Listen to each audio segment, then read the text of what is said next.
Okay, this is Carol Merritt on March the 15th, 2006 in Atlanta at the home of the Reverend C.T. Vivian, getting ready for our second interview. Good afternoon, Reverend Vivian. How are you, Sister Mary? I'm fine. Thank you so much again for being willing to be interviewed for this. I've reviewed your tape, the first tape, and it was very, very insightful to your life and the background of your participation in the movement. So I'm ready to hear more about your early days with nonviolence. We ended up talking about how you had gotten to that point in your thinking in nonviolence. So share with me, I think it's the Peoria story that begins to in fact, I had really got to that point in my feelings about nonviolence because it wasn't until Peoria, it was after high school, after college, but nothing had happened during that in-between year that spoke much to things, except if we were talking in terms of, well, I suppose in a sense is the, but for the sake of this larger picture, maybe I should add a few things, right, that are of great consequence. They're part of the living life and of the time in which we live, right? Is because a couple of things were running with this. When I was in junior high school, I discovered black poets and black writers, and I think you have to add that sooner or later. So it's a good time to add that right before we go on. Is that that was most important because I was sort of a favorite black teenager of white people in the town. There weren't many of us anyway. I liked hanging around the library. I liked all that sort of thing, right? So naturally, adults, period, liked that sort of thing, you know, from young people. But we weren't supposed to go back in the stacks. But the librarian, who was such a nice lady, and she liked me, and she'd let me go back in the stacks, and I loved it. And I used to go back in the stacks and sit in the big windows that had space in them, you know, to sit in, right? And I'd sit in the windows and read and so forth. And I'd just go find something on the shelf I liked. And I think one of the reasons I have a public, my personal library today that you can go sit in is as a result of that, right? But the thing is that I saw on the shelf one day an anthology of American Negro poetry by James Weldon Johnson. Actually, it was an anthology, but the name of it was The Story of. Later on, he produced another volume. I now own both of them, all right? But there was The Story of American Negro Poetry by James Weldon Johnson. Two things. It was the poetry, and then it had short, sort of 2-3 short paragraphs on each one of the writers. It gave me insight into black life other than in a small town where there were so few of us as African Americans. It gave me a chance to look inside of life in another way, in a larger scale, in various places in the country, and through the eyes of artists and writers who were concerned about their surroundings and the situation that African Americans were in the country. So that became very, very important to me. And as I read them, I found myself in a whole new way, right? I discovered who I was, what I was really about. I discovered what I was really thinking and couldn't say.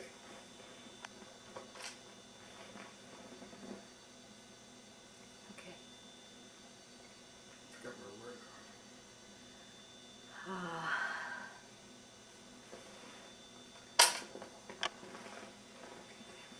I couldn't say it because I didn't have the words for it. I didn't have the vocabulary vocabulary, I didn't have the attitude for it. I had not thought deeply enough about my surrounding situation.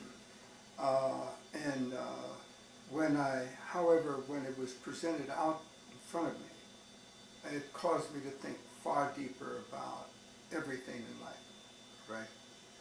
Particularly about the condition which I was really in, but was partly in denial. But the other part of it is that I thought they would be overcome. It never occurred to me that racism that would have any meaning would remain. I saw people as too good to allow that to continue. But I hadn't really evaluated the fact that it had been going on for 400 years, you see. And I suppose that I just hadn't done enough thinking. I didn't have materials around me to do enough thinking. You remember the last time I had mentioned, it was Men of Mark, where that I saw these people progress in spite of. So I began to take it that this was a normal set of circumstances, right? And that I suppose that it would all be outgrown, but that we were well on our way, right? And having either a little later to have my great-great-grandfather who had served part of his childhood in slavery,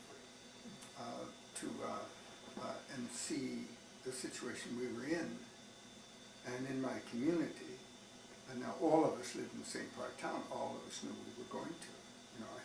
There were things that were very clear to me, but they all, I suppose, and I have to say suppose, I didn't have a theory of continuous progress. That's what I thought. That's the way I had to be thinking, or I wouldn't have been as happy with it as I was. So what changed your mind? Is that reading the literature. Okay. You can't read African American literature without dealing with the African American experience. We don't write about the same things. We don't write about the same things in the same way. All right? Do you remember what were some of the key pieces that Langston Hughes, Claude McKay, and as life went on, became more so. But Langston Hughes, light form, but very clear, very succinct and to the point, right?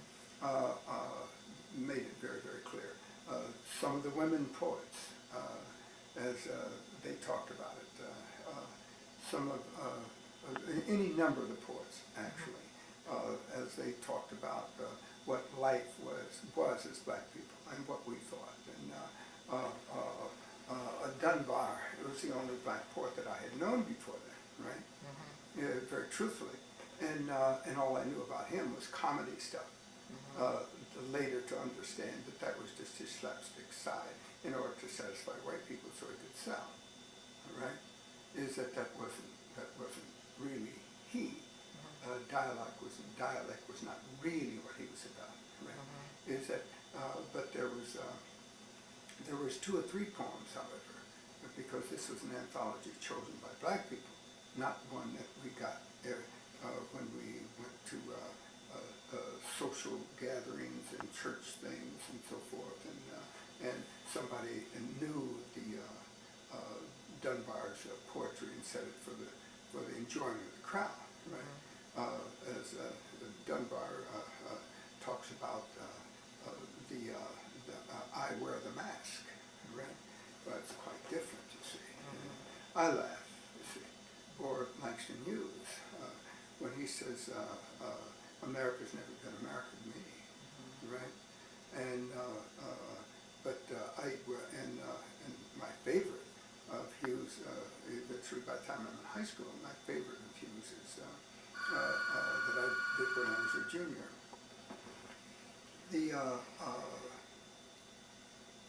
Langston Hughes became my favorite, and by the time that I was in junior, I was trying out for the junior play.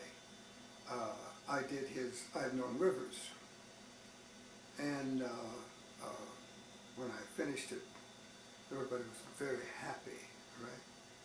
And Mrs. Wagner, the teacher, whose father was a judge who's in Spoon River Anthology, famous Spoon River anthology, was English teacher at our high school, and she oversaw the junior play and coached the junior play. And she said, you know, it's so wonderful. You were just so good, and it's just quite wonderful. And but it's a family play, and I don't think there's any place for you. And you know, it's did the very stuff out of which Langston Hughes grew up in his writing too, right?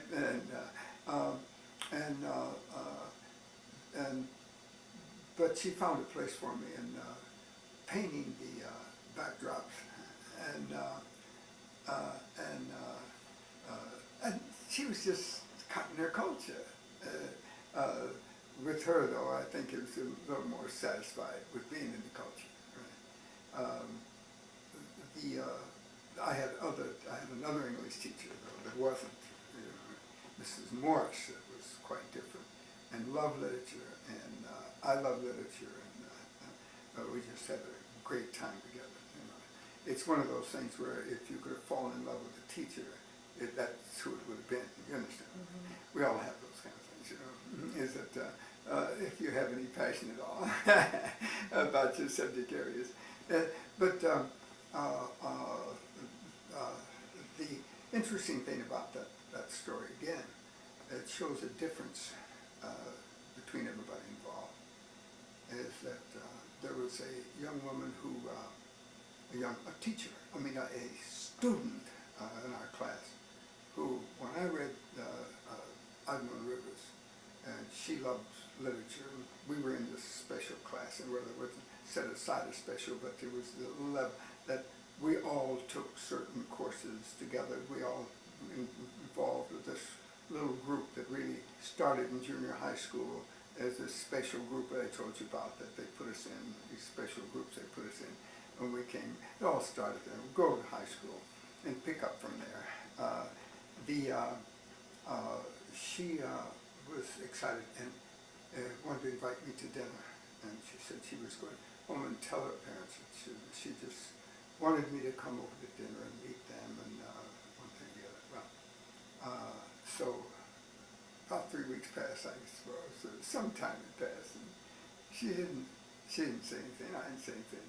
And one day she stopped me in the hall, and she said, "I just want to tell you that I wanted very much for you to be, to take you over to our house for dinner." Says, "But my parents wouldn't have me ever." And there was, and she had just been too ashamed to let me know. The difference between generations, the difference between knowing people and not knowing people, the difference between one side of town and the other side of town, the difference between the real middle class and those who were not really middle class, period, in a small town at that. Right? In fact,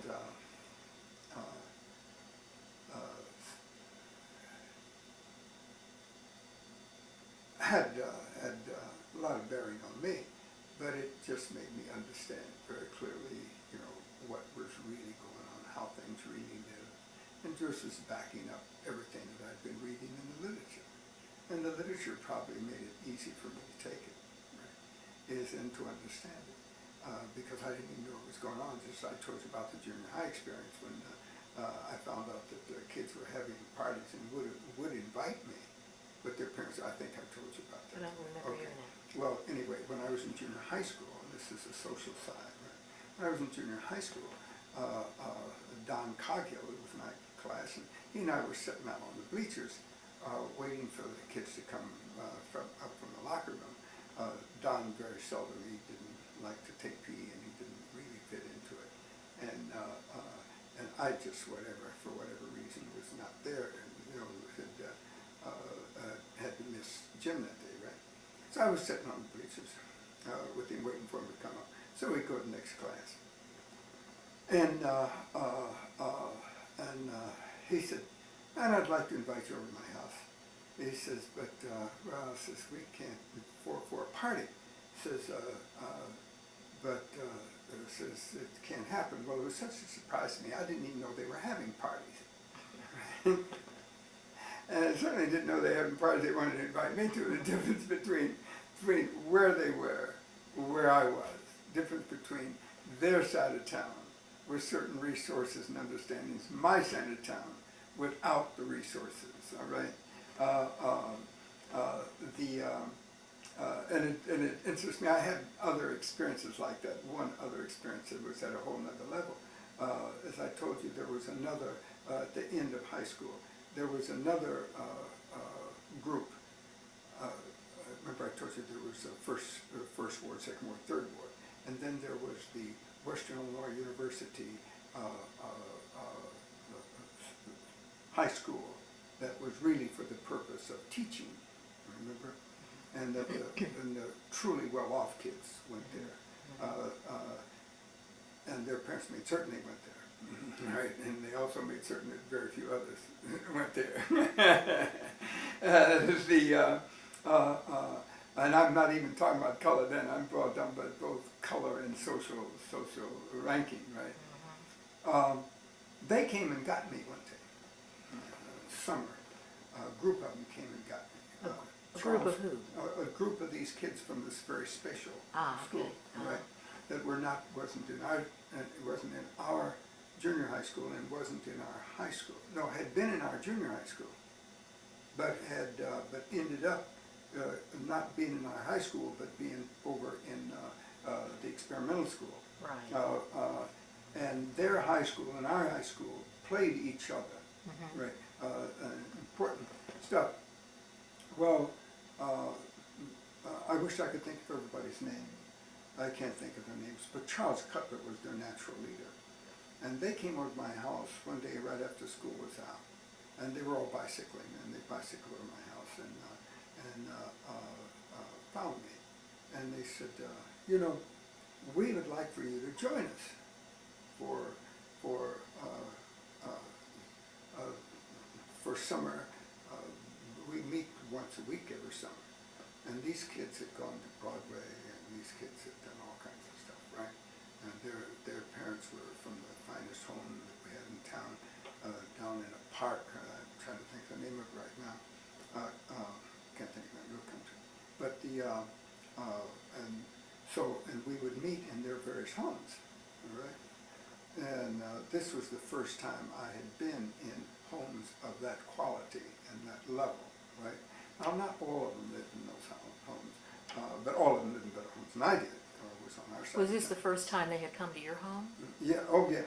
Okay. Oh, yeah. Oh, so they found yeah, out somehow what your address was. Yeah. Oh yeah, and found you. Those kids, they were, if they wanted to know something, they found if they wanted to do something, they did it. If they wanted to say something, they said it. It was a whole nother level, right? Another man, nobody was going to stop them, right? And their parents would back them up. If they wanted to go somewhere, they went. How did you feel when they appeared at your house? A surprise to me, but I liked it because hey, here's a whole another group of kids. Here was kids that obviously I knew Charles Cutler in junior high school, right? And that's Cutler knew where I lived because he lived not too far from me. But the distance he lived from me geographically was quite different than the distance he lived from me in fact, socially, culturally, and sociologically, right? Is his father was the manager of the theaters in our town. There was a woman that owned them, but his father ran them, and they lived in a quite elegant house for our time, right? Not too far from me, but we didn't really have anything to do. I passed it every day going to junior high school, but I never thought of it as the Cutler home, or I knew who it was, but I never thought of it in terms of anything social or anything of that sort, or nor anybody else over in that area, right? See, that was near the park I was telling you about, where the very rich lived. It was only 2 blocks from that park, but the junior high school was. And on the way to it, I had a very good friend, though, is Dr. Breeding and his wife, right? And Don Breeding, Jackson and his wife. And near there was the Breedings, right? And Don Breeding was the kid that had come over his mother, Mrs. Breeding, taught at our school. Don Breeding came over one year to be at our school. I was thinking I told you that. I mean, I don't know about that. Don was didn't because I didn't tell you about he was the see, all the teachers came from the other side of town. You see what I mean? They were educated. They had better salaries. They lived in better homes and or roomed in better homes. You see, so they lived on the other side of town, right? In the 3rd Ward area. One of them I know of lived in the 1st Ward area, but in a very fine house, right? Then anyway, Mrs. Breeding and just she and I were just wonderful friends. And Don Breeding, her son, was too. And Don loved me. Don was the one I told all the kids over in 3rd Ward about this kid. He was fascinated with this, this colored boy, you know what I mean. It's that's quite different, and they loved him, and he was the leader of this and the leader of that, and they liked him, and he could outfight all the kids over there.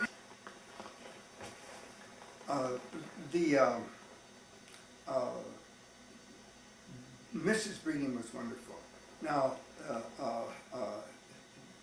Jack, I want to say Jackson, it's not Jackson. I wish I could just leave space for the name and type it in, because they were wonderful people. Their son was named Jack. Jack had a motorcycle early, and we have written to each other even in the last few years. And that's been many, many years ago, right? Is that his mother and I just loved each other. She was just a wonderful person. And she would pick 4-leaf clovers in her yard. And when I'd go by her house, we just they'd get together as not, and walk around the yard for a while and pick things and talk about this and talk about that. And his father was an osteopathic doctor, right? Osteopathy, right? Osteopathy. Osteopathy, right? That's It right. may be I knew I was wrong. That's It why may I be turned to you, right? osteopathy. Yeah, yes, it's something like that. But and if it's as foreign to us at this moment, you knew how foreign it was to people then, right? Okay. All right. They were just a wonderful family, and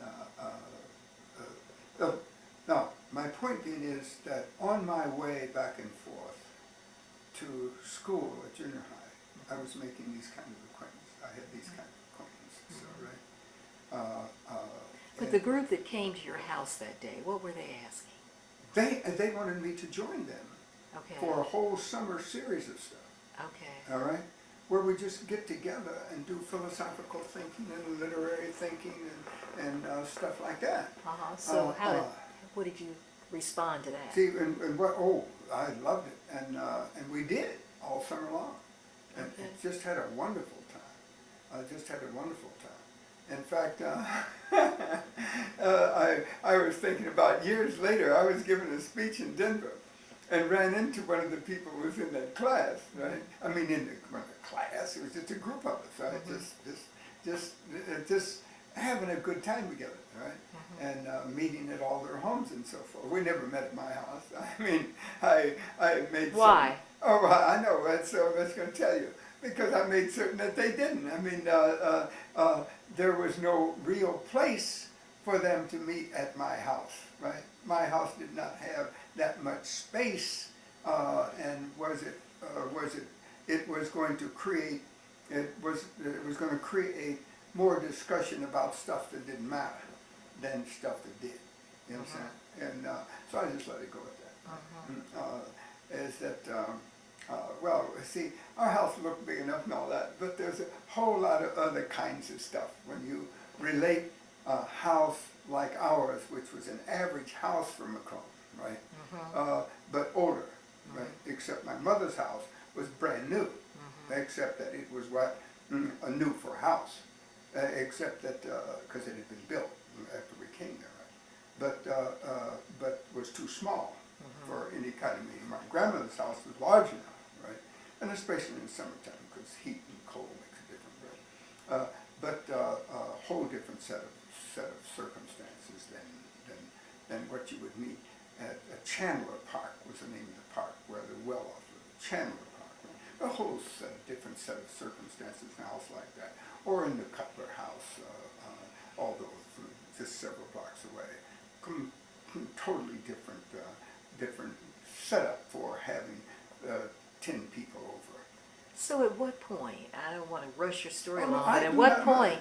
at what point is the moment of truth for you when you realize who you are, what you have to do, and your commitment to changing it? When I read the literature, see, we've already gotten there. See, that was Okay. the point. But you see, growth and development come after that. Okay, so when Right. did your behavior change? But this is what I told you. Oh, and I didn't tell you how I knew it had, right? Okay. See, when you say behavior change, we'll get that. Remember, we're going like this, and behavior's changing all the time. But from where I started from, right, because of a lack of knowledge, to more and more knowledge, right? Because you're adjusting yourself to your time and where you are, but you're adjusting yourself on the basis of your knowledge. See, and as you gain knowledge, you adjust and readjust. I mean, and those years are very powerful adjusting times. You see, is that I was trying to. I was going to give you, but it's very important we said what we said. I didn't mean that. We couldn't get off the subject. But all the time it was a matter of knowing, but it wasn't a simplistic knowing, like black, white. You know what I mean?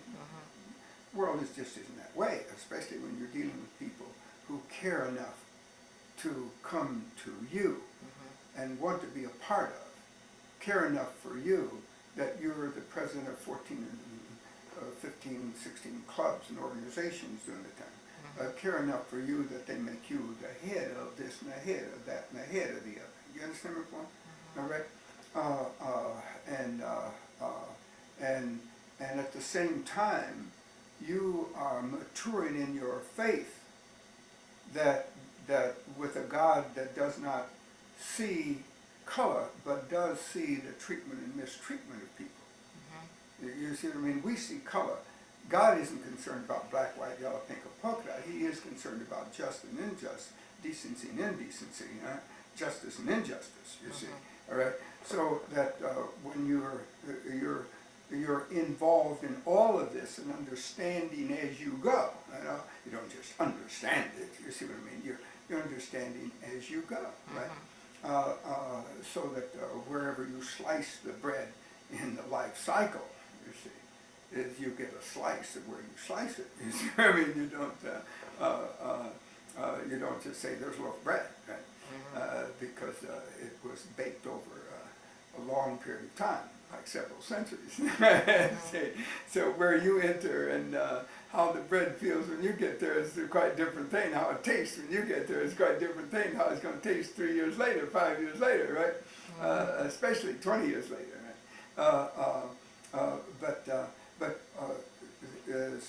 So it never changed like that. This is why I wanted to give you all these non-violent things. That's the change that was most important. Add the church change as all a part of that. You know why? Because you can't see it separate. That's why I told you about the teaching of Sunday school and so forth, right? There's where I was telling you about how my life was when I was in Missouri, leave Missouri, okay? Is that, and no sooner I'm out of Missouri and just first, second, third grade, I'm fighting, smoking, never drinking, but smoking and stuff like that, right? Is that, but you see, it's like St. Augustine as a child, right? But he perceived things as a child, right? So that when St. Augustine tells about any occurrence in his childhood. It had tremendous meaning, and is in his autobiography, right? And gives some indication of what he will be later, right? He was never it never seemed as though he was a kid in any sense of the word. You see what I mean? And as I look back at my life, all the kid stuff, there wasn't any kid stuff, you know what I mean? Is that there was never a time that I felt as though that I was a child. I don't even remember a time I felt like I was a child.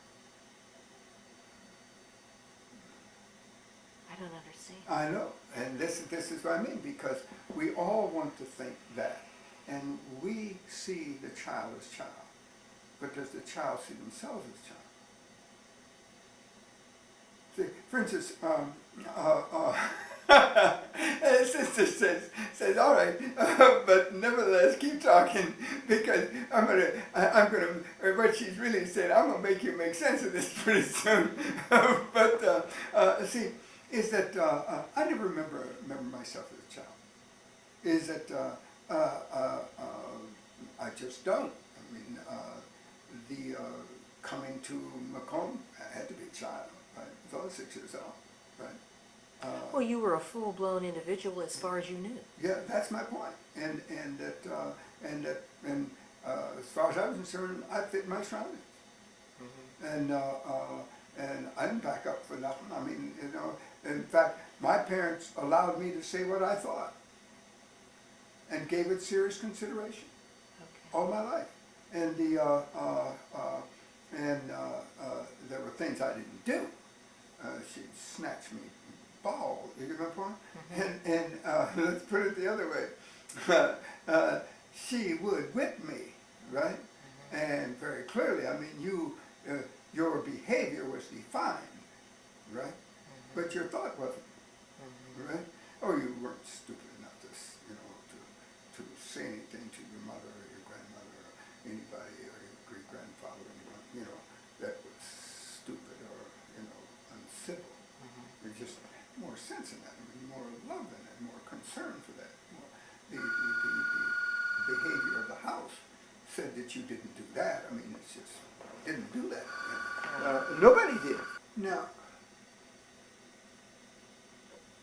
in that sense, I was very clearly, you know, I knew I was a child of the place, right? I didn't give orders, right? I didn't tell my mother what I was going to do and what I wasn't going to do or nothing like that. That's just, you know. But as far as feeling like a child, I never did. I mean, there was 4 guys. There was 4 of us ran around together. They were always there for me. In fact, they waited for me to wake up in the morning in the summertime. Right? Is that there was when I became a Christian and joined church, and all the contacts fell away. It didn't bother me a bit. I was my own person, right? I didn't need all of that. I knew what I was going to do. I learned it. When did you become a Christian? Oh, about junior high school. Actually, seriously, yeah, about junior high school. In fact, I used to pay kids. I thought I'd mention it, but I guess I didn't. I used to pay kids to, I knew it was. I used to pay kids to learn passages of the Sermon on the Mount. I was So that what? So that they would know it. I was chairman. I was a teacher of the BYPU, head of the BYPU. I was a Sunday school teacher. At one time, I tried to get the 3 churches in our town to come together to create one good church. And it was then that I learned something about the sociology of religion, but I didn't have the time for it until I got to seminary. And the class in sociology of religion, you see, I mean. But and I went and knocked on every door in town, every African American door in town, right? and said, let's come together and have one church. We don't have a good church. There was an AME church in town. There was a Church of God in Christ in town, and which my grandmother belonged to, by the way. I thought that was at the time that I showed you. It wasn't you then that I You showed. did. You showed me the picture Well, of the church. I thought yeah. at the time I had mentioned that, right? Yeah. But you see what I'm saying, though, is that all those kinds of things didn't give me a feeling ever of being a kid. You see what I mean? When I was in high school, I had 3 jobs when I was in high school, right? And was allowed to spend my money as I chose. You see what I'm saying, right? I don't ever remember feeling like a child. Even when I was in Missouri, as a kid, the only time that I can feel that I was a child was 2 times, but I didn't feel like I wasn't in charge of my life then, right? And that's what I really mean by being a child, right? Is that when you felt you had to depend upon somebody, and you had to go to somebody, and you had to do this because somebody said it, and all that kind of stuff, right? Mm-hmm. And that it was something you didn't want to do, or that was angered you, or you had fits of all that kind of stuff. It just didn't, right? As I said, there was twice I probably felt like a child.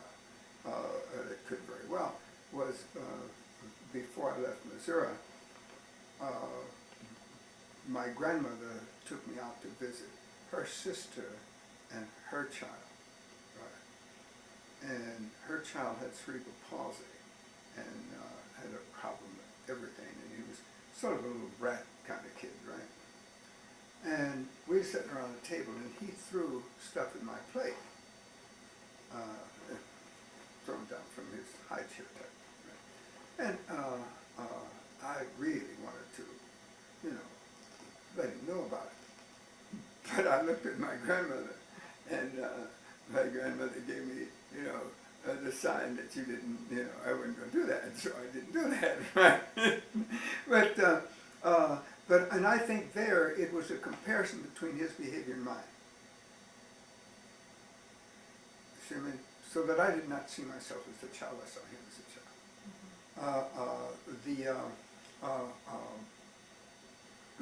Another time, when I knew that I was a youngster, I suppose, was my mother and I and my stepfather were over to in a river town in Missouri, in Iowa, across the border, right across the border, trying to think the name of it. When, because it was where she liked to go in the summertime, and so we'd gone over to be with them, and they loved to hunt frogs at night, bullfrog legs, and frog legs and that kind of stuff. They liked all that, and fishing and so forth. And so we'd go over there, but they had a little boy, right? And he and I were arguing. We were sitting at the table. We see the table all set up right now. You see the whole thing. And and we got in an argument over who was going to get the heel of the bread. Did I tell you this? Yeah. See, I was telling somebody the other day, and it's getting mixed up now. But and I was going to eat the heel of bread. He was going to have the heel of bread. We were going to go back and forth. And my mother, just one of those really, I was telling my daughter, really, and she called it a light bulb moment, right? Mm-hmm. And my mother just reached over and she opened both ends of the bread and gave him one and gave me one, right? And I couldn't get over that. It was a light bulb moment. I saw problem solving. I saw somebody say, there's an alternative to this. You don't have to be fighting. No? Mm-hmm. That alternative was basic to my nonviolence too. You see what I mean? Is that here's someone who steps in, solves the problem in a moment, and ends it all. So he and I are right back in good relationships and so forth. And I can see that moment now. I can see that moment just as clearly. And would that moment repeat itself during civil rights Well, see, engagements? the civil rights itself was it. Was that you were looking for alternatives. See what I mean? How are you going to solve the problem of race? The alternative was nonviolent. You were always looking for alternatives. You were never looking for some fight it out. Never looking for, that's right, there's a confrontation. Never looking for some way to put someone down and put you up or something like that. You were looking at a way to resolve the situation so nobody was going to be hurt. I'm anxious to get to the civil rights. I know you are. I know you are. And I don't blame you. And for most people I do. Except for some reason or other, you're bringing stuff out of me that I am always thought is important for me, but is never thought in terms of a whole continuity. And I think the kind of people you'd have at the History Center that are concerned about, really real concerned about the people and situation that they deal with, right? Would like it if these, that not as spasmodic moments, but as a continuity, you see.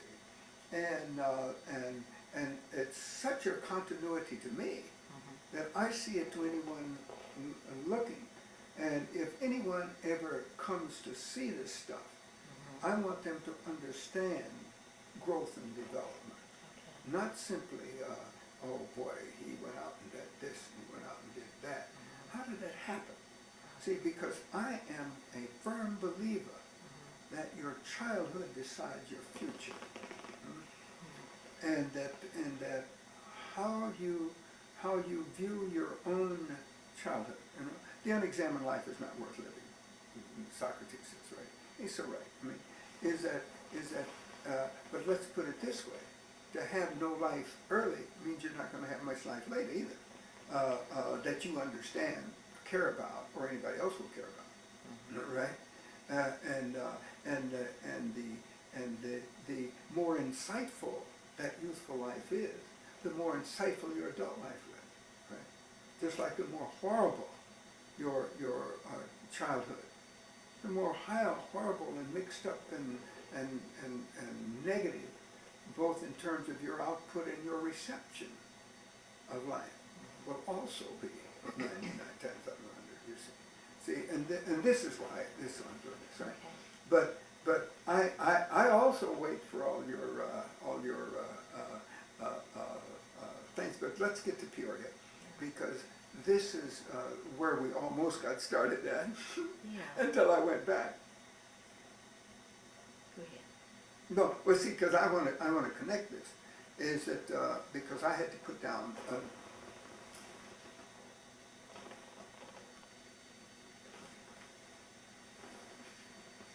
Remind me, I got back to it, and remind me of something that I couldn't think of.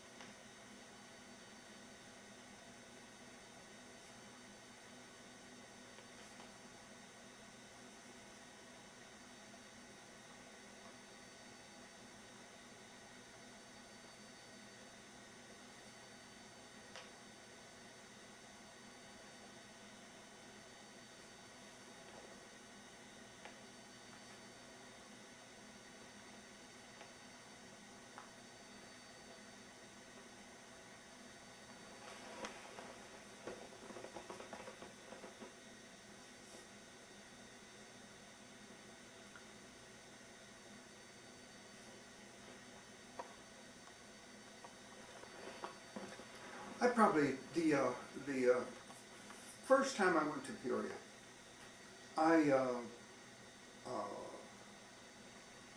first time I went to Peoria, I had there's some things I have to get straight. First time I went to Peoria was, and I'm going to only highlight the important things in terms of going on toward the civil rights movement. Okay. But the first time I went to Peoria, I left school one summer and took off. I just wanted to see more, do more. The war was on, you see, and I did not know. And what school age were you at this point? Western Illinois University. So you were Yeah, college see, by then? yeah, I would say, as soon, well, see, what happened, the war started, and this gives you some way to check it in time, right? War started in December 7th, 1941, right? I was a senior in high school. So some of those things I was telling you about Dorothy invited me over to her home and her parents wouldn't, and she was so embarrassed she didn't mention it for 3 weeks, right? Was happening during that year, that time, when I was president of almost everything that year, right? The high Y thing, which I went to summer camp, was the summer right before that, and where I was the only black kid there, because I was the only president of a high Y club in the region that was black, right? And et cetera, et cetera. All those things are happening then, okay? Is it, see, all that little stuff ends up having value later. That's what I'm getting at. I preached my first sermon at that high Y camp, not knowing it was a sermon as such, but it was based off of the fact that I was working at a barber shop, and remember I told you about 3 jobs. You see, there's no way that it all knits together. I see your face change because it does. It all knits together. But I was reading the international president of the YMCA saying either we should put the C in YMCA or take it out, and that was in Time magazine, and that really moved me, right? Well, High Y was a part of it was the youth part, the teen part of the YMCA, you see. And I was in YMCA, right? And when this summer camp was to train new incoming presidents for their high Ys, how to run a high Y when they were senior, you see what I mean? And so, and here I was, that's where I was. This was the same summer, by the way, that Joe Louis fought Billy Kahn. Why would I remember that? You don't need to know for this, but the... It's part of the context. Well, no, all right, okay, I don't mind. But the point is that here I was, the only black kid on this place. There was no TV set at the time, right? And there was no radio at this camp, because that was a diversion and they didn't want that, right? Is that they wanted you to be free of all this kind of stuff, right? And concentrate on what you had to do and enjoy each other and relate to each other, right? So it was, intensity in the morning, and then you had, play in the afternoon, and then you had some sort of worship, that kind of thing, right? So,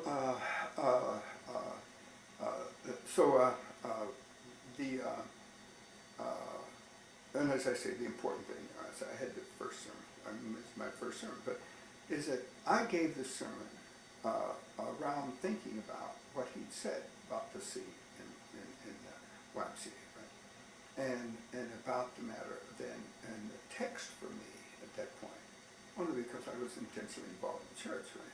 And taught Sunday school and all those sort of things, was the bones, the little bones come to the big bones and to the shoulder bones and the knee bones and all that sort of thing, right? And they all come together to make this, the man, all right, that is God's man in the world, you see what I mean? And the proof of God in the world, right? And so I use that as the symbol to us for being together in our region, right? And being together in the world, because I knew about the international thing and so forth. And that our purpose, what our purpose was to be God's presence in the world, and to speak to it and to respond to it and to answer to it. So of course I have a lot more. I have to watch myself now, or I'll say it in far more theological terms than I knew it then, right? Mm-hmm. So I'm saying it in very simple terms as I probably did then, right? And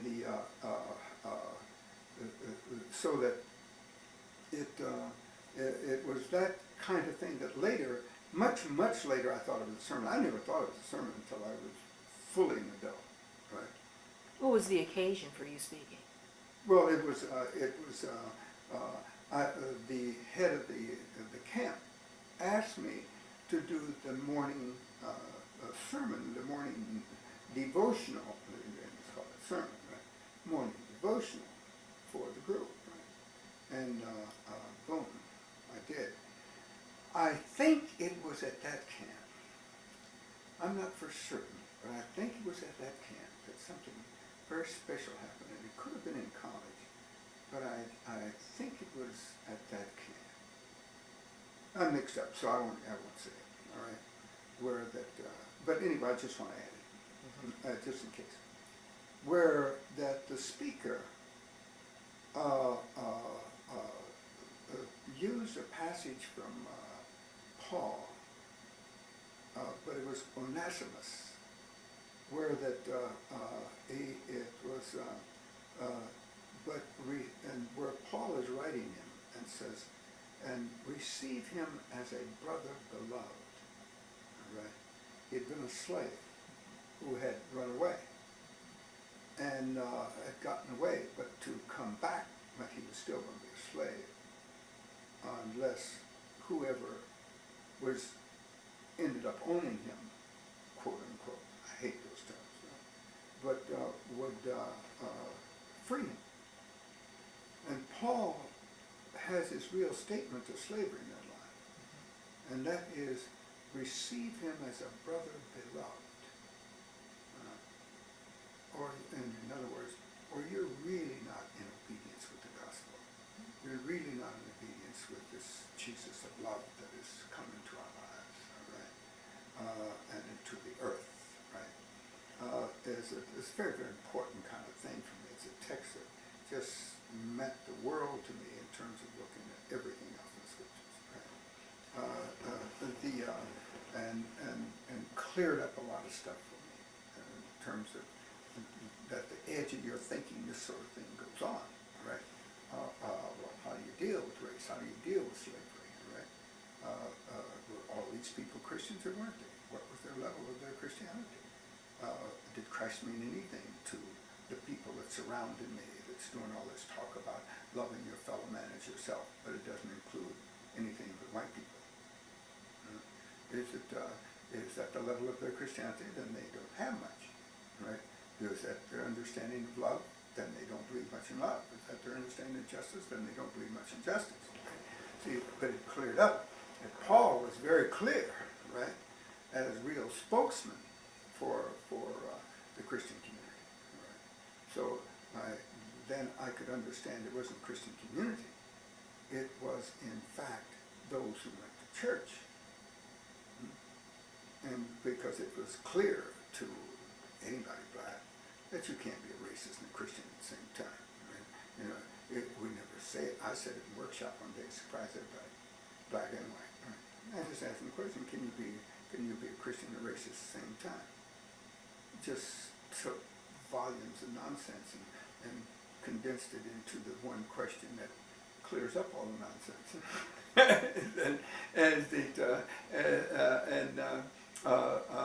And I don't care how bad they were in the room, they were very clear. You couldn't really be a racist and a Christian, and it just works. But I never asked the question until I'm 3 hours into the workshop, and by that time I forced them to get rid of the nonsense anyway. They have to do it. But we want to get back to this as that. So when I get to Peoria, so we'll never get to Peoria if I don't just go on. Right? Mm-hmm. But so when I get to Peoria, I'm working in Peoria one thing or the other, and enjoying myself because I liked being there. I liked being there for a number of reasons. In fact, I ended up getting married in Peoria. right? And and Joanna and had a child there, right? Joanna Vivian, right? And Jane was her mother's name, my wife's name, right? Then we break up, and that really floored me. I mean, it took me 3 years to get over that, not even knowing that I was getting over it. I mean, that's a deep kind of thing.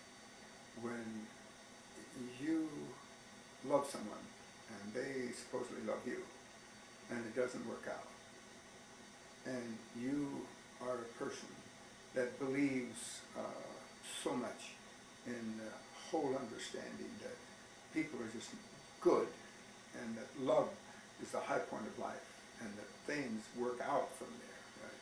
And then they don't, right? That's difficult too. And you don't know how difficult it is.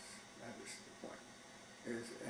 But you're working it out until you're coming to newness, right? Is that I've been in Peoria. I left Peoria then and went to a YMCA in Chicago, but this was while I was still married, right? Went to YMCA in Chicago, and I was assistant boys director of 1,100 boys in the boys department alone at Wabash Y, right? And and war was still on, and but my wife did not like Chicago. So at the time, and she said, if I speak to the next person, they'll speak to me. I am going back home. And she did. And it wasn't too many months after that, though, just a few months later, that the war ended. So I went back to Peoria, too. But the marriage didn't work out. Right? And so we were divorced, and I went back to school. Okay. Where? Western Illinois University. Okay. Okay. To complete your undergraduate program? Yeah, Okay. oh, yeah. But you see, it's this period of my life that I really wished I had some 1, 2, 3 on. I mean, that I wish I had a reference book I could go to and to say this is what happened when. Because I never paid much attention to what happened when. Experiences is how I've lived my life. Like John Lewis is a wonderful guy. We were all in seminary together. John can tell you the date and whether it was afternoon or spring or fall, as he's thinking about it, as of when something happened. Well, I can't do that. I can give you details on the happening, right? Remember the point? Because that's all that ever mattered to me. You know. How did it happen that you ended up in seminary? How did it happen? I ended up in seminary. Yeah. That's a beautiful story. I can tell you that very easily. That's everything from the time I met my wife. I can go detail with you. It's only that period, right, between when I was divorced and meet my wife and have take her out for the birthday. This is the period I'm confused. Okay, that I don't have things in detail for you. See, I like this tape. See, this tape is very important to me. All right, so this is why I'm wasting your time, but I'm enjoying mine. Right? And any of that tape you want to throw away, just throw it my way. I can use it. But the thing is, but from the time I meet my wife, right, my present wife, right, is that 52 years ago. I don't have any trouble with any of it. I tell you, of course, she has to give me help on names, even of the children, right? No, that's quite not true. But So is that during your second marriage that you went to seminary? yeah, Okay. but let me give it to you because it's very, very important. Okay. It's central, right? Listen, I was at Harvard Community Center, right? Well, I come back to Peoria, Okay. and then I go back to college. Now, I'm out of school twice, and this is the kind of thing that throws me up, right? I leave school once just to travel around the country, leave, but I left and went to Peoria, and then I just take off from work from Carver Community Center, where I was working in Carver Community Center, where I later meet my wife several years later. Right? This is still in Peoria, though? Yeah, oh yeah. Okay. In fact, it's actually, it is the biggest recreation, entertainment place, recreation place, for, entertainment's a funny word today, but recreation, for African Americans between hot stuff, it just hadn't put in. Trying to get that last thing I was saying.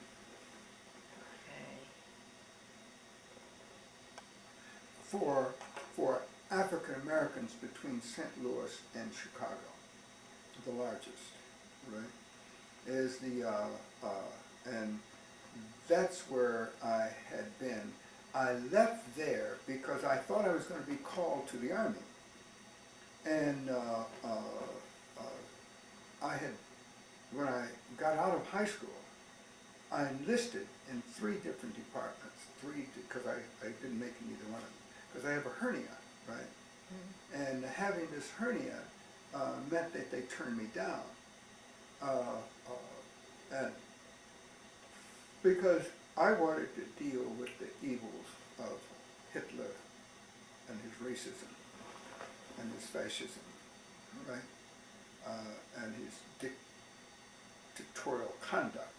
But I can use all 3 of those now, but mainly it was racism I wanted to destroy, right? And none of us could be free of racism until Hitler was no longer in power. Right? That was very clear, so that we had to get rid of him. Mm-hmm. So since I was going to be called, I hoped, because I'd gone, but it was turned down because of hernia.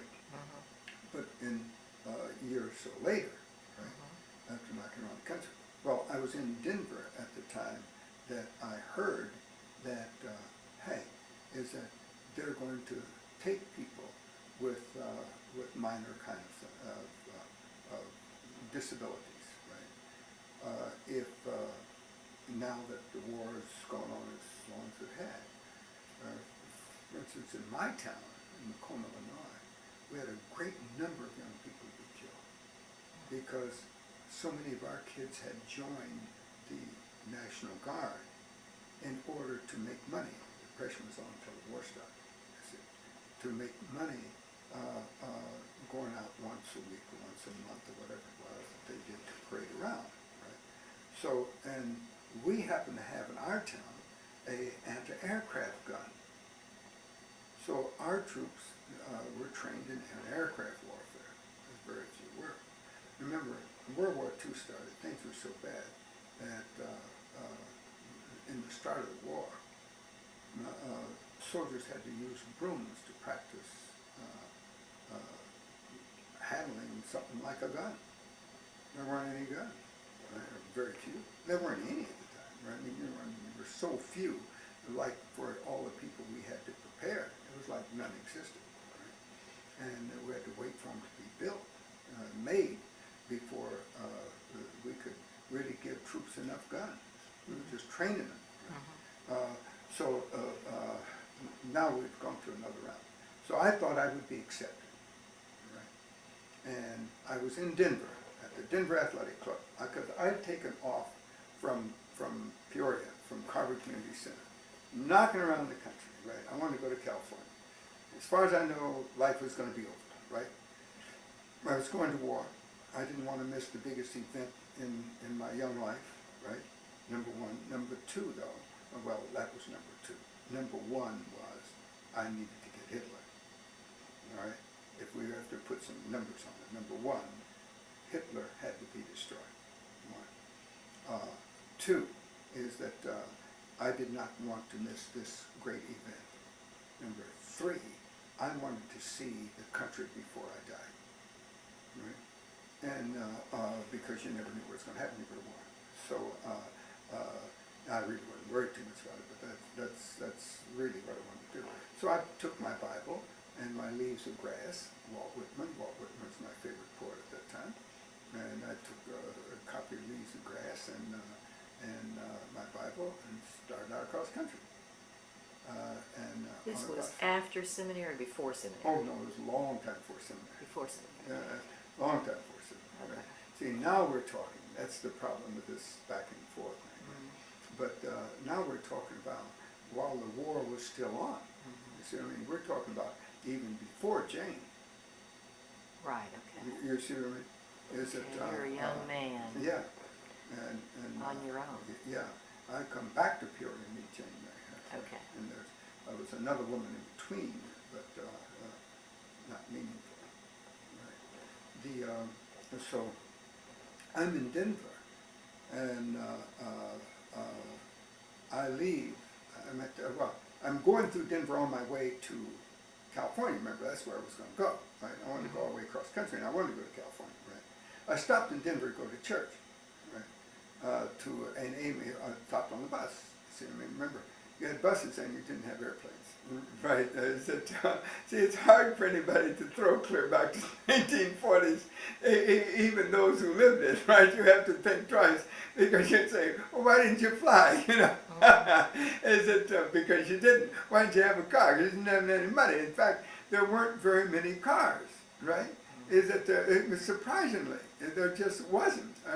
It took the war, and even after the war, before there were many houses. For instance, there weren't any houses built for black people, new for black people, unless you just happen to be rich, right? Until after World War II. It's just impossible to think that way now, right? But very, very true. I stopped in Denver to go to church, to an AME church. I was an AME at the time, right? And I stopped to go to, I've been back there, I've preached there since years later I went back and preached for it. But I'm trying to think of the name of the church. It was downtown then, it's way out closer to the airport than downtown now. They built a big, beautiful new church. But, so I stopped off to go to church and stayed 3 months. The next day, I'm just walking around the city because, hey, you want to see everything you can see, right? I got all kinds of stories I can tell you, but I won't. So I'm walking, I'm downtown, and but I don't have any money. So and this guy standing out in front of the Denver Athletic Club, right? All I know is standing out inside this building. It's a nice entrance, pretty place. And so it's about a 16-story building. I said to him, I said, he said hi, we said hi, you know, he says, and we got in a conversation, and he says, too bad you don't need a job. I said, do, right? And he said, come on up. And I said, I'm not going to stay long because, you know, I'm going to California. He said, that's all right, just come on in and work until you're going to leave. And so I did, and so I started as a waiter at the Denver Athletic Club. Well, I mean, I stayed as a waiter, but I mean, I started as just cleaning up the place, right, the dining room, right. And pretty soon they made me a waiter. And that is, I want to tell you a lot of stories, but it's unimportant. Then they put me in the breakfast room, and then they made me head of the breakfast room, right? So that I was the waiter in charge. And the breakfast room was very important because all the old guys, the old rich guys that had been in the railroad, right, were the guys that stayed in the club, right, and had their breakfast at the club. And they were a grumpy old group. And they really were. But I liked them, and they could tell it. So grumpy or not, they liked me. So we just got along. Because I just halfway understood them, or at least I appreciated them, right? And they were old guys, and after all, I had a great grandfather I grew up with, but he was anything but grumpy. But they were. But I'd read enough of that to understand those types of so I, you know, and they could tell that I put up with them, and I liked them, and I went to tried my best for 3-minute eggs, and they said 3-minute eggs, they meant 3-minute eggs, They didn't want them 3 1/4, and it's a breakfast show. Then right before I left, it was going to make me head waiter, period, over a major dining room. Right? This is quite a place. How long had you been there by then? Oh, I only stayed 3 months total time. Oh, okay. All right. See, I just stopped off. Actually, I had no intent to really stay over the weekend, right? But since I was in town, I was going to take a look at it before I got on the bus to go on to California, right? And then, and I liked it. So I got this job. So I went down to YMCA. 5 Points there was the center. What's called 5 Points was the center of the black community, right? And at the time, and there was a YMCA right there at 5 Points. All right. And so I went back and I got a room, and while I was there, all right, doing that month or two or so forth, right, I got to change my room to where I had a perfect room. I was right at the corner, and in the morning you looked out over the mountains, and at night you looked out over the Capitol Square, which was all lit up downtown. Right? Beautiful kind of thing. Loved it. In fact, I was in the bathroom in Denver, and I said, I found my soil. And that wasn't a pun. It's that I found my soul. I really like that place, right? And it's a place that my grandfather used to go for vacation. See, I remember I was telling you that, right? It just happened. I liked it too. It was a wonderful place. But then I came back to Peoria, because I thought I'd be called. So I told them that, and unknown to me, all the crew was planning a birthday party for me up, because it was July when I left. They were planning right at the end of July, my birthday, right? July 30th is my birthday. They were planning a birthday party for me up in the mountains. Right? And when I walked in that morning and told them that, well, I'll be leaving, right? And I remember this one girl in particular, she just got all shaky and et cetera. I knew why she got all shaky. I just liked her. Well, she liked me. I liked her too. But I mean, she really liked me, and she was just a nice person. I liked, because it was just nice being around. But I mean, wasn't any more of that. But she is, women have a tendency to go just a bit step further than most men in most situations. There's no definite on any of that, right? But the point is that she was very, very nice, but I had no idea that she was really thinking that deeply.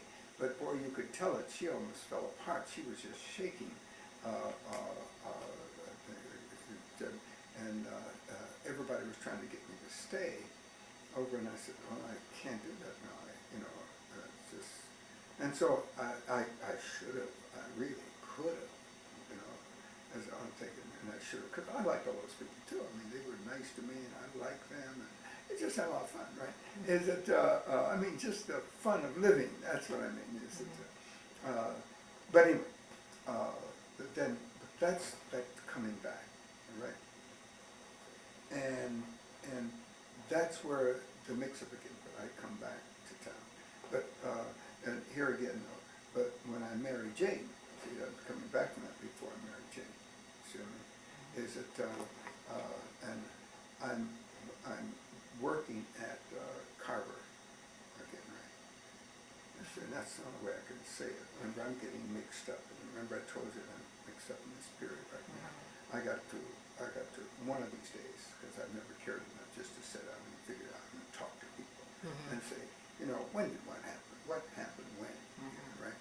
Because see, I went. Remember, I went to Mary Jane. I go to Chicago.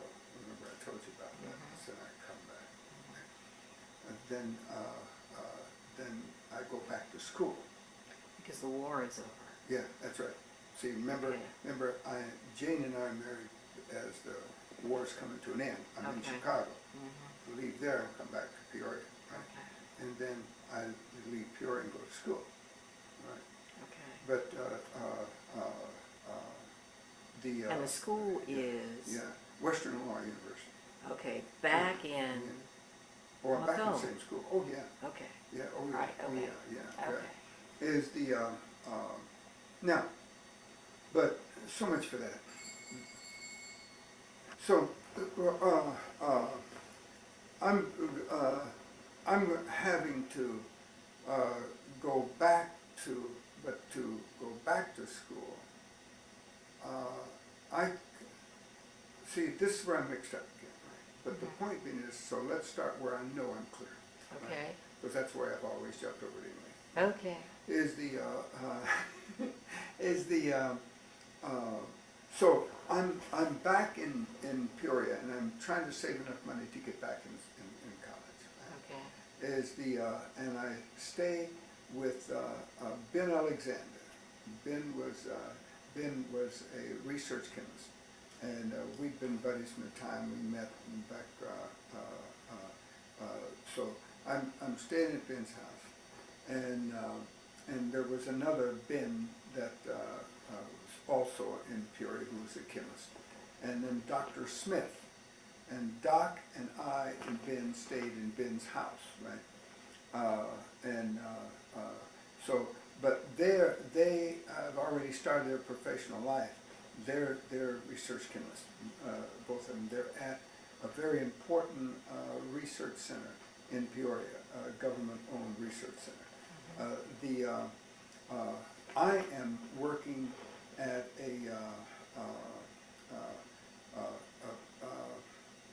where you get hogs and cattle, where you butchering plant, right? We prepared all that stuff, right?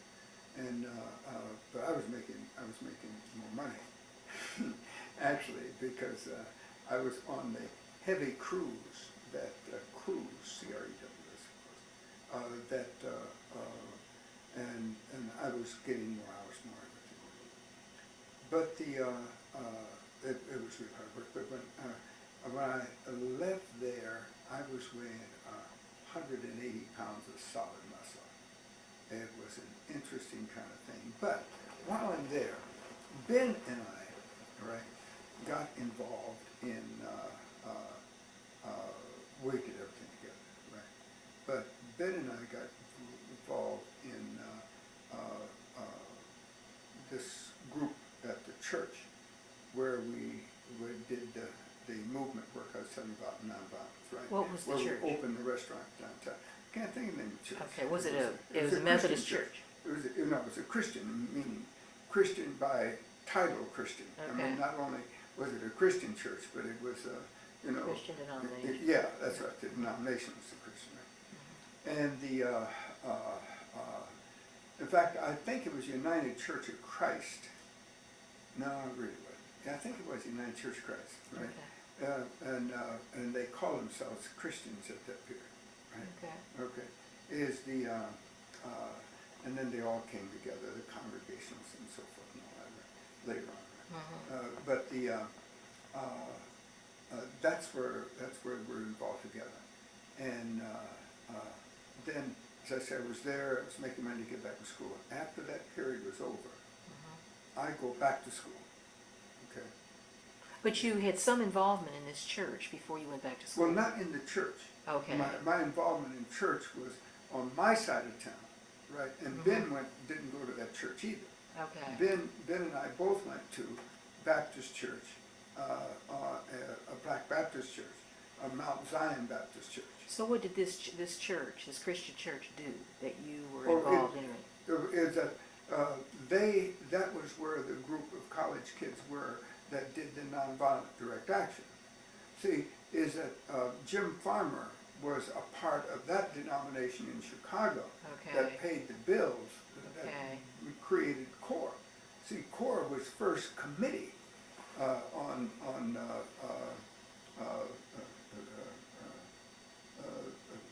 Racial equality? yeah, of racial equality, right? Uh-huh. Is that it later became independent and called itself Congress? the Congress. All right? You see Okay, what I mean? right. Is that, but first it was a committee under the church, under the Okay. National Church of the United Church of Christ. Okay. All right? And as I said, Jim had done his major work in Chicago before we did, 3 years before us, and we used materials from them To do what? to open the lunch counters in restaurants in Peoria, Illinois. Okay. See, this group, United Church of Christ, was the spine of that. See, materials passed down from the United Church of Christ office that had supported Jim Farmer in Chicago, right? That created the Congress of Racial Equality. But it was Okay. first the committee Okay. under the church, and then became the Congress, of which they supported and made possible. Okay. See what I mean? There was a sit-in, right? Yeah. Oh yeah, we had a number of them. We had a lot of sit-ins, and the nature of them was most interesting to me. That's where the creativity came in. Right? Is that we didn't just sit in and we just didn't march around. Didn't have to march around. You could go on in, but they wouldn't serve you. They just passed people by you, right? Nobody would say anything, but you know they didn't like it, you know, the way they looked, and et cetera, et cetera. But the people themselves were kind of mixed up, you know, and didn't understand, or didn't know what was happening, or the people meaning the customers that were coming in, as we were coming in, and was being passed by us as we stood in line. You see what I mean? And even when we were placed, we'd have them place us in a window if at all possible, right? But then they wouldn't serve us anyway. But you see, we didn't mind. So it was a sit-down restaurant. Yeah, oh yeah, I mean, Okay. we're talking about a restaurant. Okay. I mean, a real. It's not a lunch counter. That's right, there's no lunch counter. Okay. All right, that's what we were trying to break. We knew that's where it was. Who cared about lunch counter, you know? Okay. Were the lunch counters All of them were segregated? Yeah, everything. You could, no blacks could sit at a lunch counter That's right. in Peoria, Yeah, Illinois. That's exactly right. There was only one restaurant that any of us could sit in, And that was a Thompson's restaurant, right? Which was on one side of the square. You know, Okay. a square in a city. You know, and Yeah. there's county courthouse in the middle, and then it's around. Is it it's according to which direction you come from, whether it be right or left, of course. But why was that one different? I don't know. The There was management, I guess. One And was it allowed, was- but the other it was was a not. national outfit, as I Okay. remember, right? As I remember, right? And so we'd go to Thompson's, and we'd sit there, and Thompson was open, I think, all night long, but I know almost all night long, right? And we would go sit in Thompson, but there was an area you sat in. There wasn't a sign, there wasn't, nobody was going to cuss you out, and nothing like that. But everybody knew where they were to sit, right? And so we did. Right? Is that it was the pattern, but it was against the law to do any of it. But no one was carrying out the law. It's against the law for blacks to be in the restaurant? No, it's against the law for To them segregate. to segregate. Okay. See what I mean? The law in Illinois was clear, but Jim Farmer and them must have made it clear because they had the same problems in Chicago 3 years before us. See what I mean? But the law was on the books, and I don't know where they put it on the books now, but it was on the books, but it was carried out. So civil rights protest really was initially directed at de facto segregation in the North. That's exactly right. See, well, you say first, but civil rights If you're activity to end it Okay. was first directed at de facto segregation. In the North. Yeah, in the North. See what I mean? Now that becomes very important, you see, is that, because the law was in our favor, they couldn't arrest us. That's why they seated us. That's why they let us stand there. Because they couldn't arrest us. See? Because if they had, it made them look bad. Okay, so what was the thrust of your direct action? Was not legal, but was to get them to open up as a practice, Right. and practice the law, Okay. right? Okay. And that's what it was. And they, of course, tried to do everything but. And finally, they came to where we had a big meeting, and they decided that they were going to open. And they told us so, and it was open. And that was the end of it in That's it. Peoria. Yeah. Okay. What You could of? go anywhere you want. Okay. And What? by the way, and all the lunch counters open too, even though they were not under the Restaurant Association. When the Restaurant Association opened, all the restaurants, they opened the lunch counters too. Okay. So, what of nonviolent protest had informed you, or what nonviolent practice had you gone through to make those challenges that you did? Several, but number one, we negotiated with the business owners. Okay. Right.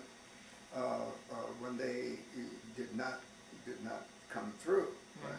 Well, we then went in to be served, and when they did not serve us, we stood and stood and stood and stood, right, and caused them to have to go around us, right, and caused the people to ask questions and to be puzzled. The people who were already, the whites who were seated in the or restaurant. the whites coming in. Okay. You understand? They didn't know what was going they're on? No. See, but then they have to ask questions. And in the process, they're learning. So we're spreading the word in town that white people didn't even think about. See, they didn't have to think about it. They didn't even occur to them that there was segregation going on. That there was no way they could even think about themselves in relationship to the Deep South. So that means Until when we started demonstrating. the whites coming in saw you standing there Yeah. as blacks and whites Yeah. protesting the That's it. situation, their response was just puzzlement. There wasn't any cursing or No. or they I never just remember leave. any of that. No, they go on and eat. So Even though they knew people were standing That's up. exactly right. So you had to see. So what you had to do was to keep doing this until enough white people began to understand that they didn't want to do that. So they'd have to go somewhere else. See, but they weren't cussing and raising the devil, nor were they saying anything to encourage you, except every now and then. Except what? To encourage. Except every now and then somebody would say something to encourage us. But they wouldn't. But most people were just passive. Most people were passive. That's it, right? Okay. Passivity always takes the day. You always Do nothing. Yeah, that's it. This is America, right? Either you are so mad you want to kill, or you do nothing. That's America. They either want to kill you or do nothing about it. So when did the breakthrough come? After you kept going in there, Yeah, and standing then in? it's more of the things. Not only standing in, sometimes they let you sit down because it became, some people might not like it too much to have us standing there. So they let us sit down. They'd seat us, and we'd ask to be seated in the window because more people would get educated by going by and seeing us in the window. Okay. So either way, they'd get used to seeing us, if nothing else, or also understanding that we're not eating. I was about to say, but they wouldn't serve you. No. Okay. And once or twice they'd serve us, but they, put pepper and stuff in our food and all that kind of stuff, and eggshells and stuff like that. But I think they found that worked against them, because all we had to do was put out material on that, right? And that only heightened. You see, you have to keep doing what you're doing until a representative number of people in the town get the idea that this is bad, it is not good, and that I'm ashamed of it as a person,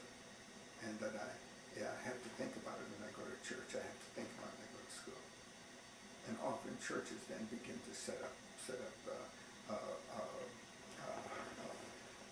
youth and young adult have their clubs discuss the issue. So how long did it take from I the don't time you remember. first Several started? months. Months, Yeah, okay. oh, it took months. Yeah. But but it didn't take a whole lot. Mhm. But it did take 3 or 4 months. Mhm. And this was in 1946. Yeah. So who was involved that you know of that pushed the change from those You who mean were in in charge? the town? Yeah. In the city itself, I don't know. Okay. Is that all I know is the members of our organization. Okay, but at some point was there some negotiation at which you were informed that you had Oh, yeah, won that's your what I said. case? I mean, we had the negotiation that Okay. and that they finally said that they were going to open up. And then you tested it, Yeah, oh, yeah. Oh, and yeah. it was open. Sure. And we tested every place in town. Okay. We tested every place in town. But at that time, the restaurant we were going to then was the University Inn, I think it was called. But it was downtown. It was in. It wasn't. It wasn't part of the. It wasn't near the campus. It's downtown. Okay. University. All right. At what point do you meet Jim Lawson? Oh, that's much later. Much later. That's in Nashville. That's not. Oh, that's like in '60. Yeah. See what I mean? We're Okay, talking so 9, what- 10 years later. What happens between '46 and your next involvement in some kind of civil rights activity? Well, it wasn't until I go to Nashville. And you go to Nashville to study the seminary? Yeah. Okay. See, is that this is there's this long leap Mm-hmm. between Jim Farmer. Farmer and us is about three years, and Okay. us in Peoria, Okay. and then about 9 years between we and Peoria and Nashville. See, Okay. where I'm concerned, but there were other things going on. Mhm. Occasionally something here and occasionally something there, right? Where? Oh, all over. Okay. See, but nobody's really tracked it all down and said where was who in an action where, right? Okay. See what I mean? Is that? But for instance, my wife. See, and I know that because we know each other, right? Mhm. But my wife was in Pontiac, Michigan, and there was a place called Max's Trailer, or somebody's trailer. Cut it off for a moment. I'm going to ask the wife what was happening in the country. you Right. see. Uh-huh. See, and that's a very important question because people haven't understood that there was a continuous working at this stuff. Mhm. And you see, Mhm. things don't just appear out of space all of a sudden, right? Mhm. Is that there are things happening all the time, right? Mhm. But they're not enough to catch national attention. Mhm. See, is for instance, they went out to Ed Ted's trailer.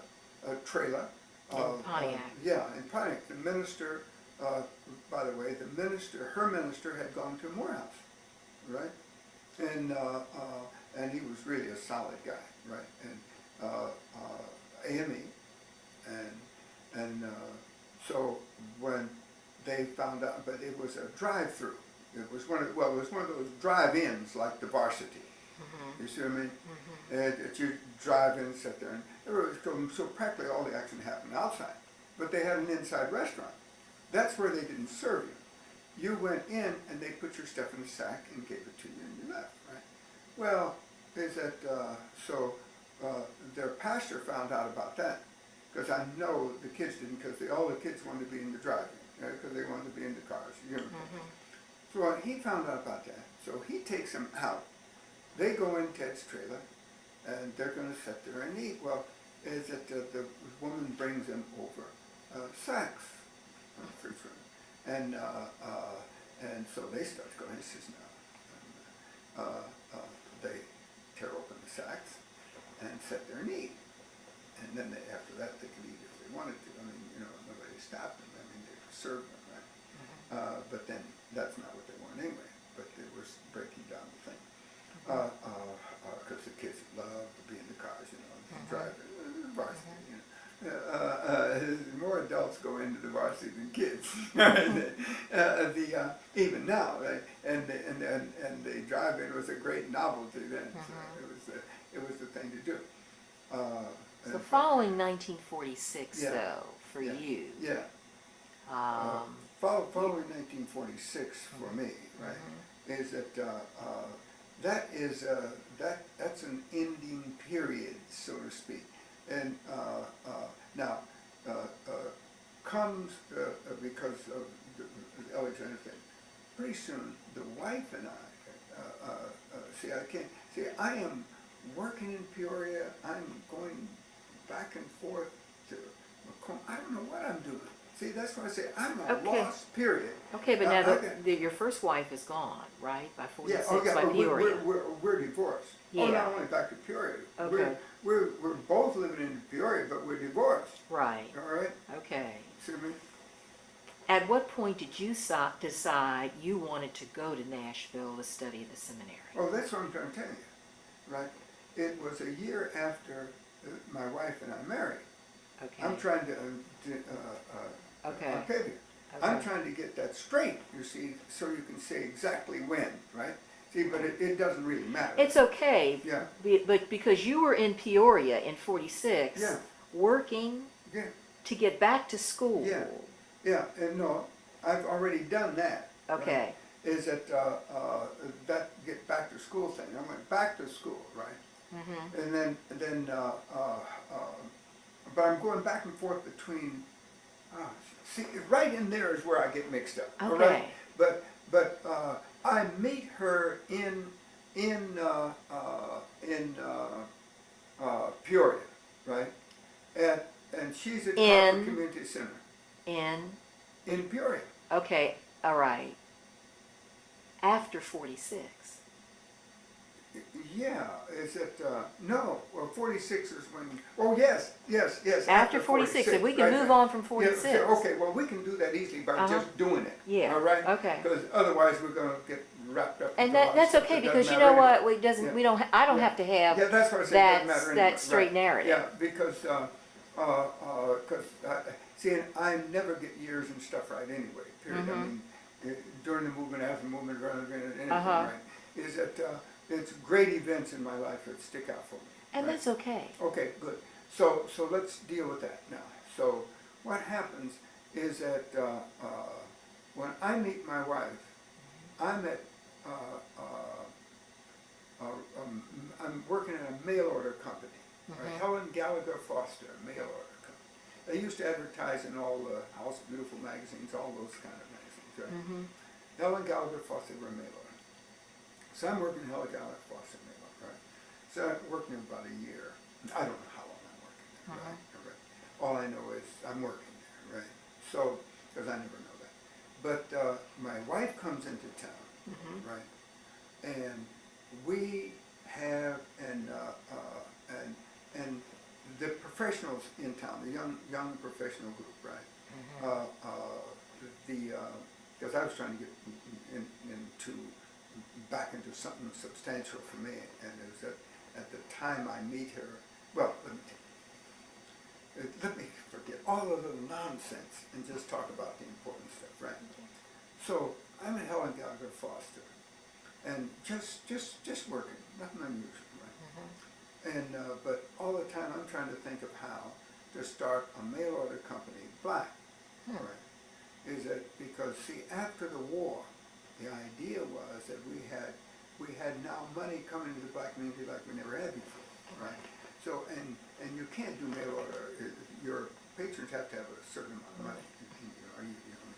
You know, if you're poor, you don't do mail order. You don't. If you do mail order, you're not likely to be Walgreens. You understand? To put that in today's terms, right? Right. So, but I'm thinking there's enough middle class to start a black mail order, but then I realized it has to be attached to somebody like her, like whatever I call her name. The name of the mail order Gallagher? company, Gallagher, Helen Gallagher Foster, right? Helen Gallagher was her name. Foster was a young guy who was doing mail order out of his father's store somewhere in Illinois, right? But he was going to school for mail order out in the Southwest, Phoenix, Arizona. I think it was Arizona, University of Arizona. And so they got together, and he bought into Helen Gallagher instead of sending in Helen Gallagher Foster, because she was ninth largest gift mailer in the country. See what I mean? Is it now? So I'm trying to get into another route. See what I mean? I'm trying to get in it by starting a specialty company. She owns about 4 companies. Okay. All right. So once I found that out, I said, wow, right? And, found out what she really owned, right? Anyway, so my wife and I meet. Well, that's where I am when my wife and I meet. We're at Helen Gallagher Foster, where I am. She comes in to be Girls and Women's Director at Carver Community Center, the center that I used to be Boys and Men's Director a few years before. Right. You get my point? And it was the largest place between Chicago and New York, and Chicago and St. Louis, as I told you. Right. Now, when we have this party where for her when she comes to town, right? And I discover when her birthday is. That means so. Right before her birthday, I ask her, "Can I take her out?" Because I can't have, you can't have a nice young person, just sitting around in their room because they're away from home and in our town. What kind of people would we be to allow something like that to happen? And so I asked her out, and we went to a movie that night. And from that day on, we were each other constantly, right? And 1 year later, we were married, right? So that the anniversary of our first date, her wedding anniversary, anniversary of our first date and her birthday are on the same day. Then we married 1 year from that day, and so our wedding anniversary is on that day. Okay. And so the year of the marriage? Yeah. The year of the marriage, 23. 53. 53. Yeah, Gotcha. that's it. Okay. All right. But it was the anniversary of it's 3 in 1, right? Gotcha. It's February the 23rd. Right? Okay. Is the date, right? How long did you all remain in Peoria? Oh, we remained there for about two and a half, 3 years. And then you went where? Went to Nashville. Because you're going to seminary. But you see, you've got to understand the story of the seminary. Of that right in there, you've got to understand. Okay. Right. So we get married, right? And I'm at Helen Gallagher Foster, and I'm working across the floor to go up to the offices because I was playing with this idea, give me a point of how to, to be part of. And seems like the whole place opened up. It was a big warehouse type place, right, with the oval roof. It looked like that whole place just opened up, and I heard, "Want to work for you 12, 14 hours a day." It was like boomed through the place, and I stood right there, and and so when it just went away, I looked all around me because I thought everybody heard it. What was it again now? I know, that's right. That's exactly what I heard. "I want to work for you 12, 14 hours a day." I want to work for you yeah, 12, that's right. 14 hours See, a day. It had to be the other way around. You know what? I'm seeing it as my call to ministry, but it sounds like the voice of God beating through the whole place. See, but you see, the words don't go with the only way you can interpret it. You understand my point? I wanted to talk with other people who have had such like experiences and see what the wording was. I didn't even realize that that's exactly what was said until years later. But that's what was said. understand it? I don't. So I must have been wrong in interpreting. But I couldn't. I know what I heard. And you heard it as some kind of a Yeah. greater commitment than what you were now Oh, making. Yeah, oh, no, there was no. It sounded like a commitment, oh, that I was making at that time, right? Yeah. But it sounded like it was to me, it was very clear. It was a call to ministry from just looking at it, right? Okay. It was my call to ministry. I had no doubt about that, right? Is that I knew what it was because I knew enough about church life and spiritual life and all that sort of thing, right?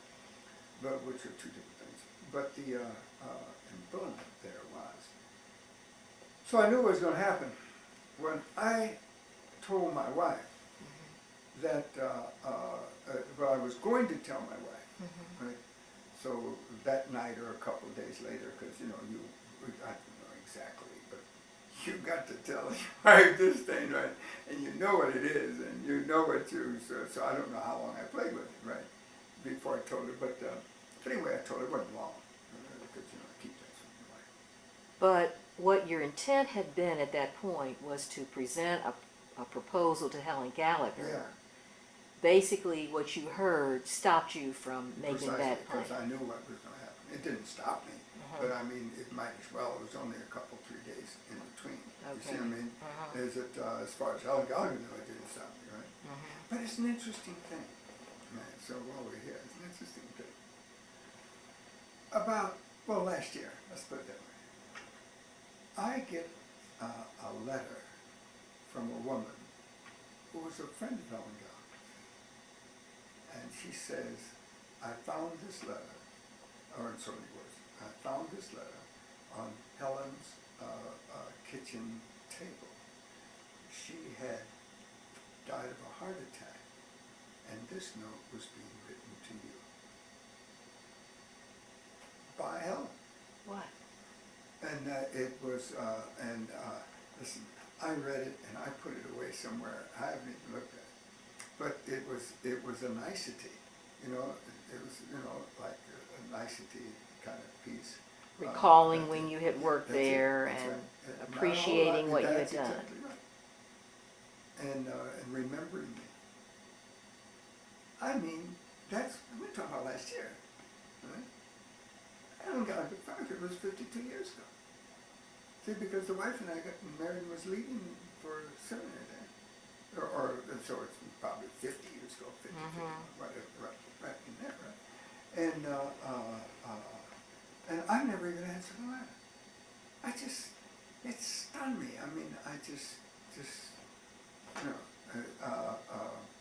but it's sort of a way of saying, remember?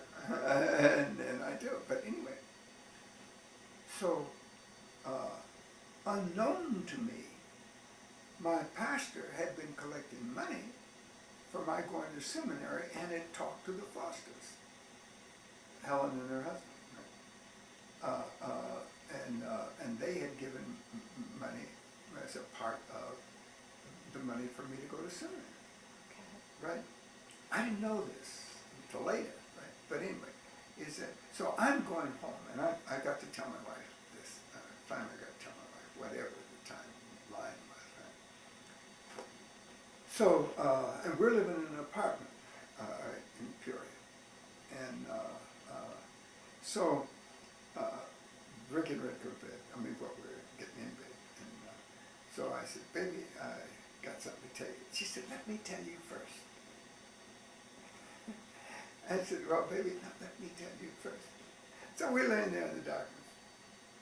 And she says, we're going to have our first child.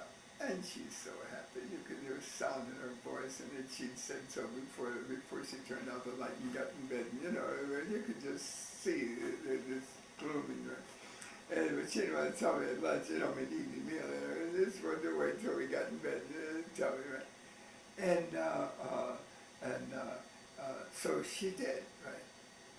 So we rejoiced, and et cetera, et cetera, et cetera. And then she said, what are you going to tell me? I said, well, I can't tell you now, baby, because I'm not going. And so if I was going to tell you, I'm not going to tell you, because I'm not going. I told her I had to call the seminary, called to ministry, and that I could go to seminary, but I was not going because I was not going to leave her there having a child, not knowing what's going to happen, right? And didn't know how much money she would need, all that sort of thing, right? Or we would need, right? So the point is that if I left my job, she would have the only job, etc. I wasn't going. And so we went back and forth about it for, I don't know how long, an hour or so. And finally she said, whose faith is in question now? The unfaithful. Whose faith is in question now? And that ended it, really. That's the last point that anybody made that made sense from that time on. So I said, okay, baby, I had to, that's it. And then I find that they've been collecting money for me to go to seminary. So my way was going to be paid. Mm-hmm. In between that, right, and going to seminary, because I have to wait till the next semester starts, second semester starts, is the way it was going to play out, is that I go to the National Baptist Convention. First time I'd ever gone to the National Baptist Convention. Where? Well, it's being held in St. Louis. Okay. All right. Mm-hmm. And at the big stadium there, I used to know the name of it all the time. Right? In fact, I've been in it since then. But it's right down the street from the big railroad station that now is a hotel. Right?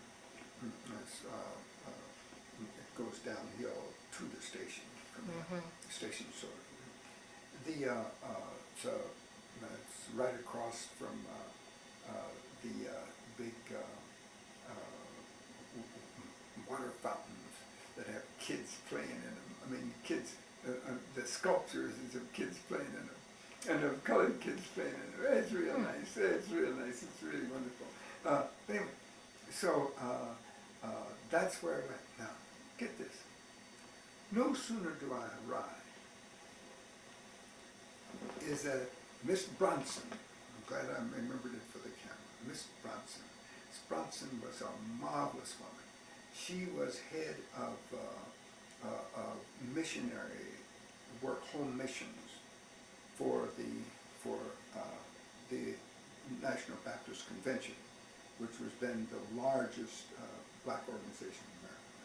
Why are you, as a Methodist, going to the National Baptist Well, Convention? I changed by that time. Oh, okay. I changed by that time. I had and I guess I should put this in since we're on this line. Mm-hmm. By that time, before the wife and I married, in fact, right, I was going to Mount Zion Baptist Church, both Ben and I and the wife. I remember you saying that. Yeah, that's right. Okay. And remember I was telling you about making the decision that about being Catholic or Quaker. Did I tell you that? See, but theologically, it was the decision of being Catholic or Quaker. In other words, are you going to be in a highly structured system that told you what to do, a bishopric structure? Right?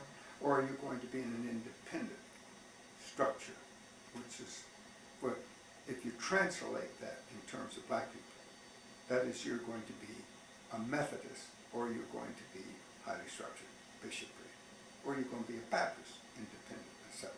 Right? And most of us are Baptists, right? And most poor people are Baptists in the South, because there was nobody on their side but themselves. You see what I mean? The bishopric structures basically serve the upper class and those who are in fact riding the backs of the underclass. It's never put quite that clear. Now, you see what I mean? But that's really what happened. So what happened at the convention in St. Louis? So I go to the convention, and where I enter is an area where they have all the sales and stuff going on, right? Which was below where one of the big meetings. See, we have 20,000 people. We had 20,000 people come to the convention in those years, right? Is the and I go in there, and the first person I see is the only person I know. first person that sees me is the only person I know. Miss Brunson. She comes over because she had been at our church in Peoria, because our pastor was the dean of the Sunday School and BTU convention, right? Which the only other thing that was any, which was a part of the convention, and the women's convention, and the BTU were separate pieces of the larger body, right? The rest of it, and all the rest of it, was twice as large as these two things, right? And so she saw me and immediately remembered and responded to me and came over and got me. And you know where she took me? Where? Over to the booth of American Baptist Theological Seminary. Why? I don't know. That's what I'm telling you. I don't know. Now, I would rather say, because I'm always looking for real reasons, right? I'd rather say that my pastor had told her, but I went to the convention on my own. I didn't even go with my minister, right? I went on my own, right? But as soon as she sees me, she comes right over, and she's the only person there I know. I mean, how did she happen to be how did they happen to be down there in the first place, right? How would she be where she could see me in the second place? Because I had no idea. I didn't have any idea when I was going to be there, or where I was going to be, or anything else, right? And then why would she have taken me straight to that table? Because there were people she wanted me to meet there. Right? And who did you meet? Well, I met the faculty of the seminary. That's who was there. And by the way, so then in January, I go to, first time I'm at the seminary, I go to the seminary as a full student. Right? I wasn't a student before I go back home and go to work, right? But then I come back, I'm a student at ABT, American Baptist Theological Seminary, right? So I go to ABT. And the year? In the year he got me. It's in the 50s. Yeah, but I don't know when it was. Okay. It was near the time, it was middle 50s, or about 53. See, You married. I was married in 53. So if we married in 53, she was having a baby when I left the seminary. But we were already married a year. Okay, so Right? it had to be So- 54, 55. Yeah. See, because Montgomery was happening about that time. All right? Because of another reason, I'll tell you. So I go on over the table, because by month, you start figuring it by month now, really. I mean, if you were figuring, right? So I go on over to the table, and I meet these people, and I tell them, I'm thinking about going to seminary anyway, and so we talk, and et cetera, et cetera, et cetera. Right? Well, then, as I said, I leave there. The only other thing I remember at the convention was J.H. Jackson, who had just ended his first year as president of the National Baptist Convention, right? And Jackson came back to preaching blind again, so that they re-elected him. But he went in on the basis that you'd only stay a year or two or three, something like that, right? He stayed for 20-something years. And but that his sermon, his speech type part of the sermon, right, was a 10-point program that he was going to deliver for the African American people and for the National Baptist Convention. Right? That was really for the National Baptist Convention, but those were the same thing in those days. It was all right. There wasn't a major leader anywhere. Right? In fact, somebody had the gall to mention to me on the phone the other day, is that how do you respond to a fellow telling me that J.H. Jackson was the most powerful black man in America at the time of the National Baptist Convention that I was talking about? I said, that's ridiculous. If he was, but anyway, at the time that Martin came to be in it, I shouldn't get off the track for you.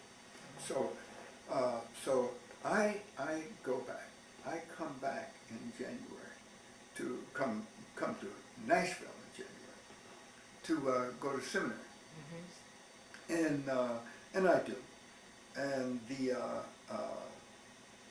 so I'm there, and comes near the end of the semester, within weeks of it, and my wife calls, and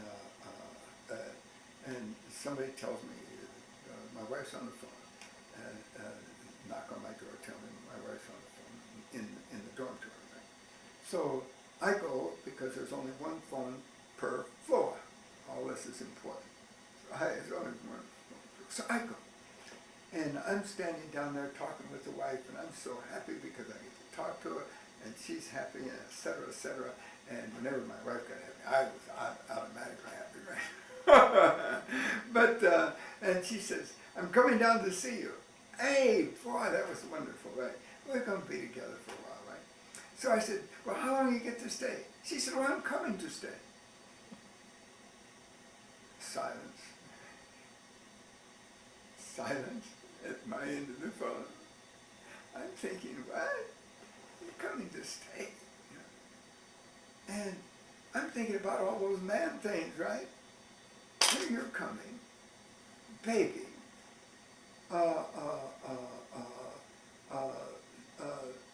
You will have left your job. I'm in a dormitory, I don't have an apartment, right? There's no sense of talking, because she's going to say, whose faith is in question now, right? So, do you want to stop? And Okay, this is Carol Merritt on April 6, 2006, at the home of the Reverend C.T. Vivian for our third session. Hello, Reverend Vivian. How are you, my sister? I'm doing fine. Thank you again for allowing me to come and have you continue your story. Well, I'm thankful that you're taking it. Okay, well, thank you. I think the last time we ended with you were in Nashville, studying at the American Baptist Theological Seminary. Yeah, but I think we were beyond that, really. I had, I think at the time that the Freedom Rides, it's about this time. The last part of the tape, though, you were just capturing the story of your that's wife coming to You're right. You're so right. to live with you. That's right. So if you can pick that up, then we won't have any gap in our story. And I was at the seminary at the time. Okay. In fact, that's where I'd come to Nashville, and my wife called and mentioned that. Did I tell you that my wife had called and said she was coming? Right. Well, she came. Okay. And by the time that she came, I had mysteriously, it seems like everything I needed came, both the job at the publishing house, using everything I'd ever done, and then most important was an apartment, a married student apartment, the only one that was open, and I happened to get it. So I was all settled. She came and we settled down, and new baby, the whole thing, right? Okay. And had another daughter that came with her, right? So we were all there. And Joanne, the daughter, and Octavia, the wife, and C.T., the husband, and the father, and then the little baby Denise, who is now here with us in Atlanta, and who is all of my children are here. All six. Well, the 6 children by Octavia and I are right here in the city. Oh, okay. Joanne is in Peoria. But anyway, we all settled down there and started doing the things that I love, both the studying at the seminary and the writing at the publishing house. And as I graduated from the seminary, the uh, uh, the what took up my time then was basically involvement in the movement. Okay. I had started involvement before by preaching here and there, and being at the publishing house meant that you were always everywhere doing all kinds of things. And I say everywhere, I mean across the country and as well as in Nashville. What publishing house was this now? It was the American Baptist, pardon me, that's the seminary, National Baptist Convention's publishing board. Okay. Right? All right. You see, Nashville is a publishing center for religious publishing. There's real reasons for that, but the point is that we had 3 African American publishing houses in that city. 2 of them Baptist and 1 of them Methodist. Right? Is that the AME Methodist boards in that city, and and that becomes important for later relationships. And I was at the National Baptist Convention USA, and the other publishing board was the Baptist Convention USA, and I was at the USA Incorporated, right, National Baptist Convention. See, they were both National Baptist Conventions. They had split in 1915 over the publishing house. Oh, okay. Because the fellow that was editor-in-chief and publisher decided that he owned the publishing house. That's a story by itself, which we don't need to deal with here. But now, the publishing house that you were at, was this the one of the National Baptist Convention that eventually James Jackson was the head? Yeah, that's right. Okay. That's exactly. Yeah, See, that's right. that's the kind of thing that helps you to get it. Okay. In fact, it was called the Townsend Convention because Townsend built the publishing house. Okay. All right. Okay. But the real leadership of it then eventually came out of Chicago. All right. And J.H. Jackson was the second National Baptist president to come out of that of Chicago, and out of that great church in Chicago. Its name, it doesn't come to me right now. And all of this figures as we move along. Was it Olivet? Olivet Baptist Church, right? All right, at 31st and what later was to be Martin Luther King Jr. Drive. Okay. Right. Great. And then the address changed to 31st Street instead of to Martin Luther King Jr. Drive. Oh. See, There must be a story to that too. 47 in South Park. It was South Park. You see, Okay. it was South Park. It was at 31st and South Park, right? And there is a story there, but we'll get to that, Oh, right? okay. All right. Because it all becomes a part of the story. Okay. But so that when I came to the publishing house, Townsend was there, and Townsend was Dr. Townsend, right? He was a medical doctor who and a tremendous Baptist layman, and throughout the time that they broke, he was the one that took over and started to figuring to rebuild build a publishing house for the National Baptist Convention, USA Incorporated. Okay. See, first it was USA, so the new one formed. They said they're the National Baptist Convention, but they were going to be incorporated. Okay. Right. And so that's the real difference in terms of paper, but in terms of reality, the publishing house that Townsend formed would be owned and directed by the convention, not by one person. Okay. Right. However, the way things really ran, by the time he had built the publishing house, and went all over the country. As I say, he was really a medical doctor who gave up medicine to serve the church in this way, and was so involved. He built what was either the first or second largest building owned by African Americans in the country at the time. when the publishing house was built in Nashville, it was the finest building in Black America, all right, that we owned. And the work done there was just tremendous in terms of reaching out across the nation, because the National Baptist Convention was represented all over the country, where the National Baptist Convention USA was really not. Okay. All right, it was national, but not really. What was your job at the? I was an editor at the Seminary okay. Publishing Board. From the very beginning, I was an editor, but I was director of boys' work, all right, which is what I had done before. I had done at the YMCA in Chicago. I had at the center in Carver Community Center in Peoria. All right, so this was the carryover for that. And this was everything I'd ever done before was used. I'd been editor on the newspaper, right?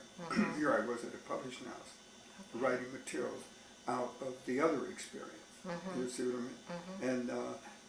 And as speaker, I had to go around, which was the thing I was natural. I was going around organizing around the things that I had to do. And as a result of that, I also created then the first Baptist layman's magazine for black. I don't think any black denomination I know at the time had a layman's magazine. I created that. What was the name of it? Yeah, Baptist Layman. Okay. The Baptist Layman. Okay. Is that it was something that I felt we needed, and so I did it, and I did it without budget, which is which is one of those things that to get a budget out of Townsend, out of Dr. Townsend, almost impossible for something new that he didn't feel he needed.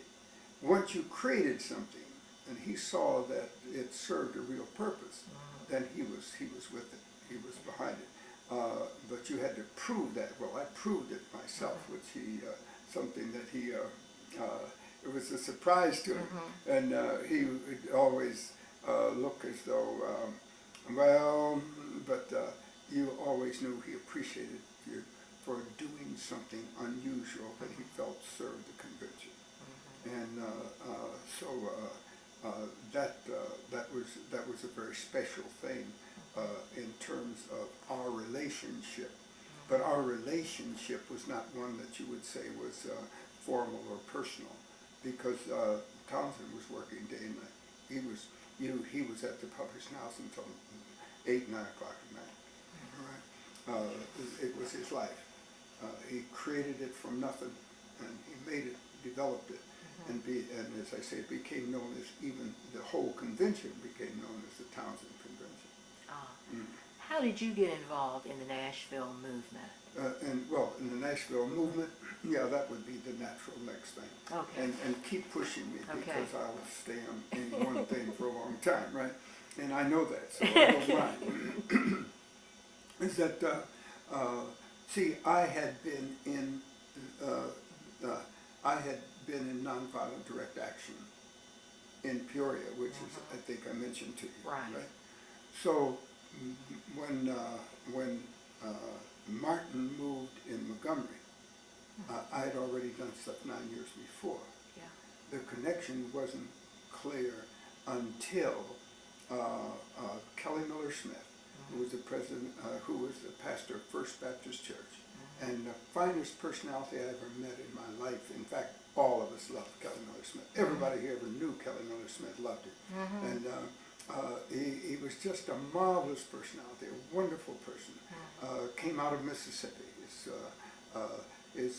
Kelly Miller, his father, Kelly Miller Smith, his father, the Smith that was his father, loved Kelly Miller, who was the writer and professor at Howard University. Oh, okay. So he named his son after Kelly Miller. As a book collector, I have 3 books by Kelly Miller. Okay. And I have one by Kelly Miller Smith. Okay. Right. But the Kelly Miller was a fine personality. Martin, he was a natural in our community. So when Martin started the Southern Christian Leadership Conference, he called Kelly Miller into this first meeting of people that would come together, pastors that would come together to create the Southern Christian Leadership Atlanta? Conference. No, he didn't hold it in Atlanta. Oh. In fact, I have to think twice as to where he held it. I think it must have been Montgomery, but that doesn't make sense to me in one sense. But anyway, there was this national meeting. Okay. And it must have been Montgomery. Okay. But we'll get that straight. I need to get it straight, and I Okay. should know it. Okay. All right. I picture all of them together in my mind. The fellows that I knew that made it up. You had all the fellows that had been Ooh, about anything. I'd like to know. Well, you see, I don't know all of them, but you see, you had, and one reason I mentioned that because you had Fred Shuttlesworth, all right, who was in Birmingham, all right, and naturally would be there. With him was with Abernathy, with Martin in Montgomery. You had Kelly Miller out of Nashville. Okay. You had Joe Lowry out of Mobile at the time. Right. All right. You had and the fellow I'm trying to think of is in Tallahassee, Florida. Loved him dearly. Marvelous guy. And his name does not come right now. I'll find his But name. And put it's it in a the pastor out of transcript. Tallahassee. Yeah, once we're off of this, I'll give it to you. I got it in the other room. Okay. But those were some leading people in it. But there were a number. Anybody from Baton Rouge? I don't think I know I know why you asked the question, but I don't know whether he was there or not. Later to become, later I was going to say later to become president of the convention, Jemison, right? And Jemison's son is also now an outstanding man within Black life there, right? And in fact, he and I was on the phone. I created a new organization for the New Orleans action because of the flooding. And one of the first persons I called was Jemison, and he assigned his first vice president to be on my committee for this organization. What happened at that meeting in wherever it was, that yeah. first meeting Well, when see, they all that came first meeting, together? They really organized. Okay. And I can't tell you exactly who each one of the officers were, but everyone I mentioned by name there, right? With the fellow I cannot think of from Tallahassee. Okay. Because he had started a movement already in Tallahassee. So he was very, very important to the new organization, right? Right. So with that organization behind him, it was no longer Martin King and Montgomery, right? It was in fact the Southern Christian Leadership Conference. Okay. Now, how that first came to us, and we have to say this because otherwise, to better understand the name arrangements. Right. Before we were all SCLC, right? We became Nashville SCLC, NCLC. You see what I mean? Okay. All right. We became Tallahassee SCLC. You see? Okay. You get my point? Okay. Is that, and then later, as it formed, hardened, and it was very clear it was SCLC, and that was a distinct organization in itself, right? Then it became, we dropped off the name in front, and we all became just SCLC affiliates. Now that became important. Okay. You see, that became important to me because later I became the director of affiliates when Martin called me first full time. That's what it was. Okay. You see, is that so? I helped connect all the affiliates of SCLC. You see what I mean? but we started out as distinct operations across the country. All right? And if your city... Not knowing that you would be eventually part of SCLC? Oh, I had no idea. In fact, I wasn't even at that first meeting. Okay. Or you see what I mean? Oh, I wasn't at that first meeting. Because the only people at that first meeting were pastors. All right? And I was not, at the time of that meeting, the church I was involved in would not have been the individual church, not the denomination I was involved in. Was a community church. It wasn't even a Baptist church. You see what I mean? That was a side issue with me. You see what I mean? Is it because of my own personal set of theological beliefs, I didn't have to pastor a Baptist church. I was concerned more about inclusion and exclusion, theologically. Right? Is that so? I pastored this other church really to fill in for a fellow at first, and the people liked me so well that they asked me just to be their pastor. So I did. All right. So I was. But that's a story in itself. And, but the answer to your question, so which is very important because you're pointing things right to where we need to go step by step, is that so that when Kelly comes back from that meeting, he attempts to form a Nashville Christian Leadership Conference. I see. You see what I mean? So that in that process, he reaches out for me because he knew that I had already done nonviolent direct action. I had preached at his church even when I was in seminary. Oh. Right? So, and so he reached out for me, and I was at the publishing house. So I had a distinct role in community, all that sort of thing. Right? And so he reached out to me, and there was, by the way, is that one of the other people he reached out to right quick was a brother at the Methodist publishing house, who later became bishop of that of the regular Methodist church. Years later, but he did, and who played a role at the publishing house, the Methodist publishing house. Right, is that one of the good things to say about our unit? We were all well educated from the get-go, right? And now that was not necessarily, that wasn't the rule in when you're talking that many years ago.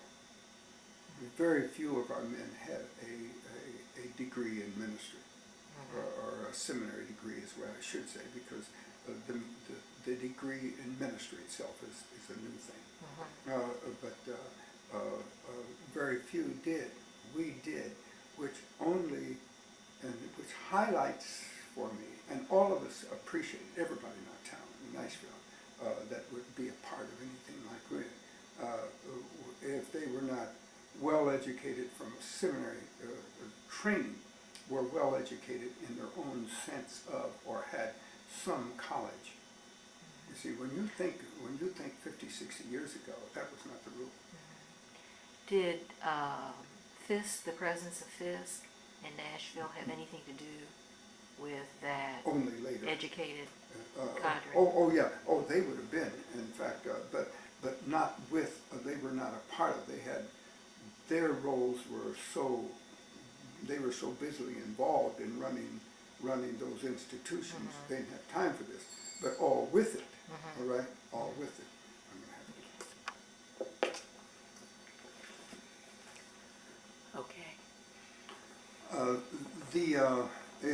It became clear that the whole city was with us. One of the reasons was because of Kelly. See, because he was so well liked by everybody, and he had the church, First Baptist Church in Nashville was the church. All right, is it and rightly so. I mean, and Kelly was one of the best preachers anyone has ever heard. All right. Kelly was just smooth, just tremendously smooth, and what he brought to every message was always of value. All right, very, very good, very, very good. And in fact,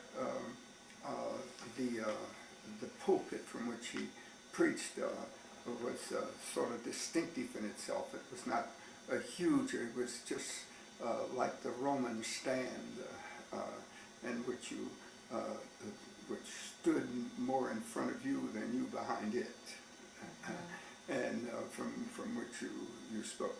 Kelly was a marvelous person, but because of it, we had the city on our side. Is that even from the beginning. However, the thing we had to do was to organize in such a way and perform in such a way that the city would see the difference. This is something you have to see. The difference between this new organization of SCLC and the NAACP. Okay.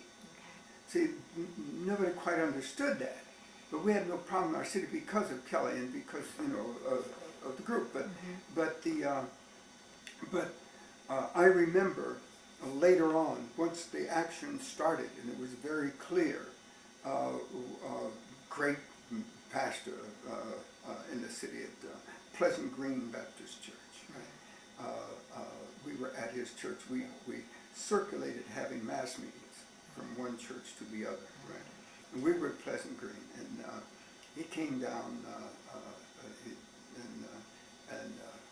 as before we got started good, and he said, he leaned over our shoulders, he came in through his choir stand, and he leaned over our shoulders, and he said, you know, says, I just want you guys to know that I didn't understand the difference between you and the NAACP, and I saw no need for two organizations. He says, but now I understand the real difference, and I just want you to know that I'm glad you're in my church, and I want you to know I'm behind you and with you. Elaborate on that difference. Yeah, well, see, that's very important. See, now we can say it very simply, but remember at the time, the NAACP was the only real national organization that we had. There wasn't a core, there wasn't an SCLC, there wasn't almost anything else that dealt with the issues of freedom. You see, Urban League, it wasn't, if it existed, it wasn't important. You see what I'm trying to say, right? And it really, and it wasn't run by us anyway, right? You see, when I say us, I mean black people, for those who are going to be hearing this later on, is that it was actually run by people in New York who were big business people, who were doing a marvelous thing that we needed. They opened businesses for us, but they really weren't a civil rights organization. You see what I mean? They were not about the issues of fighting the issues and struggling against the forces of racism in the same way they were about, but they were about a very important thing, getting jobs. They only became a civil rights organization in the sense you could call them in the middle of the movement. See, before, at the time the SCLC started, the only thing we had was the NAACP, but it was a powerful force. It was the most important. And this created problems later, because the head of the NAACP at the time really disliked the fact that Martin King had rose up and was so prominent. You're talking about Roy Wilkins. Roy Wilkins, you see what I mean? Is that, and often tried to, throughout the movement, tried to counter anything that we were doing. When we said that we should basically withdraw our support from Christmas. Right? The word used by the public was boycott. The word used within the movement was withdraw our resources. See, because we were not dealing with the physical language of boycott, which always meant beat people in line. But we were saying that our resources come to us from God. All right? So we're withdrawing our resources from an evil system. All right? And to make an impact on them, to make them understand that racism is an evil thing. I had a question to ask you Sure. about those ministers that came together in the Christian Leadership Conference. Sure. And I guess in many places. Were they not, though, NAACP people? Had they not been NAACP people? All of them Yeah. were people. In fact, I think the perfect example of this is Fred Shellsworth. Okay. See, Fred Shellsworth, how we got the Alabama Christian Movement for Human Rights was because all those people had been in NAACP. But after the movement began, we really began to move. Right? You're talking about direct action yeah, as direct opposed action. to legal. Yeah, yes, right. And I'm going to kind of fill that in for you, right? It's one of those differences, right? But the thing is that the governors got upset. So the governor of Alabama disenfranchised the NAACP in Alabama as to stop it. Figured if he was trying to stop it. Well, Fred Shellsworth said, and he went all over the state changing those organizations to the Alabama Christian Movement for Human Rights, right? Which later became the whole Alabama network for SCLC. Okay. You see, all right? Is that, but the real difference is deeper than that. You see, we saw ourselves as a moral and spiritual force dealing with racism, and that our end result was not legalistic, that regardless of what the law was going to say, right, we were going to struggle beyond it.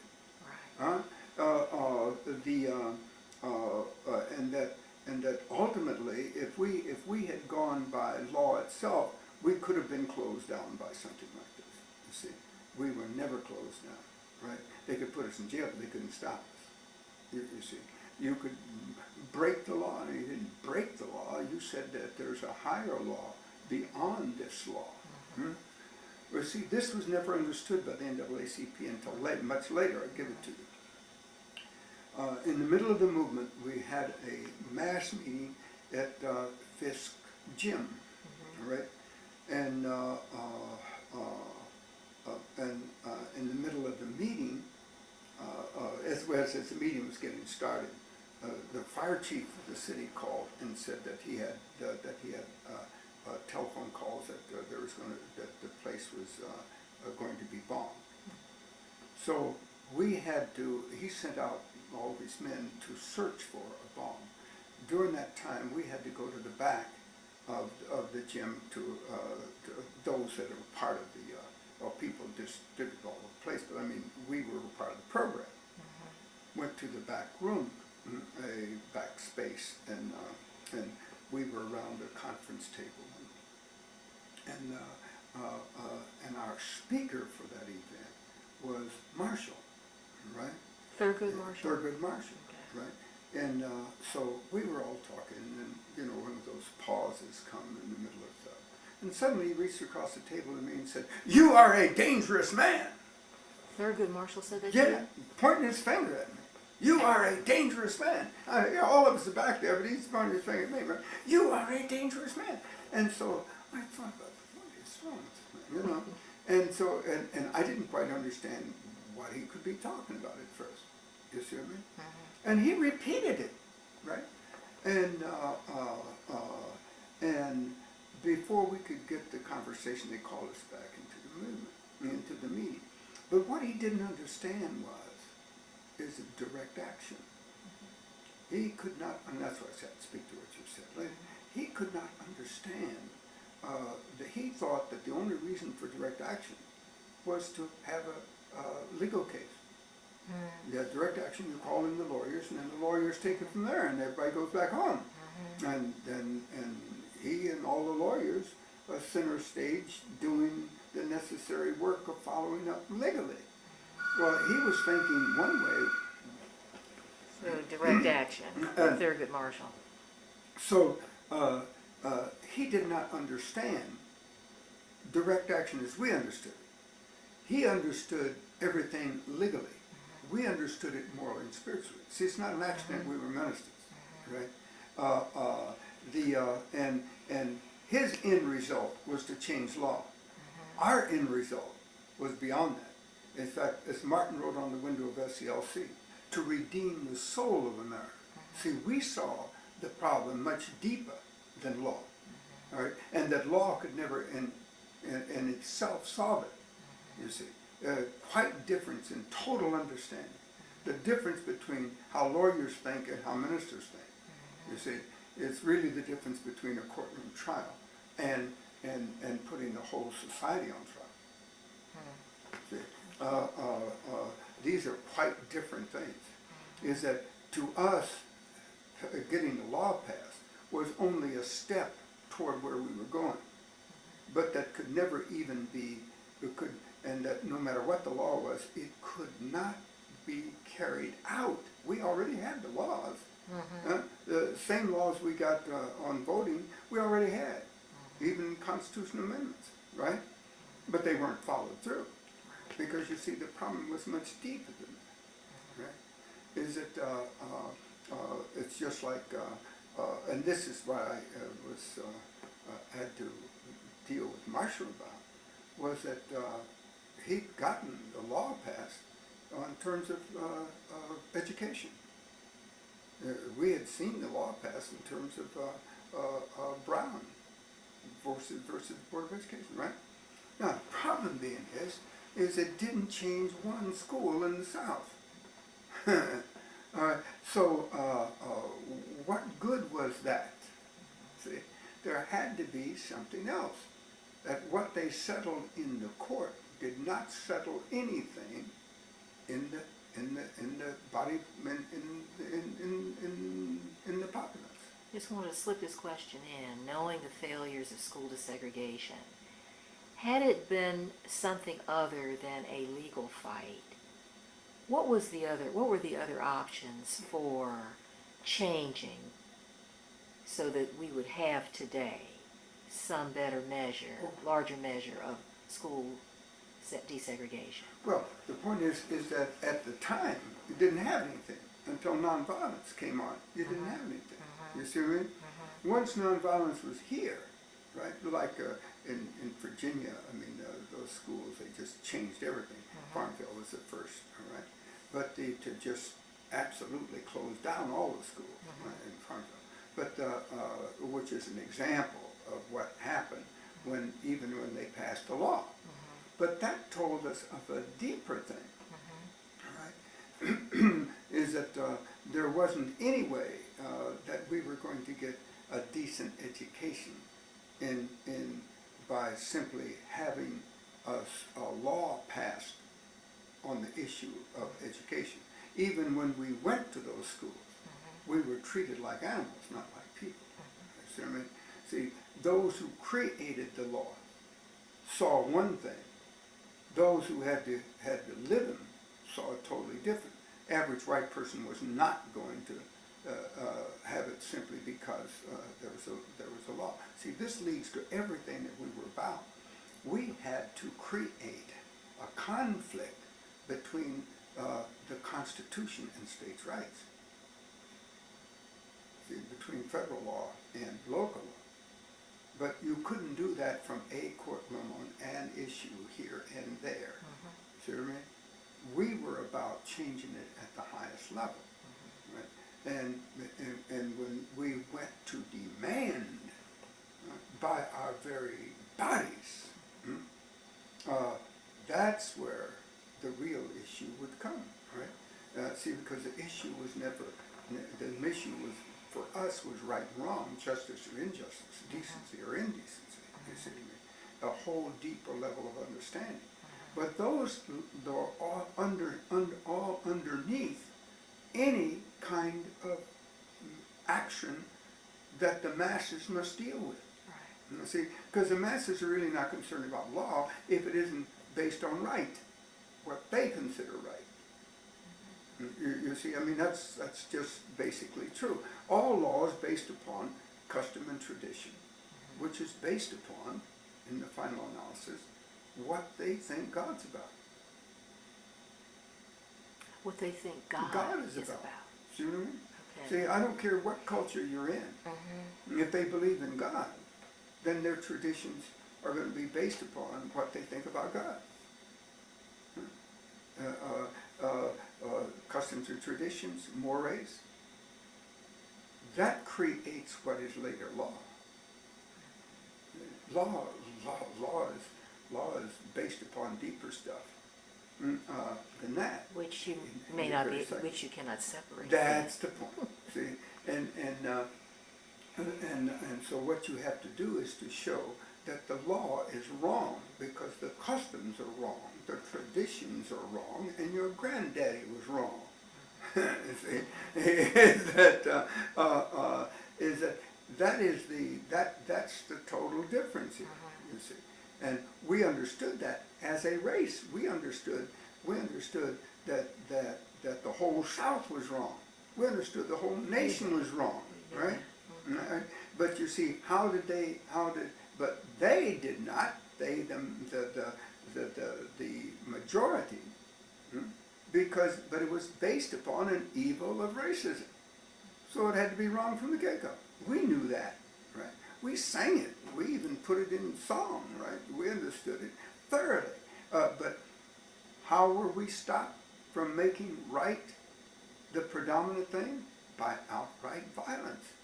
See, they beat and murdered and killed and misused in order to keep their tradition. And they claimed it was God's, but it was not. And we knew that. But until that fight was over, there was not going to be a real way to get justice, any sense of equality. Is that fight over? No, not totally. Okay. See what I mean? And this is what I meant, is that law could never do it, right? See, we had to establish a moral and spiritual basis, all right? So that little by little, the Southern Baptist Convention only came around on paper 35 years later. You understand, man? And they're the major religious force in the whole entire South, and the largest Protestant group in the nation, right? Is it? But their birth and everything was based upon it. But the Southern Baptist Convention came as a result of what? The Civil War. See what I mean? The Baptists became Northern Baptist, Southern Baptist, right? They said that racism was of God, right? Now, until you break that, you haven't dealt with anything new, because they're not going to believe it. God supports it. Well, that's outright evil to say that God was involved in the basic evil of the culture. See, is it? But who was going to say they were wrong? All churchmen in the nation said they were wrong. It didn't make any difference to them, but they're the South. You see what I mean?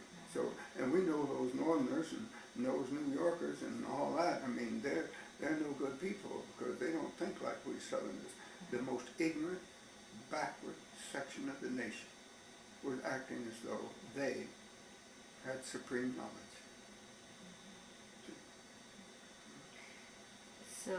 So we had to go to battle with that. Right. See, and how did that battle play itself out in Nashville? It played itself out in Nashville because we won it. See, what I'm getting at is we were fortunate in Nashville in a number of ways. There were, remember, because it was a publishing center, remember I told you all of this would be woven in, right? It was a publishing center. You had 14 different publishing houses, religious publishing houses in that city. I know at one time. Right? The Southern Baptists there, and they had such a force there that they moved $20 million of new stuff in at that time without moving a piece of furniture from their other building, right? And 20 million, that was when $1 million was $1 million. We're talking about a half century ago. You see what I mean? That's quite different than now, right? $1 million they give away on programs. At that time, the top program giveaway was $60,000. That gives you some idea, right? Is that so that when we see it, we understood this in moral and spiritual terms. That's why we're willing to go to jail. That's why we're willing to suffer. But where do we go right back to? We go back to a first century Christian church. Right? All the disciples went to jail. Right? That was not a big bother for us. Is that because we understood it? We were ministers. And those who followed us were Christian lay people. Right? The same kind of people that Rome put in the Colosseum and was with the lions. You see what I'm saying? So we had a history of understanding suffering, had a history of understanding that you were willing to sacrifice for a greater good. So who directed the direct action campaigns in Nashville? I was in charge of You were in direct charge action, of it. yeah. Okay. I was in, well, wait a minute. I was in charge with SCLC per se. Okay. But when Jim Lawson came in town, Jim understood more about nonviolence than I did. Okay. Although I had done it, Jim understood how to teach it better than I. All right? So Jim was the one, and Jim came there for reconciliation. Fellowship on Fellowship of Reconciliation. See, in fact, he was their man in the whole South, right? He was sent there for that purpose. And, hey, as things would happen, as I mentioned earlier, right, is that his apartment was across the street from mine. Okay. All right? And we immediately locked right in with each other, Okay. right? And still do. I mean, we call each other all the time. We were talking last week, right? Is that because, and as I say, we didn't do all this by ourselves, right? See, I believe that God is a God of history. I believe that God is a God who moves things. God is a God who calls for a purpose, his people, right? Right? See, and and it is, and as I said before, it's not an accident I was in Nashville. It's not an accident Jim was in Nashville either, right? And there was no real reason for it. You know where the reason he was moved to Nashville? Why? Is because he wanted to go to seminary. In Vanderbilt. Yeah, at Vanderbilt. See what I mean? And I came because... For the same reason you were in Nashville. That's right. See what I mean? Is that these are, one can poof anything they choose. But when things like this are consistent throughout, right, then there's a whole nother thing going on. Okay. And you may interpret it differently, but it's happened, and it's happening, you see. Right? Now, so that, and answering your question is right on the line where you want to go, and rightly so, is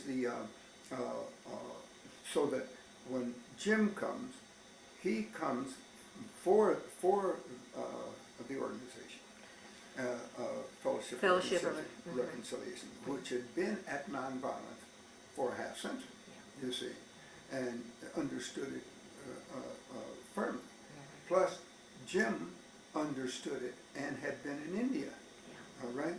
So he had a background in it all, and was excellent at getting this over to students.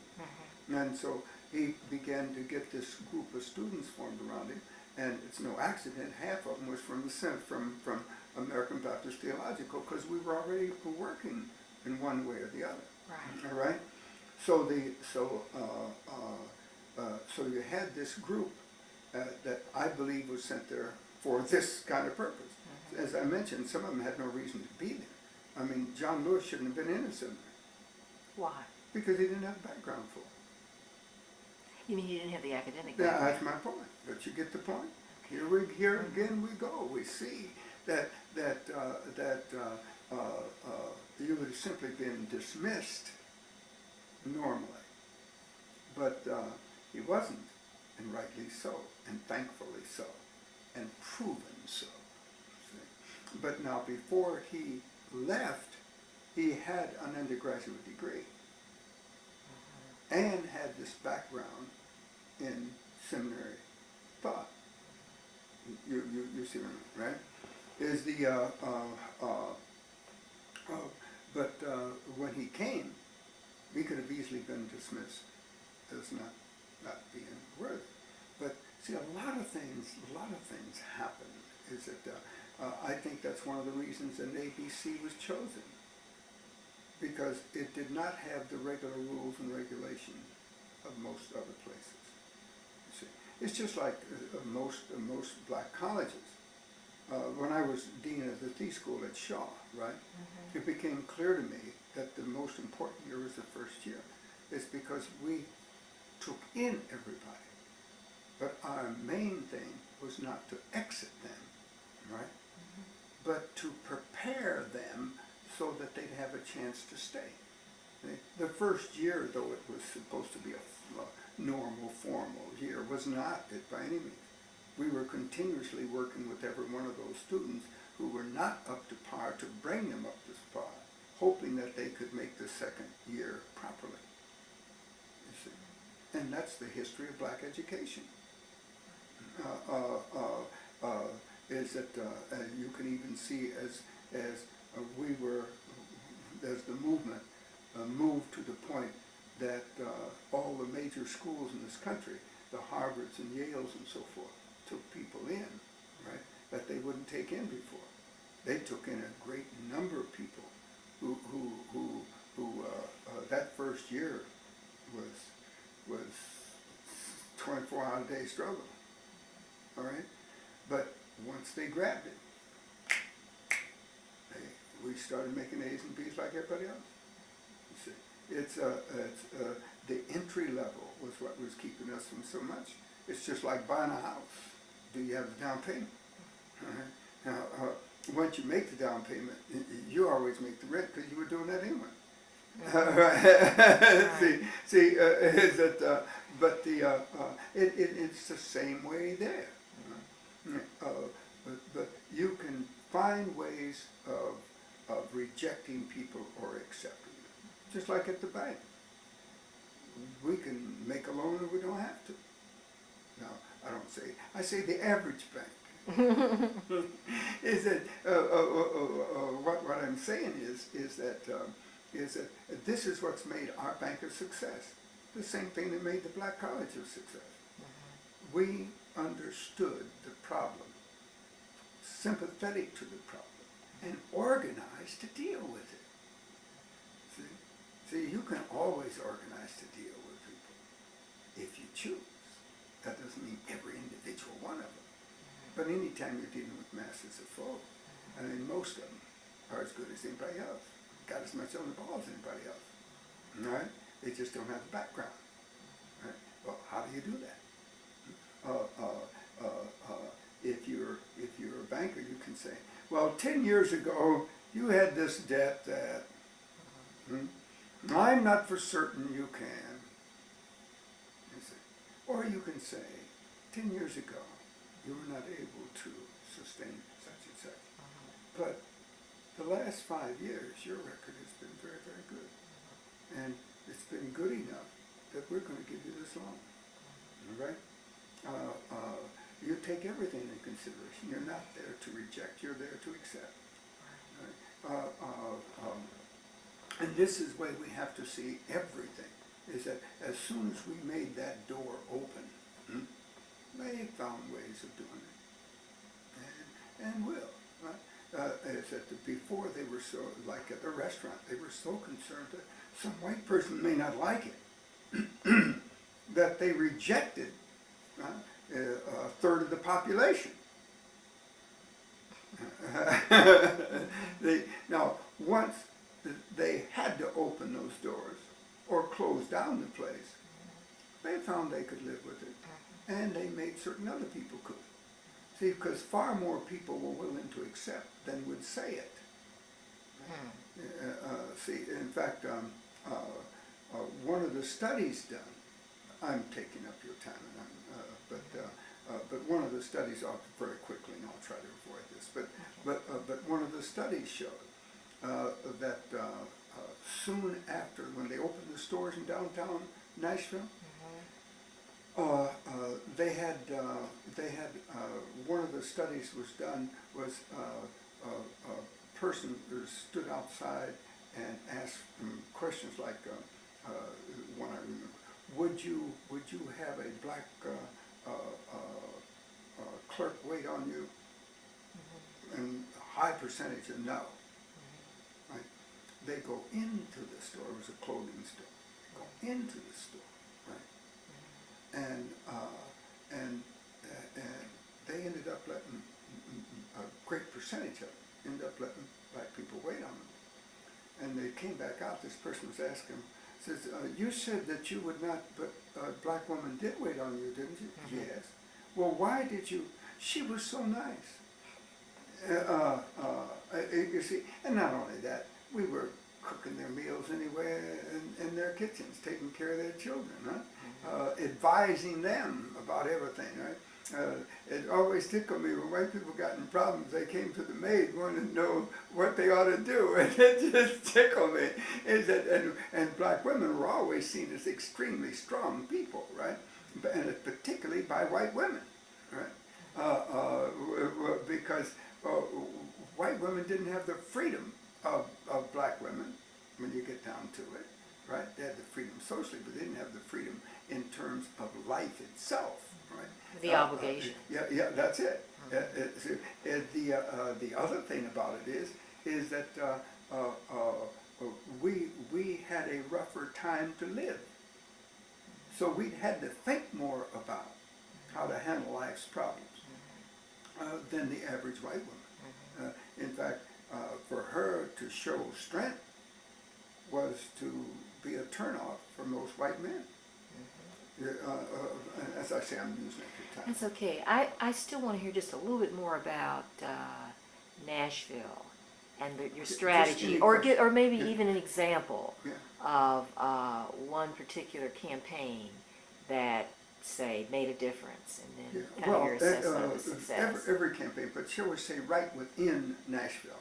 Our first campaign was to open the department stores downtown. Okay. Right? And to the restaurants and the cafeterias and so forth within them, right? And the stores themselves. Okay. Is the so that we, as most of our force was students, right? So we would bring them in, they would come downtown, and we would march downtown, and usually from First Baptist Church, because it was just 2 blocks off of, well, just right off the Capitol, and 2 blocks from just downtown, right? And this was about what, 1960? Yeah, Because this thing's beginning. 19 into 50s. Into the 50s. Yeah, Okay, so you certainly well preceded the Oh, the yeah, North in fact, Carolina. well, see, but here's what we have to see. No, not well preceded them. Actually, we preceded them. What was that question? Okay, preceding the North Carolina. Yeah. See, we relative. preceded North Carolina because of this reason. When the announcement came out that they were sitting in, right? Is that and talk with Jim Lawson more about this, Okay. right? Because Jim knew the guy, one of the profs at North Carolina, right? Okay. They talked in the midst of this thing, right? Is that then? So I talked with Jim, but firsthand is good. But I know because we were doing movement, so I know we were for it. When they broke loose, okay, we were going through the steps, the training steps, right? We were negotiating downtown at the department stores. You were already negotiating? Yeah. Oh, okay. See, so we were going through a process that was the step-by-step process of real nonviolence. Okay. Okay? They just said, these students at night just said, right? And they went down and said it, right? Well, now, good thing about that is they did it. The negative thing about it is that had there been a different set of circumstances, they could create a riot, right? Or simply, they would have met with so much opposition, and the town wouldn't come to their aid, that they would just ended that, right? And they would have just been put in jail and gone. which would have been heroic in and of itself. It's just like in Montgomery, there were people that sat down on that bus and refused to move and were arrested before Years before. Yeah, that's right, Miss Parks. But they didn't have the stuff that Miss Parks had, right? They didn't have the community support that Miss Parks had, right? Is that they weren't seen as such a good person as Mrs. Parks was. You see, all that is terribly important. And here again is why I speak to who was head of our organization. It was Kelly Miller Smith, right? See what I mean? That was very important. That was a cover for us, right? Is it, it's just like Bernard Lafayette used to say, if C.T. was in it, in other words, if Reverend Vivian is what he said at the time, was in it, I knew it was all right? And I could tell my parents, in other words, and everybody else, it was all right, or he wouldn't have been in this thing, right? Well, see, what he meant was older people were also involved, not just students, that had the respected community. So I say the same thing in terms of Kelly. You see what I mean? Because this wasn't my town. I came from somewhere else. It was Kelly's town. He was the pastor of the church. He had the respect of everybody in community because he was such a marvelous personality. All of this is important because what you're doing is a moral and spiritual struggle. It's not just a legal struggle. But we were ahead of, because we were going through the steps. And we did not start until some weeks after they'd already set in because we hadn't gone through all the process yet. Okay, so you were completing your training. Yeah. See, and this was tremendously important stuff. Now we had the city on our side because we were having mass meetings. All right? But they didn't get big until after we had those first sit-ins downtown. That's when they got big, right? But as soon as we set in, everything's opened up. The first group to get who got arrested went into the restaurants and so forth, right? That got arrested into the drugstores and stuff like that, into the counters, right, that they had in them, right? The first people to get arrested were put in jail. We were so well organized. They thought when they arrested them, they had it over with. And here comes a whole nother wave. And then they arrested them, and here comes a whole nother wave. And they just couldn't, and the jails were filled, right? They could not understand it, but that was our strategy. But they'd never had anything like this ever happen before. Right, okay. Now, as a result of these sit-ins, right, is that Attorney Luby, who was our head attorney. L-U-B? No, L-O-B-B-Y. L-O-B-B-Y. Yeah, Luby. Okay. Attorney Luby, who had, by the way, had a doctorate in law. Very few people ever have a doctorate in law, and even now, because they don't need it, right? But in fact, the law degree is often seen as the higher degree, right? But because you do their study afterwards, right? And things of that sort. But Luby was the most respected lawyer among all law people in the city, black or white, okay? Which was not the normal thing, right? Is that, but all of the lawyers in town came together to defend us. Right? All the black lawyers in town came together to defend us. All right. Right?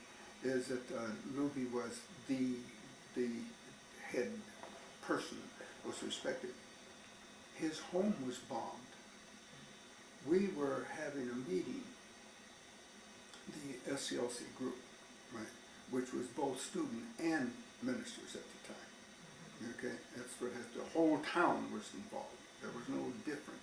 The student movement, as we know it, as a separate thing, had not formed. Okay. All right. See, I mean, one has to see that because one thinking from now, saying, "Oh, there was a student movement that was different from the old folk." Right? Not at that time. It was called the student movement by some, right? but you see, it didn't, but everybody was together, Okay. all right? We all were in the same mass meetings together. There wasn't any name for anything that was separate from SCLC. Oh, okay. See, this becomes tremendously important. It wasn't until the meeting at Shaw that you had a student movement. Okay. You see what I mean? Is it as such? Now that didn't mean that students were not all over the country being concerned and moving. But shall we say, Nashville is an example of the fact that the student movement was not separated from the community. See what I mean? Okay. And there was never any friction between old guard Couldn't be. and young students, as there was, say, for example, in Atlanta? And there couldn't be in our case because we all started and worked together from the very beginning. See, now you remember, you didn't have in Atlanta. You had the fact that men like Daddy King didn't come to understand until his son was in jail. You understand my point? That's a little different later because they were so connected to downtown. See, is that because well, that was not true of Nashville. The people that ran the movement in Nashville were not connected to downtown to where they gave as much credence to downtown, and that they know the mayor as in some other places, right? You see, is that when the people that Kelly brought together, the number one concern was the issue of black people.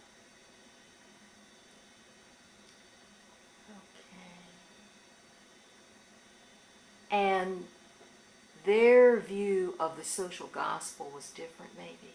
No, is that, yes, but no, it wasn't different, except that carrying it out was different. See, we had social gospel for a long time, but how do you get it done? Okay. That's where Martin comes with nonviolent direct action. And a mass movement. Yeah, well, you see, but the point is, one has to have the other. Yeah. Nonviolent, see, this is where I don't talk nonviolence without talking nonviolent direct action. Okay.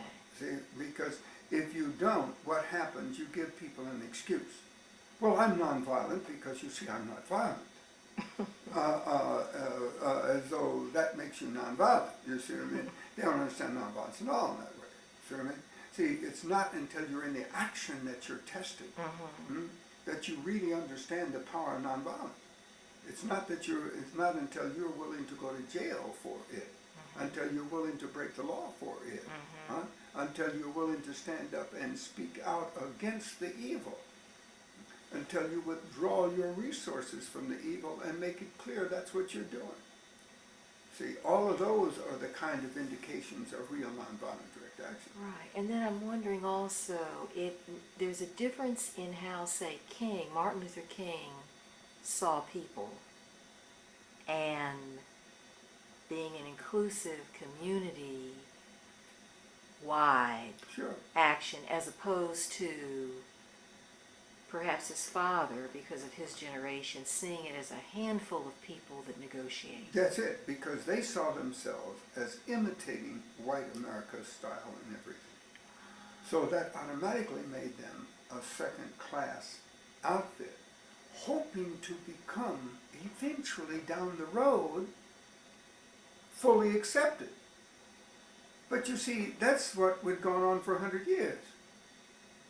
But it had not changed. See, and this is why I mentioned the legal thing on about Marshall. See, because what we have to see is that what they believed in their heads was, but helped us eventually. You know, everything built on everything. I mean, nobody just came out with, oh yes, you know, we suddenly have all the answers, right?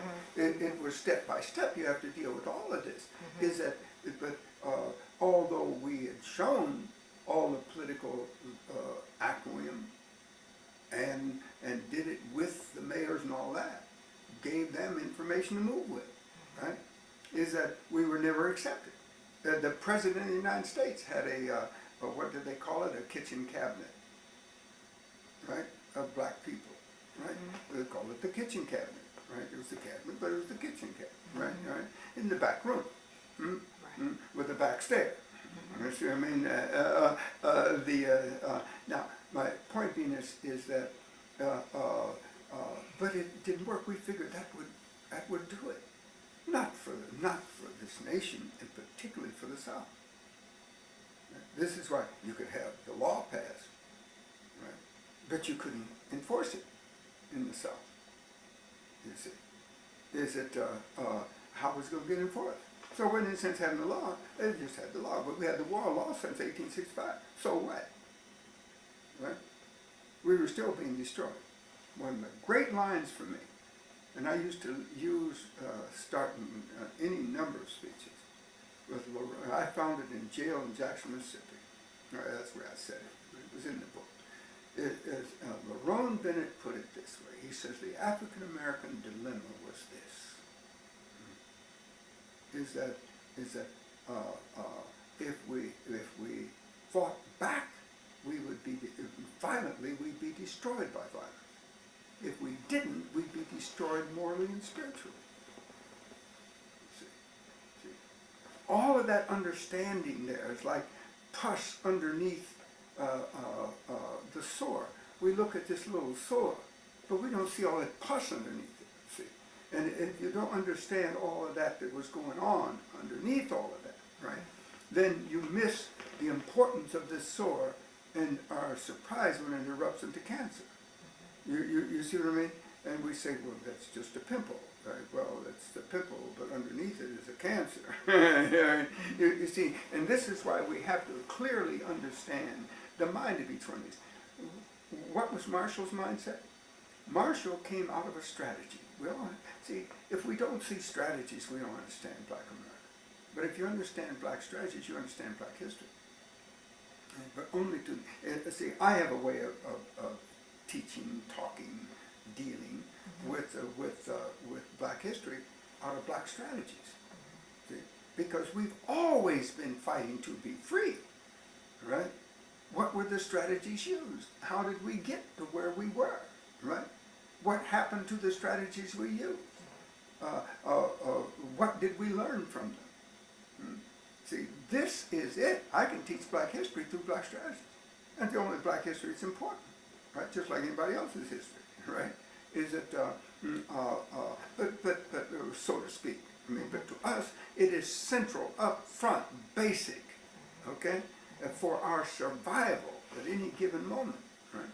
Is it so that when you see Marshall's mindset, what's in his mind is Howard University said, we will, at the law school, said we're going to develop men who are so proficient at constitutional law that we can win every battle. We know we're right. All we have to do is create a cadre of people that are so proficient at constitutional law that nobody can beat us. So when we take a case to court, we're going to win it. And they did, right? Except they won the case. But it didn't change nothing. Yeah, this is where I went through all that other stuff about the layers. You see what I mean? That comes right back to right and wrong, justice and injustice, decency and indecency. It comes back that law doesn't get there. Right? Is that we as ministers could get there because we understood, or whether we understood or not, is that I didn't understand all that until later, and nobody taught it to me. I understood it, right? I finally got it all together, see, but then I was a dean of a seminary too. You understand my point? I mean, is that I got all that stuff together. Martin understood it, see, but he never said it that way, but he understood it because he had to, right? See, one of the things that happens is you'd be surprised the difference between what the minister in the pulpit knows and what the people in the pew know. And both think that they think in the same thing, and they're not at all. Let me give you an example. And I know I'm using your time, but let me give you an example. I was on a TV program the other day. Oh, well, 6 months ago now. I have the time mixed up. The event is what's important, right? And so, on a TV show. And, pardon me, I'm on a radio show, which I can do from my living room here. I really do it at my kitchen table, right? And so, I'm sitting here answering these questions that this guy's got. He's got a program called You Have the Power, right, from Tuskegee. And so he has me on there answering the questions as though he and I are sitting beside each other, right? But we're not, but people are calling in their questions, right? And and I suddenly discover that there wasn't anybody out there that understood the difference between the Old Testament and the New Testament. They just thought of it as the Bible. So that they were thinking that if it's in the Bible, it's all right. Right? It's the same kind of nonsense that causes all these Southern people out there praying that we get the 10 Commandments in the courtrooms, right? And they're Christians. They don't have one line about Jesus, right? All right? They don't have one line about Jesus. They just want the 10 Commandments there. Well, if they knew what was really behind the 10 Commandments, of which any Jewish scholar could tell them, they wouldn't want it on the law. If they had to have the whole thing written out there, they wouldn't want it, because it's outmoded now, right? Plus, when when you have an understanding of theological history, you understand that that is the negative past. That's why it's a thou shalt not, thou shalt not, thou shalt not. Jesus didn't talk about thou shalt not. Jesus talked about, get it in the Sermon on the Mount, what thou shalt do, right? And thou shalt love one another. That takes care of the whole 10 Commandments right there, right? That's it. But they don't even put that underneath their desire to have the 10 Commandments. They don't quote Jesus at all. And yet they're all Christians out there praying outside the building that it goes in, which shows a lot. Isn't it interesting? Anytime we want to go to war, we start talking about Jehovah in the Old Testament. We don't talk about Jesus in the New Testament, and we're supposed to be Christians. A world of difference between what the preachers educated in the pulpit understands and what the people in the pew understand. See? And yet they've been in church all their lives as Christians. They're not teaching and reading the Bible. Well, see, they read it. Well, understanding it. That's my point, because they have never been taught the difference. They know when they read New Testament, Old Testament. So, one word's new and one word's old. Isn't that interesting? But they don't know what the heck the reason is for it. But they were not taught either. But the thing is, we thought that was so obvious that they knew. See what I mean? See, if they took Jesus seriously, ye have heard that it's been said by them of old time, thou shalt not. But I say unto you, that you're not even to think it in your mind. You get the point? I mean, he had wholly different understanding. See, right? Yeah. Is that ye have heard by the son of thou shalt not kill. But I say unto you, right? That, you see, is that each one of these is changing. Thou shalt not commit adultery, but I say unto you, your respect for your attitude toward is of such that doesn't even become an issue. See, is that if they really read it,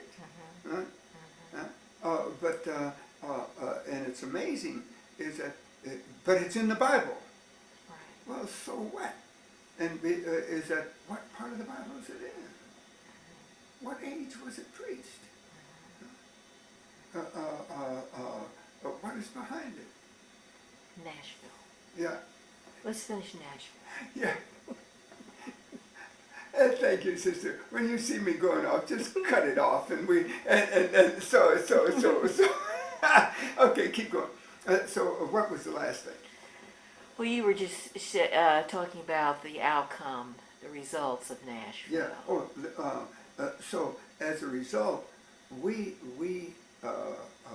when Luby's home was bombed, we marched downtown, right? Marched. It starts at we immediately, when we hear, we're in an early morning meeting, right? We're in an early morning meeting when we get the message that we'd heard something, people had heard coming to this early morning meeting, but didn't know what it was about, right? And somebody came into our meeting and said,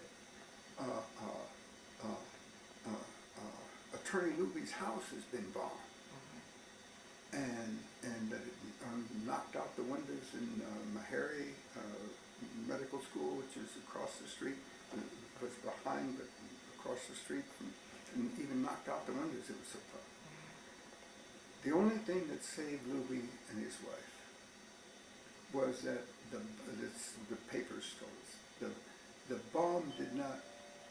Luby's house bombed. It said Attorney Luby's house was bombed. We got the message, right? And so we immediately went out to organize the community, right? Is that and Bernard Lafayette I remember very, very well. Bernard went straight to Tennessee A&I, right? And it's an interesting story how he tells it, but he ended up getting the message on the communication system inside the buildings, right?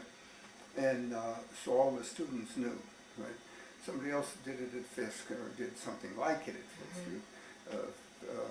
Although it seemed on the surface, Fisk had the freedom, had a greater freedom at Tennessee A&I. They didn't, right? Tennessee A&I's president had to make all the right statements because he was put in by the governor, right? But behind it all, he was telling his deans to give students as much space as they could to be able to do whatever they could to bring freedom, right? So that by noon we had the whole town geared, right? And it started the march from Tennessee and I, right, which was at city limits, came on down to 18th Street, where Fisk was, right, and they joined. Fisk joined there, and a few students from Meharry, but the Meharry students had to. They were doctors. Stuff. They had so much to do. Very few of them was able to come. And it's by 17th Street, Pearl High School that had come over from about 3 or 4 blocks away, and had cut through Fisk campus, joined us at 17th. All right, and so it just kept moving.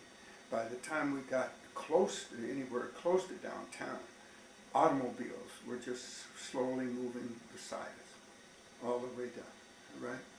As it, and then when we got near town, as we turned to come on down to City Hall, it was noon, as I said, and white people, because that's when we started, and white people out there having their lunches and just playing ball. It was a nice day and throwing the ball back and forth. Then they began to see black people come down that street, and we made it a silent march. And it scared them to death. They were back up against the buildings, as though they were trying to rub themselves right into the building. they just couldn't be. And here we were, nothing but the only sound was our feet. Only sound was our feet hitting the pavement. Right? And we weren't trying to overdo it, but that's all you could hear. And it was silent march. We got the idea of a silent march from New York. Way back in the 1920s, remember? Is the and we silently marched on downtown, right? And we got to City Hall, and we made it clear we wanted to see the mayor. The mayor was there. I think by the time we got there, the mayor was there. He had been told.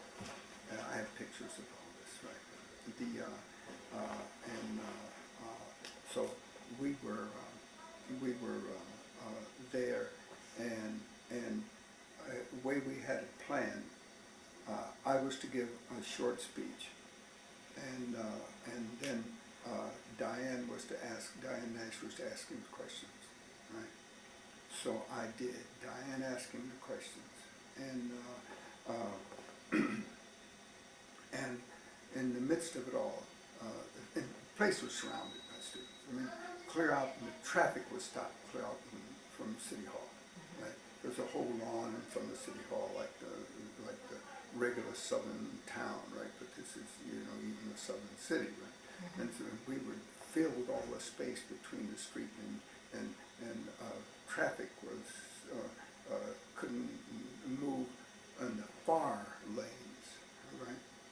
And you have to see how it's built to explain it. So, but and he was standing there looking at this crowd, and he had to answer, and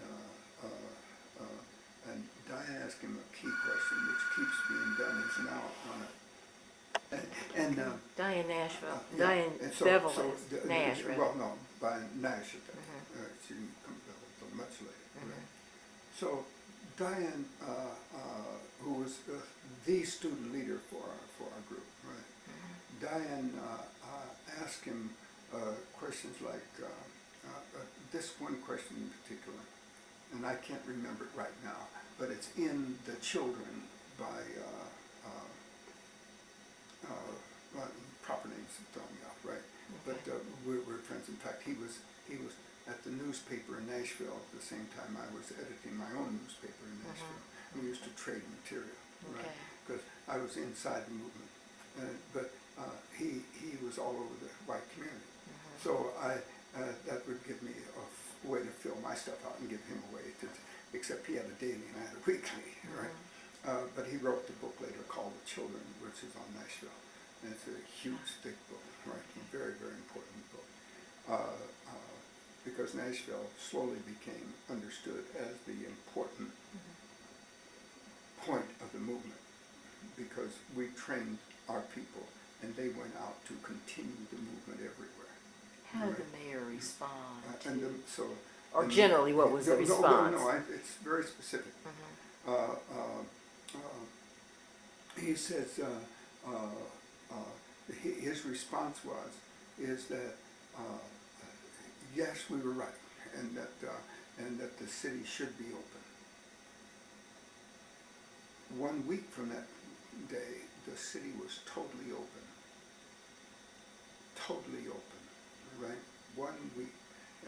Restaurants, businesses, apartment stores, everything, right, was open, and it wasn't just a statement. They in fact opened, right?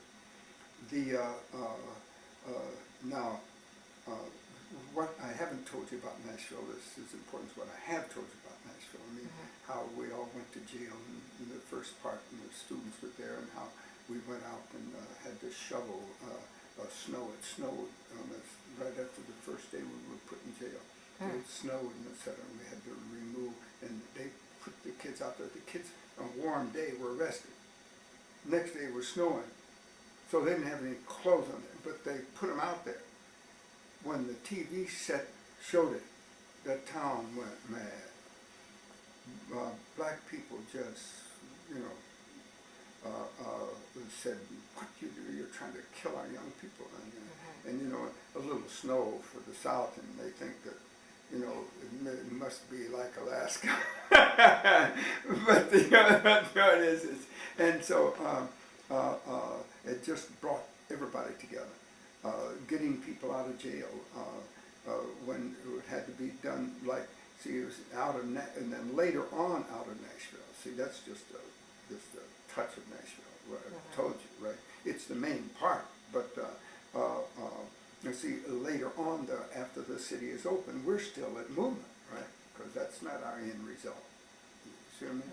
See, you got to see the difference in that headset. More than a hamburger. Yeah, that's it. More than a hamburger. That's it. You see what I mean? Is that so what's next? It has to be open. You see, and but but when we were in jail for this,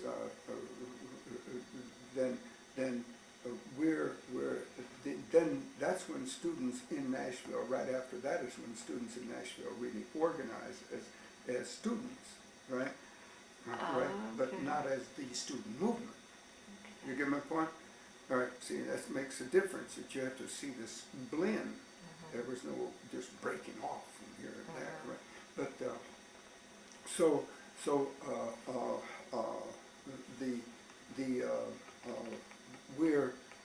we're in a situation where that we see that, let me give you what happened. John Lewis is asked by Jim Farmer's group, CORE, to join them in remaking the Freedom Rides. Okay. See, there had been a Freedom Ride by Jim Farmer earlier, okay, much earlier, years before. Okay. Now comes the remake. So John's on it, and when they get stopped, John calls. This is why you have John, as you see the pictures of John and Aniston being beaten with a name of one of the CORE guys, because it was a CORE action. There wasn't anybody from SCLC in that. Right? Then John calls, I think Bevel, but or Bernard, either one of the two, because I mean they were very good friends, all of them. Right? They was sort of keeping track of what was going on. Well, when things stopped, then we had a meeting one night, all of us, right? And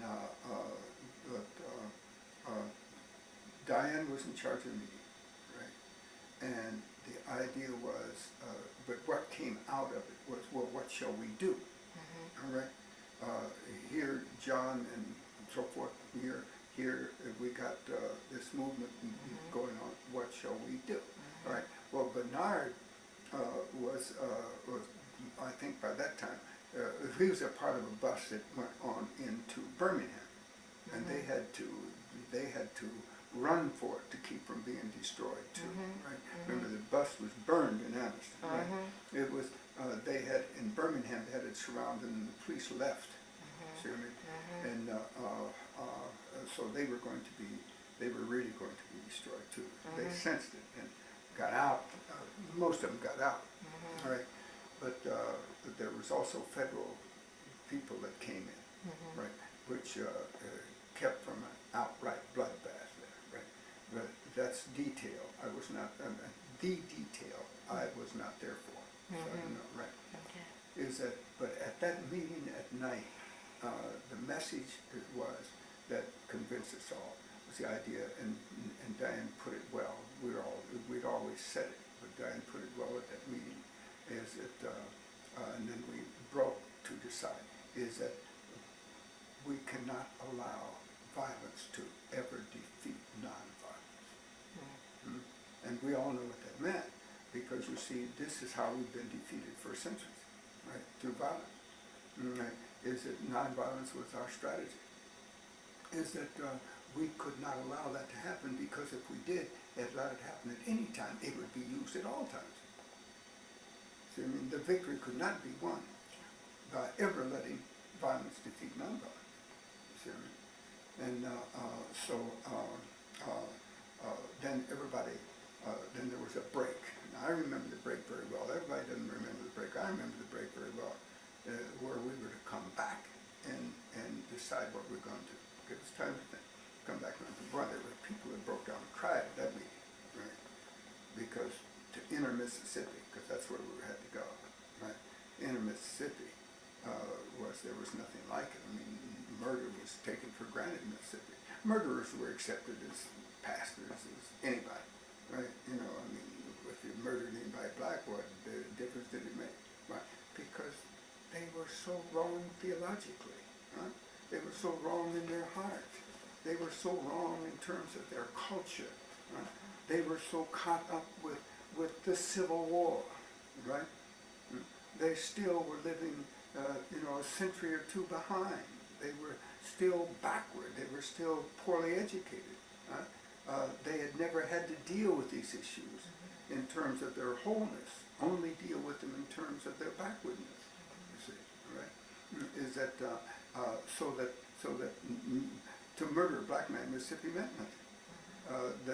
The Klan would often have if a person wanted to be a member of some Klan units, not all of them, but of some Klan units, is that you had to murder somebody black. Because their intent was to do it, and if you hadn't, you may tell on them. But if you were a part of the same, then you had a solid unit. Even till just 15, 20 years ago, and maybe now, as far as I know, but a woman wrote a book, and we had her at one of our meetings, for the Center for Democratic Renewal.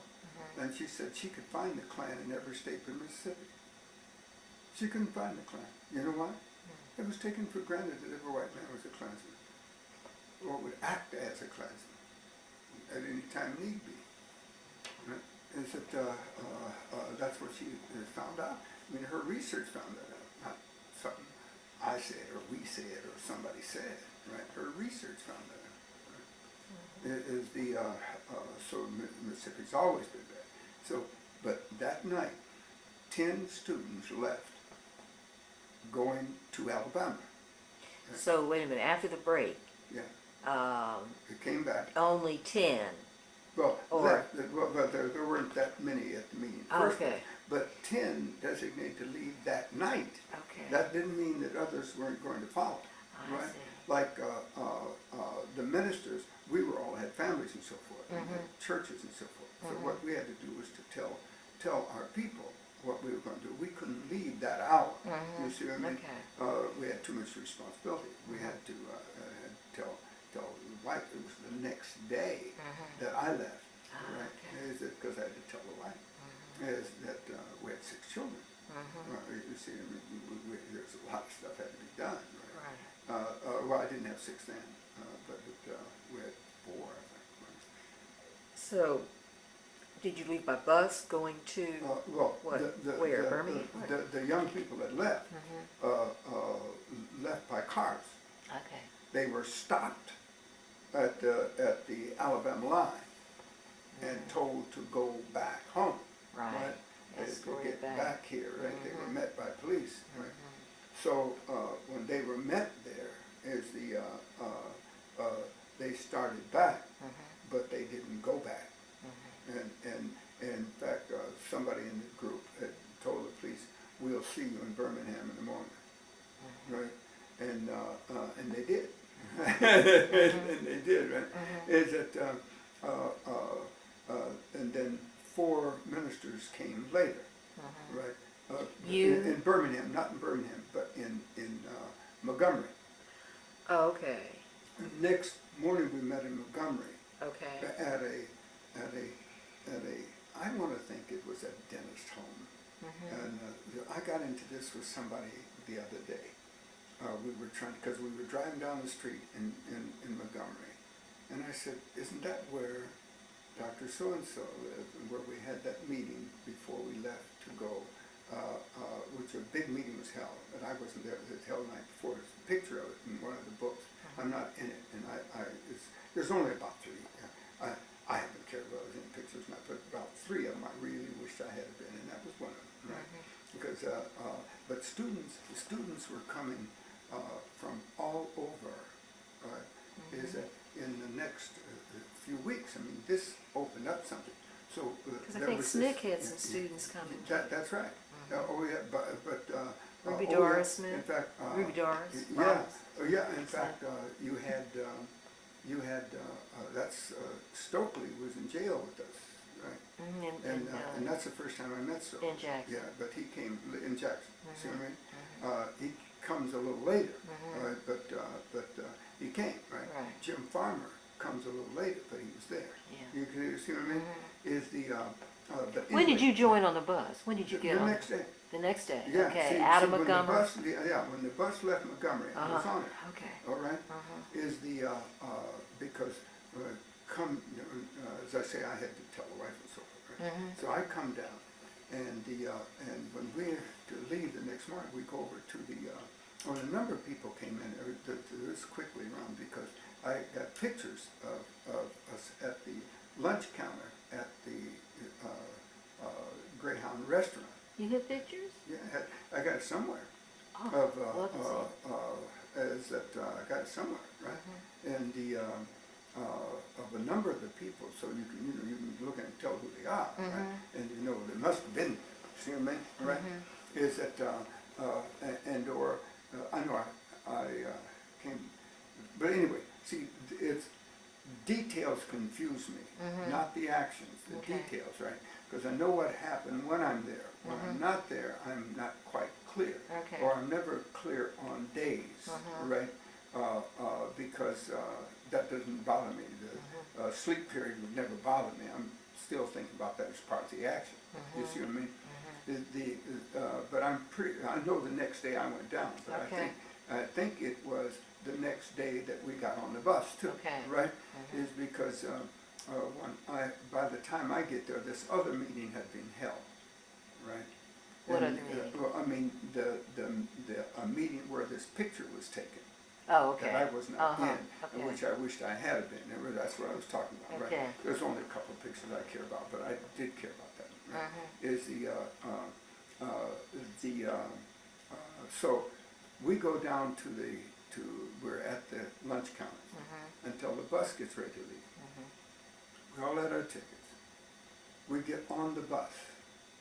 We're on the bus, and white people are on the bus too, right? And they look a little funny, as though as though they know what's happening. Well, right after that, the state militia gets on the bus, takes all the white people off, puts all of us to the back. They take the first, I don't know, say 4 rows of seats, all right? Did you interpret that as protection or a threat? Oh no, you never see white people as protection. You see them as they wouldn't have even had to have guns, right? Is it why did they have guns on the bus? We knew they were part of the government's action, right? And the state action turned out to be the whole Southern action. See, in my mind, I thought that they were going to take us wherever we were going to go. It never occurred to me that like an escort. That's right, under escort, of course. I did not, but you see, where would they be taking us, right? Well, it turned out, there's still would be a question, where were they taking us, right? Well, they took us on into Mississippi, right? Because that's where we said we were going. So they took us on into Mississippi, and but we stopped at the border, and they got off, and the Mississippi militia got off. And a colonel was in charge. One of the pictures I want from there, and I haven't been able to find. I know who has it. I've seen it once before. Ebony has it. The Johnson Publishing Company has it. But Johnson wouldn't give up stuff. Is that a picture where the lieutenant and I, this colonel and I, are face to face on this bus, as I'm really telling them that we need to stop for the good of all the, for the people on the bus. I mean, when we stopped at the border, we couldn't get out. Restrooms on board? No. That's what I'm trying to tell you. See, that's right. You got it, right? So I am talking to him about the need to, and we're really sort of having it right there on the bus, right? And but he won't stop the bus. In fact, when we got onto that bus, is that not everybody's clear on this, but I was trying to understand, and I was at least told this. He had the driver to detach the speedometer, right? And so it wouldn't register. Now that I noticed he was doing with something down there, and I was told it was detaching the speedometer, right? I know when they took off, and there was no thought of speed that I could see one way or the other. That bus was rolling. Was there any traffic? Oh, very little, because I think it was all cleared in front of them. You see what I mean? And we rolled straight on all the way across Mississippi to Jackson. Right? It's a long way from Montgomery to the state line into Jackson. Right? Is it so that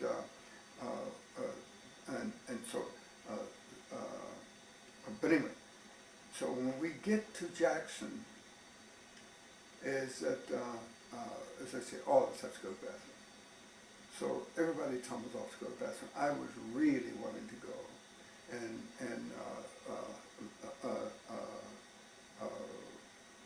but I'd let students again just go, and I think it was Jim Lawson hollered back to me to take up the back. In other words, they needed an adult to cover the rear, and I could punt about that.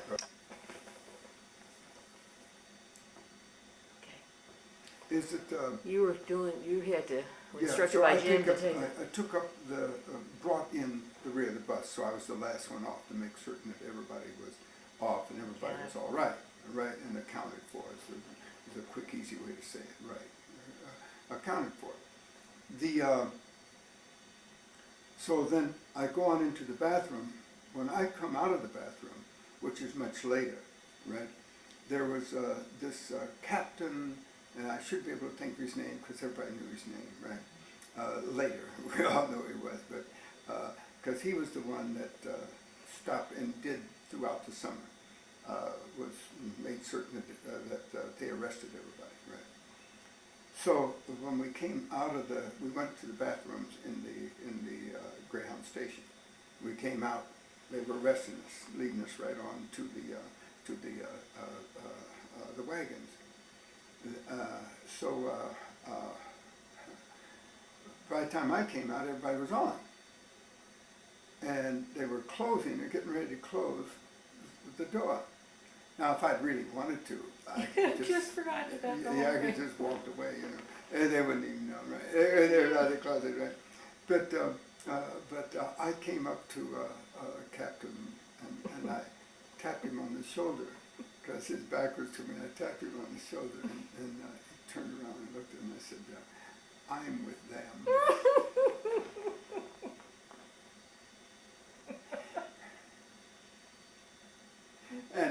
And he looked at me, says, and then he turned his head, and I could see from the side of his face he was smiling.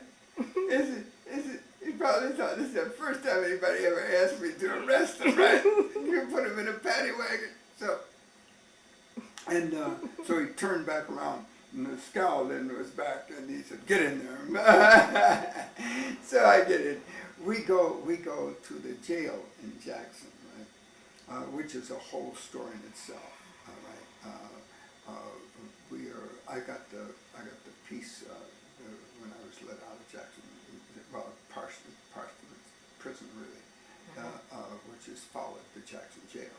But we were in Jackson jail. How we handle it is something quite wonderful.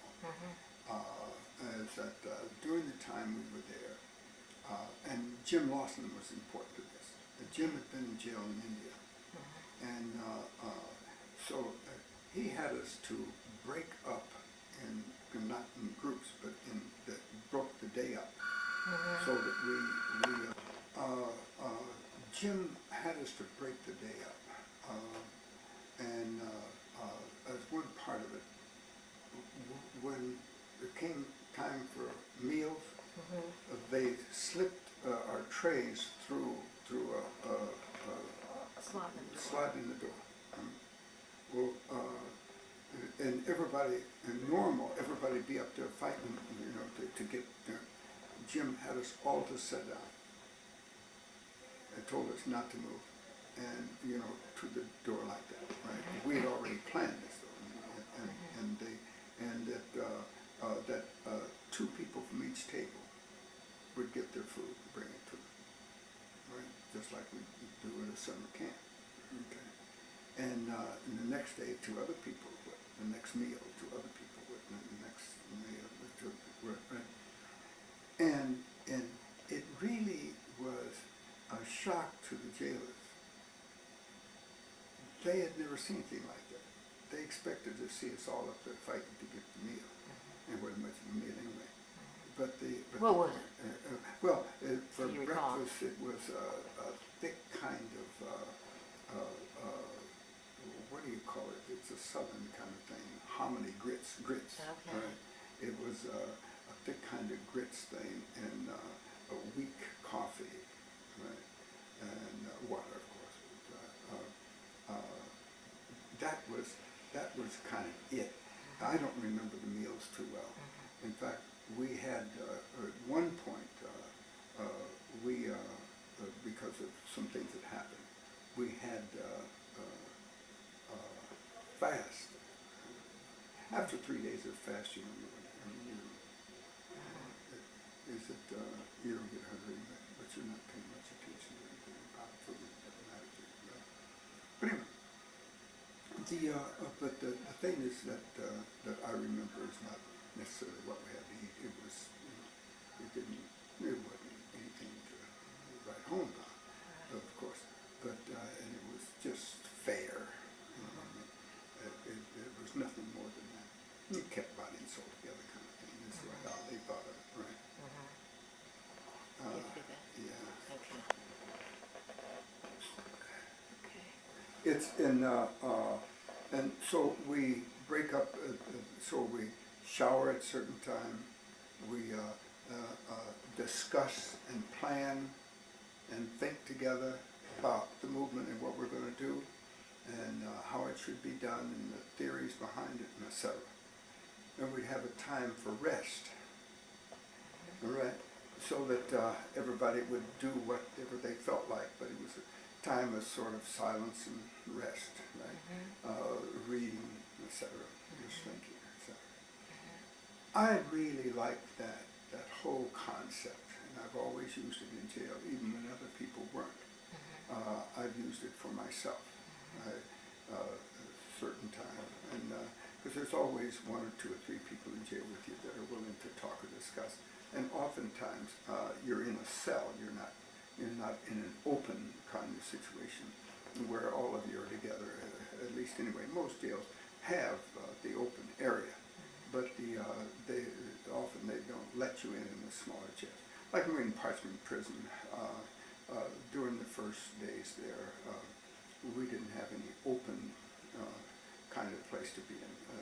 The cells were open, but it was a very small space. All right. And generally you were inside yourself. That was in the first few days. Then you were on work crews outside.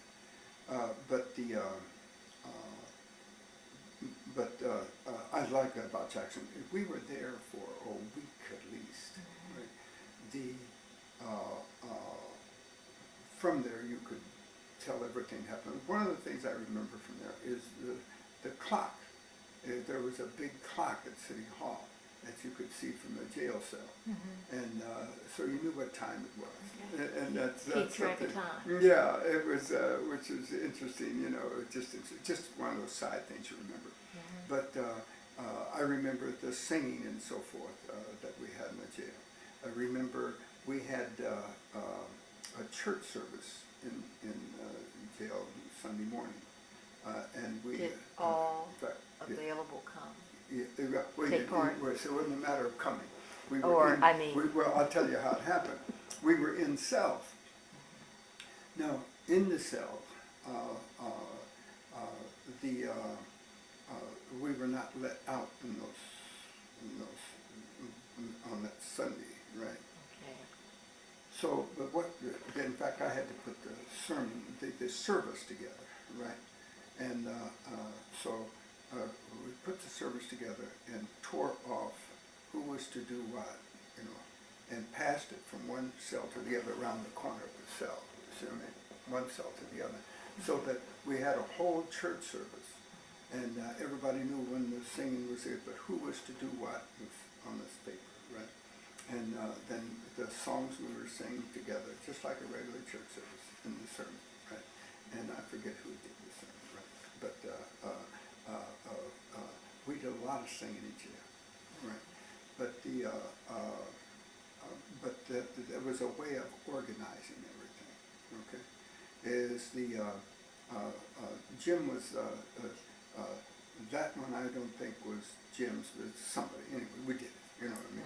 We did everything together. But I never will forget Jim laying out that day in the prison. And that was good. That was just good stuff.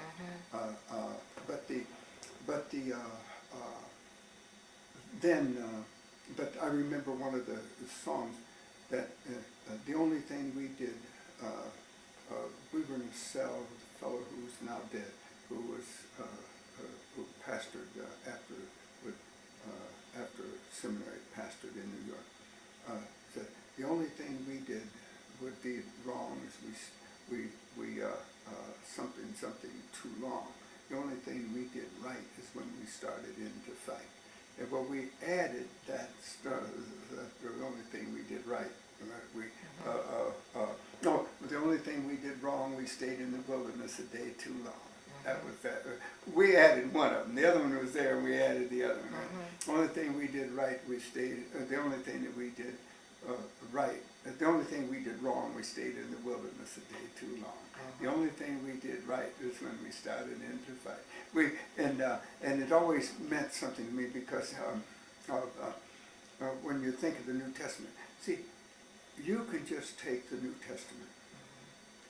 It was a movement, all right?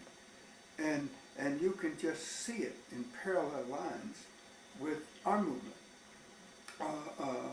They put people in jail, right? Well, it says they sang in jail. Well, what did they sing?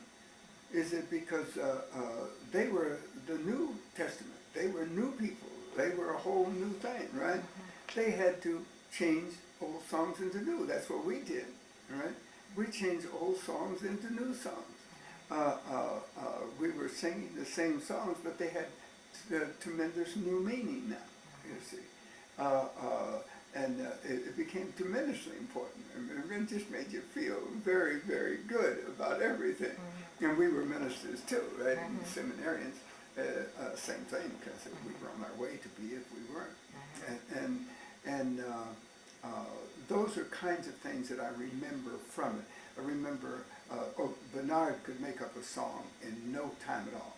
Bernard was wonderful.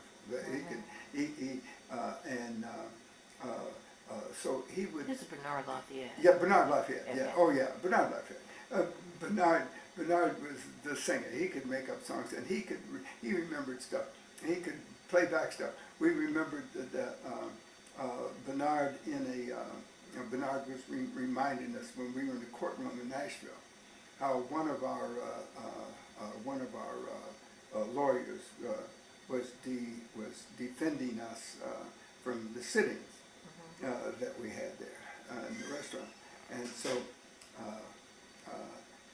and he was imitating. Oh, I can see the lawyer. I think his name is a nice guy. I really liked him, and he had a different sound in his voice, and he says to this fellow that was the manager, if not the owner of the restaurant, you know, he says, and these students came in and they sat down. Is that not right? Yes, all right. So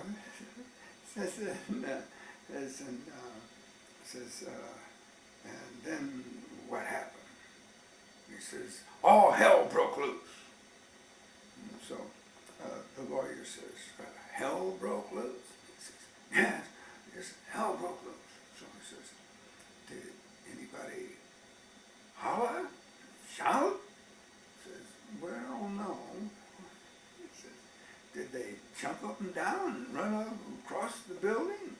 He says, well, no. He says, did they break anything? He says, well, no.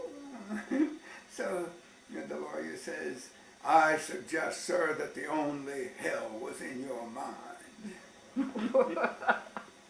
And that, and Bernard would play all that stuff back, and he could imitate everybody who was in the piece, right? How we entertained ourselves during the time that we were there as well, right? I remember that this lieutenant in the jail in Jackson just did not like me. So, but then the only person we had there from Mississippi was Bevel, and we were in jail together. And so I said, Bevel, what is wrong? But because Bevel was always smiling whenever we were together, when these guys, he and I were talking to each other, and anything was happening. And so I said, Bevel, what the heck is wrong with this guy? And Bevel laughed. He says, look, the only difference is that his problem is that you look him straight in the eye as a man to man. And nobody else was? Seemingly not. He says, and he could not take you just answering him straight on, looking him in the eye, having something to say for everything that he has, or you know what I mean? And that he said it was simply that you were mad, that he wasn't used to black men acting as men. And I tell you what happened. The backup for that is we were moved from Jackson Jail to Parchment Prison. He went with, it's about 34 miles away. He went with us, and he was the guy that wanted to beat me. On the way. No, once we got there. At Parchment. Yeah. Freer to beat you at Parchment than the Jackson jail. Yeah, in Parchment. Yeah. See, it all started with his dislike for me. Okay. And I would have, if it hadn't been for Bevel, who knew Mississippi, I wouldn't have been able to understand what happened next and next. You get my point? We got out there, and I'm going to give you a break here because I think that's about right. And we can take Parchment by itself, Okay. right, as a start for the next week. But we get to Parchment Prison, and we're put in all these cells, and I'll tell you the rest of the story later next week. Okay. That's all right. Okay, this is Carol Merritt on May the 2nd, 2006. Interviewing again the Reverend C.T. Vivian. Thank you for letting me come this, fourth time Yes. to hear some more. I think so. To hear some more of your story.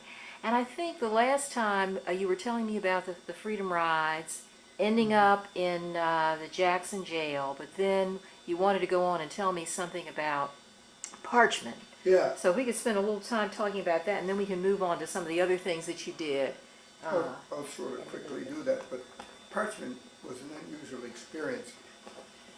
But we were moved out of the Jackson, Mississippi jail and out to Parchment Prison. And going out there, one of the policemen, lieutenant, I believe,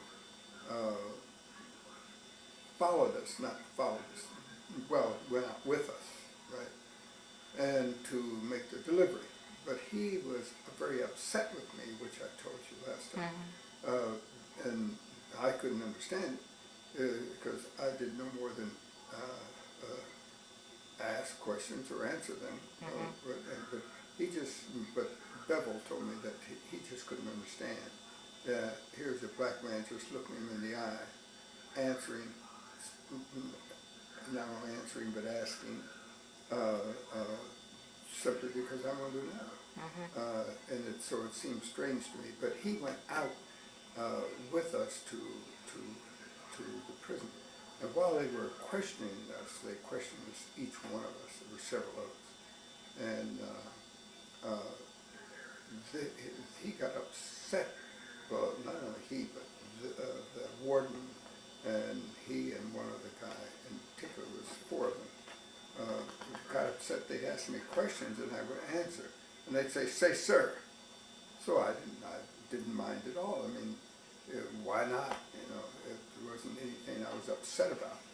And but there was one little guy over there that sat near me. He'd hit me on the leg, and then he'd jump back, right? And he was letting them know, and then he'd look at them and say, see, I'm as good as you guys. Hey, I'll hit him. You know what I mean? It was that attitude, except he was scared all the time.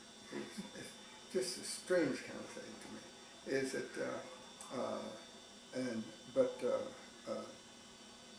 one of the fellows turned and asked me, said,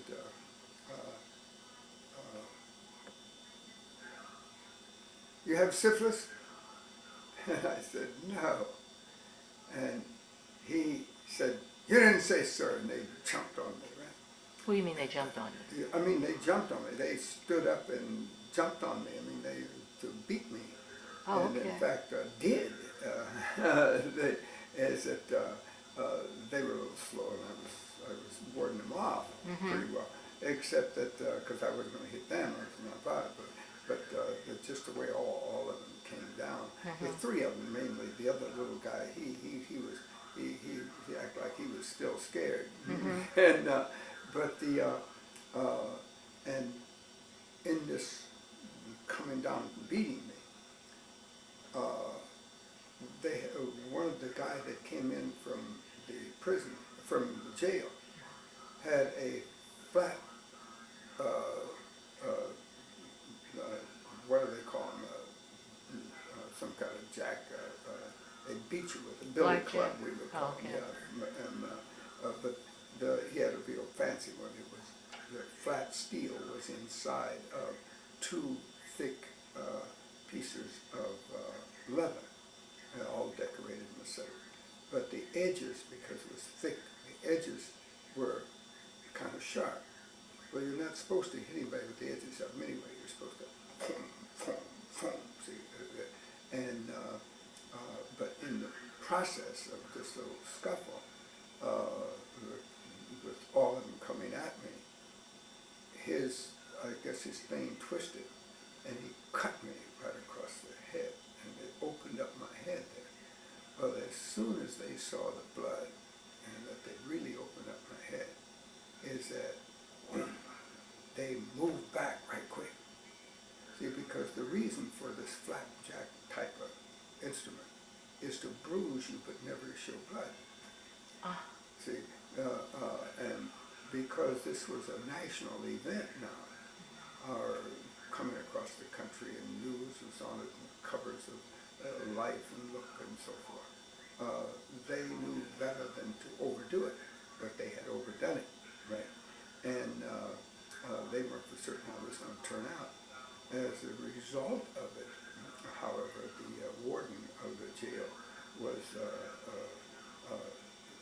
suspended for a period of time until the FBI could come in and totally investigate and make a report. Now, Were you the only one who was beaten when you got to Parchment in your group? I think so. I was one of the first people to go up there, if not the first. And as far as I know, yes. All right, let me put it that way. Okay. Not that I was, that was that day. Other people were badly treated throughout the whole thing, which is a long process. They would turn off the heat and or turn on the cold, and have you in there just freezing, right? And you didn't have anything with these steel beds and etc. And some people had to lie on the floor because there wasn't enough space. Well, No cots. Yeah, well, there were cots, but not enough. Okay. See, cots were to the wall, inside the cells. I don't mean pushed over to it. I mean they were attached to the wall. You can imagine you being in that cold kind of place with the heat off, right? with the cold on, Mississippi and the river heat, it's the use of the air conditioning, right? And how a couple of days of that was a couple of nights of that, you could hardly sleep, you couldn't do anything because you hardly had any cover, right? It was just a little light kind of piece that you had for cover. So it was a difficult thing. So there were a number of ways that they try to get at you.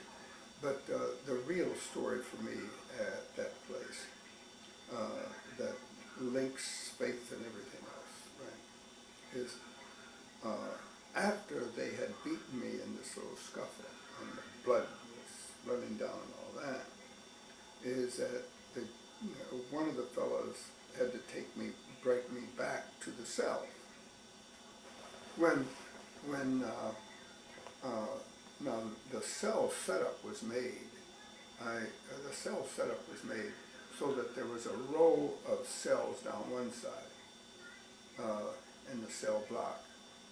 Then on the other side, it was pretty open.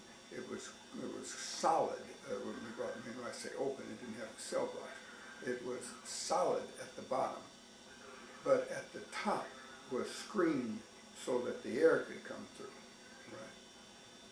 But it was solid wall, so there was no way to go anywhere. And at the end of the cell block, it was just solid wall, right? And where we were, where he was bringing me, was a big steel gate, a big steel door. And he brought me there, and he unlocked it and opened it and told me to go on, to go on down to my cell is what he meant. And as I start down the cell, I take those 3 or 4 steps, and suddenly I feel something hot just run down the back of my neck. It's right down the back of my head, really, right down the back of my head. It was like snake-like in form, right? It's a hot red, as I could see red, I can still see it, right? Is it just ran down the back of my head. Well, I didn't understand what had happened. I hadn't been hit or anything, right? And I turned and looked at him as if to say, what's going on, And there he was holding a 38 on me. Had it sighting right down it, as though he's getting ready to shoot me. I couldn't believe it. I looked at him. I just, I turned, so I just further turned and just looked at him, as if to say, what is wrong with you, what is this all about? And so he was looking right down his gun, and so we were eye to eye, but at just about 4 or 5 steps apart. Right? We were eye to eye, and I was looking at him. So what is wrong with you? And he was looking at me as though I ought to pull this trigger, but he decided not to, and I think that was his original intention. But when I was standing there looking him straight in the eye, he didn't. And he pulled his gun down, put it in his holster, and sort of jammed it in his holster. And then he closed this big steel door. And there's nothing like a big prison door when it slams at steel on steel and down those hollow halls and etc. There's nothing quite like it in terms of the sound. I even hate to go to a jail when I was pastoring, all right, is to even to go talk with someone, is because when those big steel gates close behind you, you have the feeling that you're never going to get out. Right? I'd hate to have that every day of my life, But that was the big experience for me there. Then What was the heat? I don't know. That's what I said. It's one of the it's one of the things, I don't know, right down the back of my neck, and it just just like a sort of a snake-like feeling, you know. What I mean is the form of, it was like a red snake that was running down the back of my head. Is it a small one, of course, and, you know, it's just, but it was quite different. I've never had anything like that before or since. But it warned me. You see, that's what really happened. Because trying to figure it out, I looked around, trying to figure what's going on. And the guy had a 38 looking right down as if to say, okay, and he's going to shoot me. Because there wasn't any reason for having a gun out even, you see. I mean, where could I go, right? This is why I explained the cell block. As that because all those cells are steel doors, right? On one side. On the other side, it was solid up to over waist high, and then it had screens, but it was all solid, and it was I would have to be able to break through the wall like a halfback, and where would I go anyway? Is that because I was inside the prison and on the yard, right? As so that. And at the very end was a solid wall. So why would you have a gun out at all? And he was standing there at a steel gated door. And I was on my way down the hallway. Why would he even want a gun? But then the thing was, I just taken, I don't know, 4 or 5 steps. And I felt this, and you knew that something, you know, and I couldn't understand it.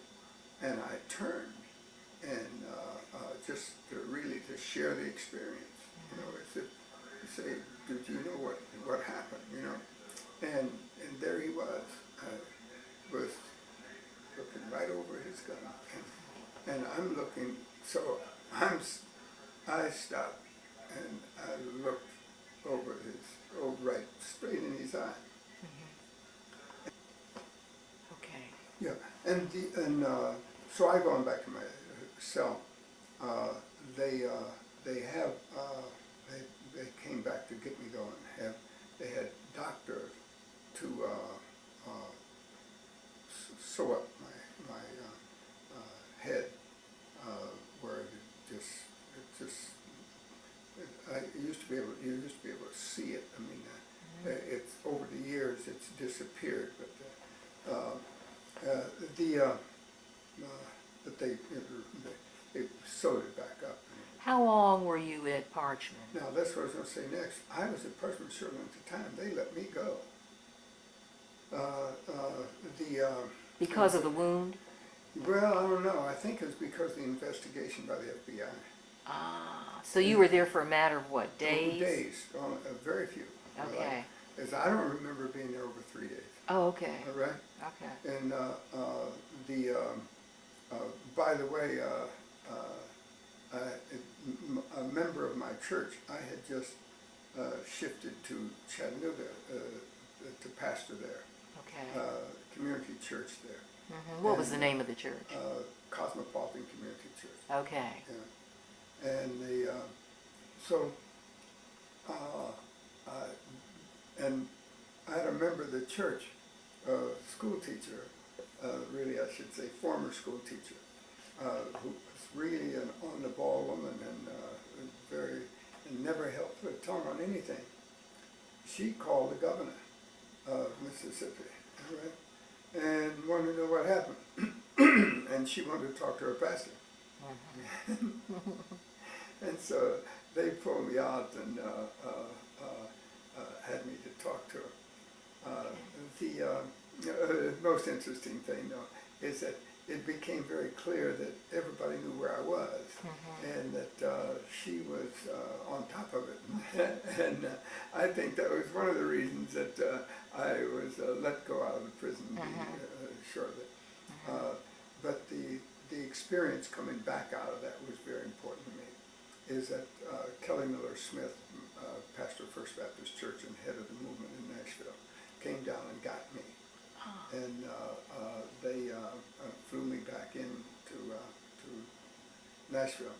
Okay. And we had mass meetings every Monday. Okay. And what I really, boy, the place was crowded Monday when and I was coming back, and so the place was crowded, and and they gave me a set of books on nonviolence.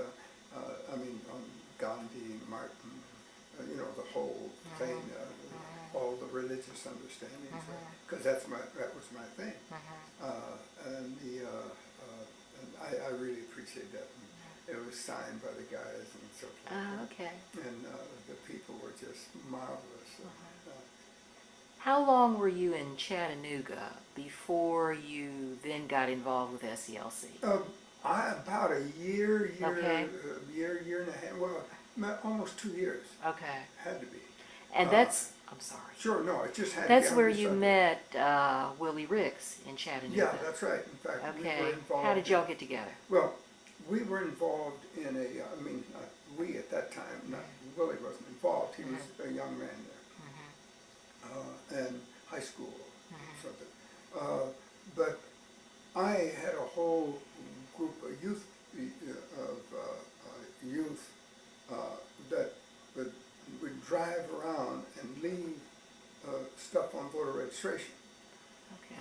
Part of my method there in Chattanooga was to put, well, I had a whole method for doing this. First place is that I know you're trying to cover a lot of ground, and I That's all right. No, I would like to hear something about Chattanooga. Yeah, but the method that I was using in Chattanooga, as far as I knew, was my own method. It was our own method, and I say our because there was another fellow that I can't think of his name, but he was a pastor down the street from me at Oak something. But anyway, and he was trying to start a newspaper there. I had done the same thing in Nashville, right? I had a newspaper, so we were just natural together. And he was on the ball guy, was very concerned about all the issues, just like it was in the spirit of the movement was there. And so we were working on this newspaper there, right, that we were doing together. In fact, Jesse Hill, we came down because Jesse Hill had a paper here. And the idea was that all three of us would exchange material so that we could be covering the region without having great cost. Whatever he did on Nashville, we'd have in our paper. On Atlanta, we'd have in our paper. Whatever we did in Nashville and Chattanooga, we'd have in newspaper. And since I had the Nashville, the paper in Nashville, you see what I mean? We'd be working a thing together. But the method, though, but what happened out of it came voter registration, right? Out of all of it in Chattanooga. We opened everything in Chattanooga before it was over. I'm trying to use this quick form, but the other thing is that, but the voter registration was very important, is that a black vote, bought black vote, controlled politics in Chattanooga. The black people didn't know it because they hadn't figured the statistics. But when it came in and started doing research, and with the other fellow who had lived there for a while, right? And then there was a fellow named Robinson who was a principal of the school, who had been really quite a guy and had thought through a lot of stuff because he spent most of his life there, right? If not all of it. And so when we really looked at all the stats, it became clear that if we could stop that issue, stop people from accepting money for their vote, that we could change the way politics was done, therefore change the way jobs were given, a lot of other things. So, what's wrong with me today? I'm not fluid. Is that, Sounds fluid. all right, good. So, he, so we, I'm trying to think of the other fellow's name. That's my. It's okay. Right. But so what we did was to start a voter registration campaign this way. Is that, and this is what I say, my method there was different, right? Because I was concerned that we not be paid at all, but we had to have money to do the whole voter registration campaign, because it had never been a real one in Chattanooga. You see what I mean? It had always been that being paid stuff, right? Right. So the vote was gotten out because there was money involved, right? But then you were always under control. So the point is, how do we get out of that? So we created our own voter registration list, who to vote for down the line. And then after we chose, then we said to all the candidates, we are backing you. You can help us do it by giving us money or resources or whatever, but it'll all be used to get out our list and work our list, right? So whether you get into it or not, your name's going out and the list is going out. So eventually it'll have nothing to do with your paying us, right? But if you want the material out there, it's wise for you to at least get in. The fellow I remember most was a sheriff. And this sheriff was quite something. And he controlled the county. He was one of those kind of sheriffs, which you have all through the South, right? But he was low key on it. He never beat people and all that. But he controlled his county, right?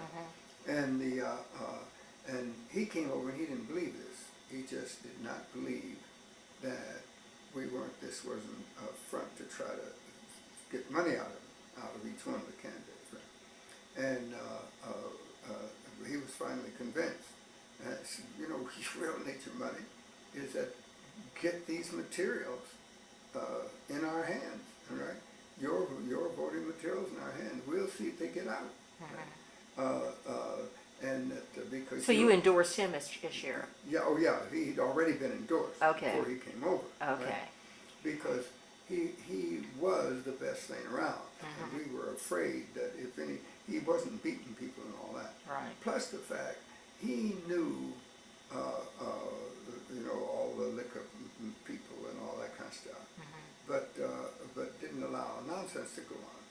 Right? Is that he and everybody liked him because they knew he was a decent guy. They knew that he never beat anybody and all that sort of stuff. But they also knew that he could do anything he wanted to, really.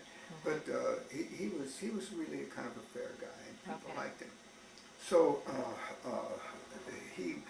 and not only that, I didn't know him well enough one way or the other. But you see, it wasn't I making the choice. The method was that our whole group would vote for who was going to be on the list, right? You see what I mean? And then once the list was up and out, that's when we said to them, they called and or we called them or whatever, right? Because the idea was to get the stuff out. Because what I really wanted to do was to put our list under every black person's house door in Chattanooga 3 times. All right? So it wouldn't be once, it was 3 times. Right? And I organized young people in the city because they had done a great job with the NAACP in direct action a year or 2 before. All right, in Chattanooga. Right? And so they were ready. They wanted to go. So we would just every place that the black people lived all over the place, right? Because we lived all over the place. Is that went to every house, put it under the doors, right? Had the ministers who wanted to, right? Ministers, especially then, were not necessarily. Some of them were afraid. They wanted to do something, but they were afraid to do it because the spirit of the movement was around, but also the old way of doing things was still there, especially in a smaller town like Chattanooga. And but finally we won. Not only did we win, we in the end, after 2 or 3 elections, we got 75% of the vote and won. We voted city council all but we missed the mayor. We didn't get the mayor, but we got all of city council. Okay. So, and then at the same time, this kind of voter registration was happening everywhere, right? So 3 guys in Memphis, right? And one of them was later became national president of the NAACP. Hooks. Hooks. Thank you, sis. You're on the ball. There was 3 fellows, all 3 of them lawyers, right? Hooks. I thought the names had come by habit, but it didn't. It's been a long, long time ago. But Hooks, but there was one other guy that was the real leader of those 3, right? And see, Hooks was the first elected judge in the South, black judge in the South. As the and so that group there had phenomenal success, not only white, which was an issue, but with black, they even voted a black judge. That was powerful, right? At the time. It just wasn't done. I mean, it hadn't been done. It was not in the whole South. So they had the idea of, let's put this state together. So since I knew Nashville and also was now the person in Chattanooga, which was that end of the state, you see what I mean? So we're talking regionally now, you see, because you had Knoxville, but the leading pastor in Knoxville was a nice guy, but was not forceful or that concerned, you see what I mean? So didn't quite understand the issues in the same way. So I had that eastern, I guess western in the state. You see what I mean? See, Chattanooga, I mean Tennessee's in 3 parts, right? You got the mountainous area, you got the middle, and you got going on down from Jackson, Mississippi, Jackson, Tennessee, to Memphis. Okay. See what I mean?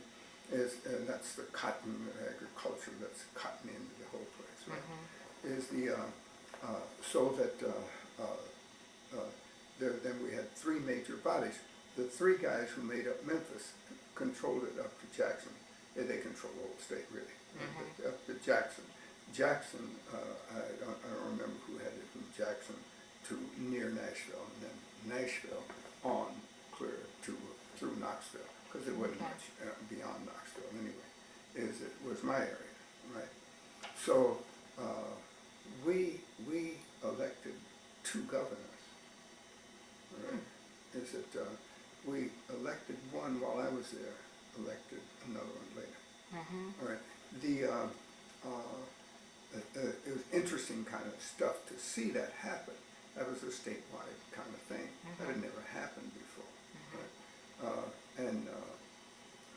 So that when you Hooks then behind that also did a franchise business that didn't work out too well, but we really worked at it and put a lot of money into it. But Hooks did a Mahalia Jackson franchise. Oh. Yeah, and that was all over the area, all over the region. Not only all over Tennessee, but it was all over that whole 3-state area. And he worked hard at it. Boy, I can see him now. He was working hard at that thing. Because that was going to be it. But we'd never had anything like before. But hey, if you elect a governor, you can just about do anything you want to do, see, and be covered by it. These were the kind of things we were trying to get over to people anyway. And for him to do it was really, really, really important. Right? Then when I left, then it was out of those actions, see, because I had been in nonviolence, as I said, 9 years before. I came to Nashville. We were successful in Nashville, first major march and all that sort of thing, right? And organized and opened the whole city. Come into Chattanooga, open that city up until there were jobs all over the place, right? And he said, we opened the entire, how did I used to put it all the time, the entire entire complex, the business industrial complex of that city. As a result of all of that, is Martin called me to his dad. I see.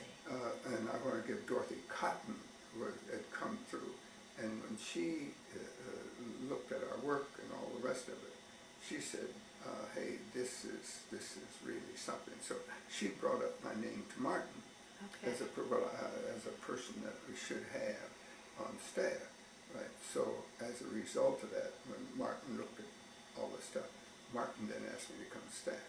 Okay. So And this was about when? Well, Before or after the March on Washington? No, right before. Just before? Right before. Okay, so that's summer of Yeah. 63. I guess. Yeah, summer 63. Is it spring in summer 63? Okay. All right. Is it, because when I came to SCLC, the first place I was assigned to was Montgomery. I mean, it was Birmingham. See, what you have to see is people see a difference between Birmingham and the March on Washington. But they weren't. Birmingham was on both sides of the March on Washington. Put it another way, the March on Washington happened in the middle of the plans for Birmingham. Of the Birmingham action. I see. See what I mean? Okay. Of the Birmingham action. Okay. See, is what really happened is that we were afraid that if we had too much going for us in Birmingham, it would cause the reaction to it would cause the wrong man to be elected as mayor. See, the great sheriff of the city was running for mayor, all right, and he was the most horrible thing in all South, right? And so we were slow to come back to that until that was over. We were in Washington, so it just happened right for us. So we were doing the whole March on Washington, and getting that organized, doing all that work. So it was difficult with small staffs to even begin to think about doing both at full thing. But we've done a lot of stuff in Birmingham, right? Already had a lot of students on our side. In other words, victory was pretty well assured. So we would be very important for the vote. If we played it right, play it wrong, and you could cause the white backlash to elect the wrong people, right? And when you read "Carry Me Back" or "Carry Me Home," it's the first time that we've been able to see what was happening on the white side of the town, where decisions were made. I don't mean the name of the mayorship. I mean where the money, the power in a small town or at that time, Birmingham was considered a major city because it had steel industry, and no place in the South. See, that's the only other place in the South. And so the people that control the city. So Those who were at the steel controlled the city. Yeah, So it was a those business lived control. lived on the hill. Okay. In the same way that Atlanta business did? Sure. But you had the real difference was you had a number of businesses in Atlanta were the one major business. Okay. It's just like before all the rest of them came into Atlanta, it was Coca-Cola. You see what I mean? So you had Coca-Cola and then Delta. You see what I mean? I mean, everybody in Atlanta knows that without Coca-Cola, we wouldn't have half stuff we got. Right? The control factor, because of the major, was the only world business that we had anywhere close to us. Right? Then in Birmingham, it was a whole steel mill, and because of the nature of the materials, you had both iron ore and coal. So were the steel businessmen the moderating influence for Birmingham? Everything. They decided everything. is that... But they couldn't control Bull Connor. Well, they did when they wanted to, you see. Ah. In fact, I said to a mayor sometime after that in Birmingham, I said, you know, the difference between you guys in Atlanta, and this was a guy who was the mayor of the city at the time, a little later on, and I said, the difference is that you were racist. You were too racist in the city. He was kind of what, you know. I said, yeah, you know, is that in Atlanta, which is the center of the South, you should have been, that's what I told him, because you're the place that had a real industry. You had the stuff that could make a centerpiece for the whole South. Said, but your racism made it so that businesses did not want to come to you. See, what has made us is all the big businesses came here, and then they had their salesmen and everybody else work throughout the South, all right? But their real headquarters was in Atlanta, because Atlanta was a city too busy to hate, quote unquote. See, I always interpret that as a city too busy to hate, but not to discriminate. That was my line originally. It's said it a lot now, but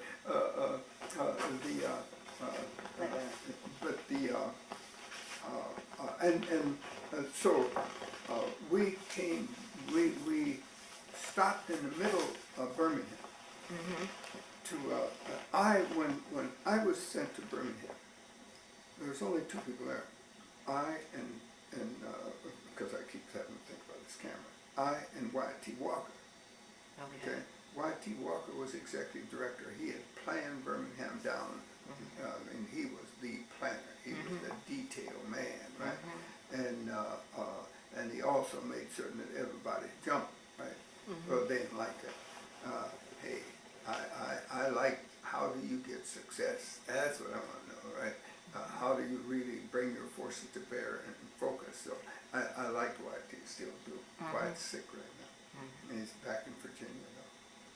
See, Wyatt had organized, why Wyatt became executive director of SCLC, because he had organized the whole end of Virginia, right?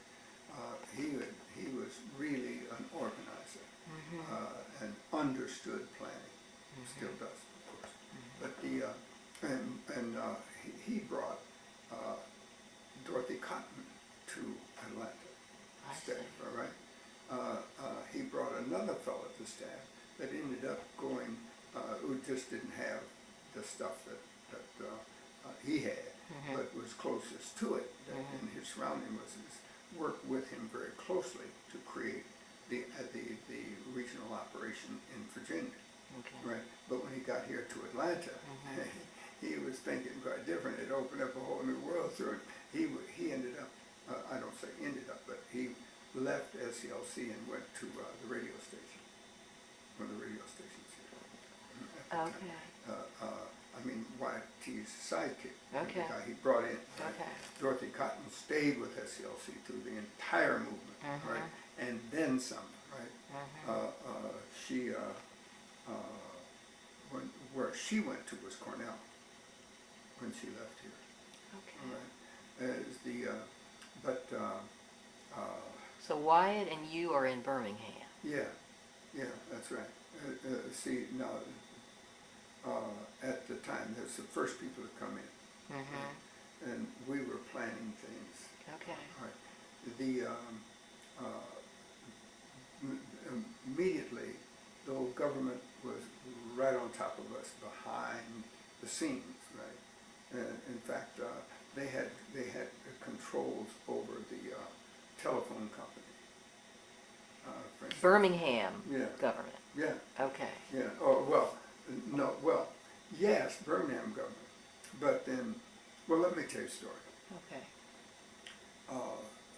Wyatt and I are getting things done in Birmingham, right? And we are in an office, and we were looking out the window and kept seeing these two guys every time we got on the phone, they went in. They were sitting. They would be standing out on the balcony, right? Nice summer days, and so forth. And really early summer, early late spring, right? And it was very nice. They'd be out on the balcony, and then we noticed them going in and out. But suddenly Wyatt noticed that it's when we made telephone calls. And so we said, okay, tell you what, let's see if we can run them back and forth. So, because we could see them very plainly from through a little window we had there, right? And and you get on the telephone, and they go in to listen. See what I mean? They were, and this was about the 4th floor of the telephone building. Okay. So we figured that that's what was really happening.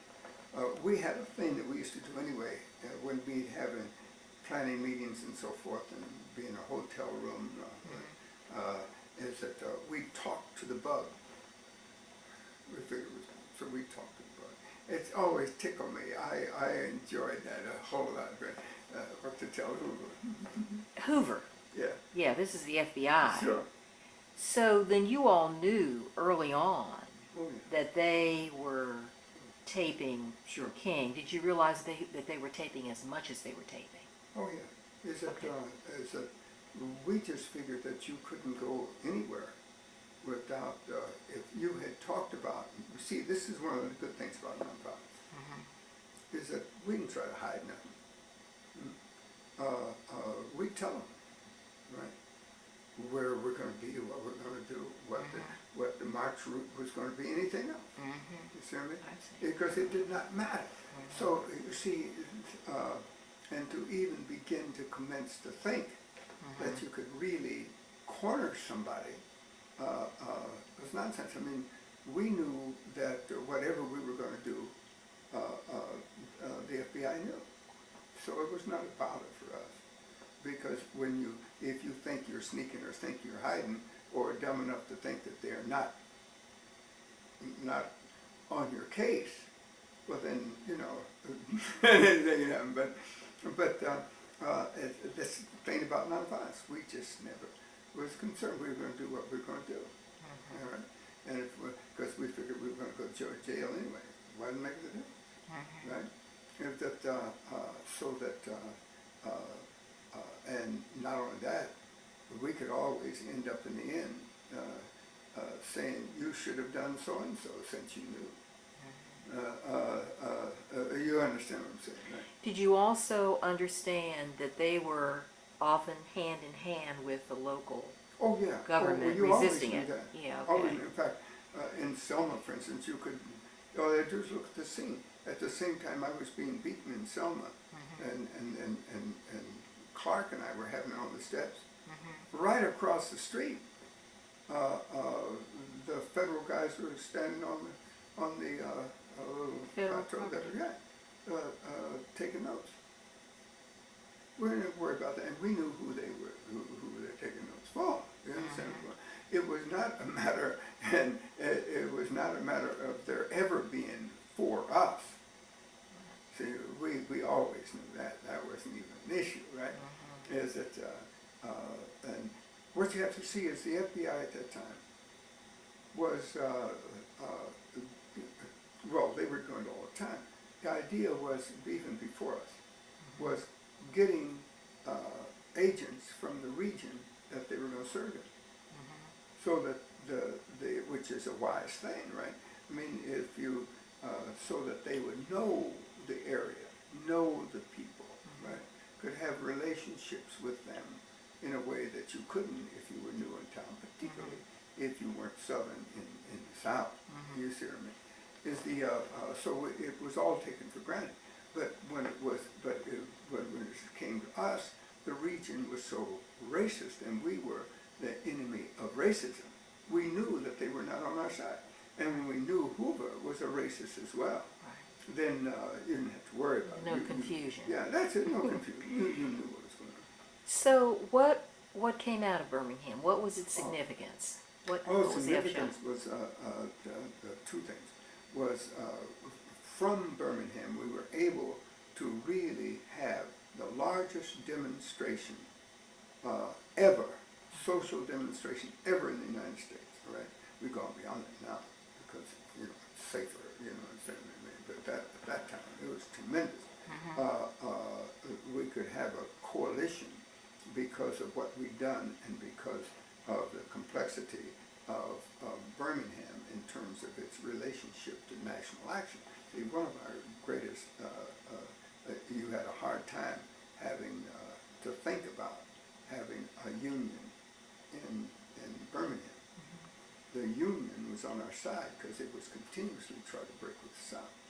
It was one of the most important things we had. We had built to where we had religion on our side, and you had this thing is that you had a conflict in thinking between the Southern Christianity and Northern Christianity. You see what I mean? Is that so you had people coming out from the North for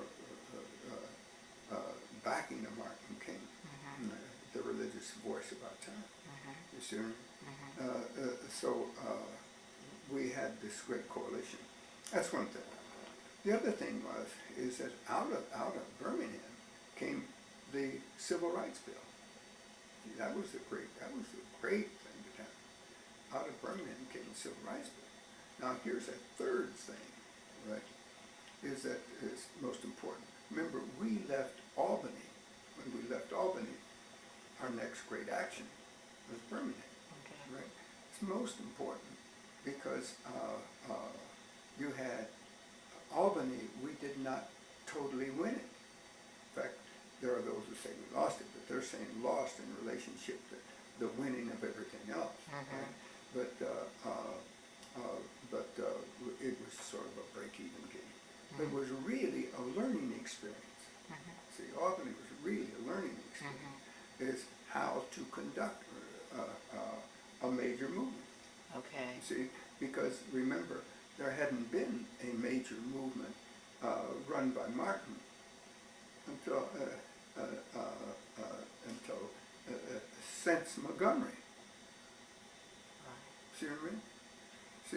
See, Albany was the first after that, and he was almost tricked into that. So it wasn't planned.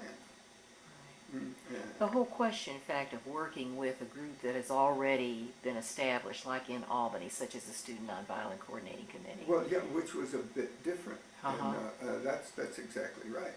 But you see, once we came in, that changed everything. See what I mean? But you had difference of philosophy. You had Right. a difference of players. You had a different kind of person. When you see, for instance, I'll even say person, not just Martin. Remember, all we who were SCLC were ministers. All that were SNCC were students. You see, you got a whole different base for operations. You see what I mean?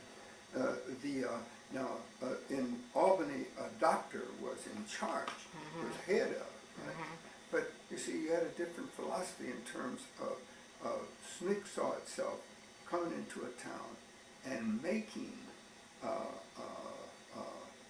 that town in itself, serving itself. In other words, it was to change that town.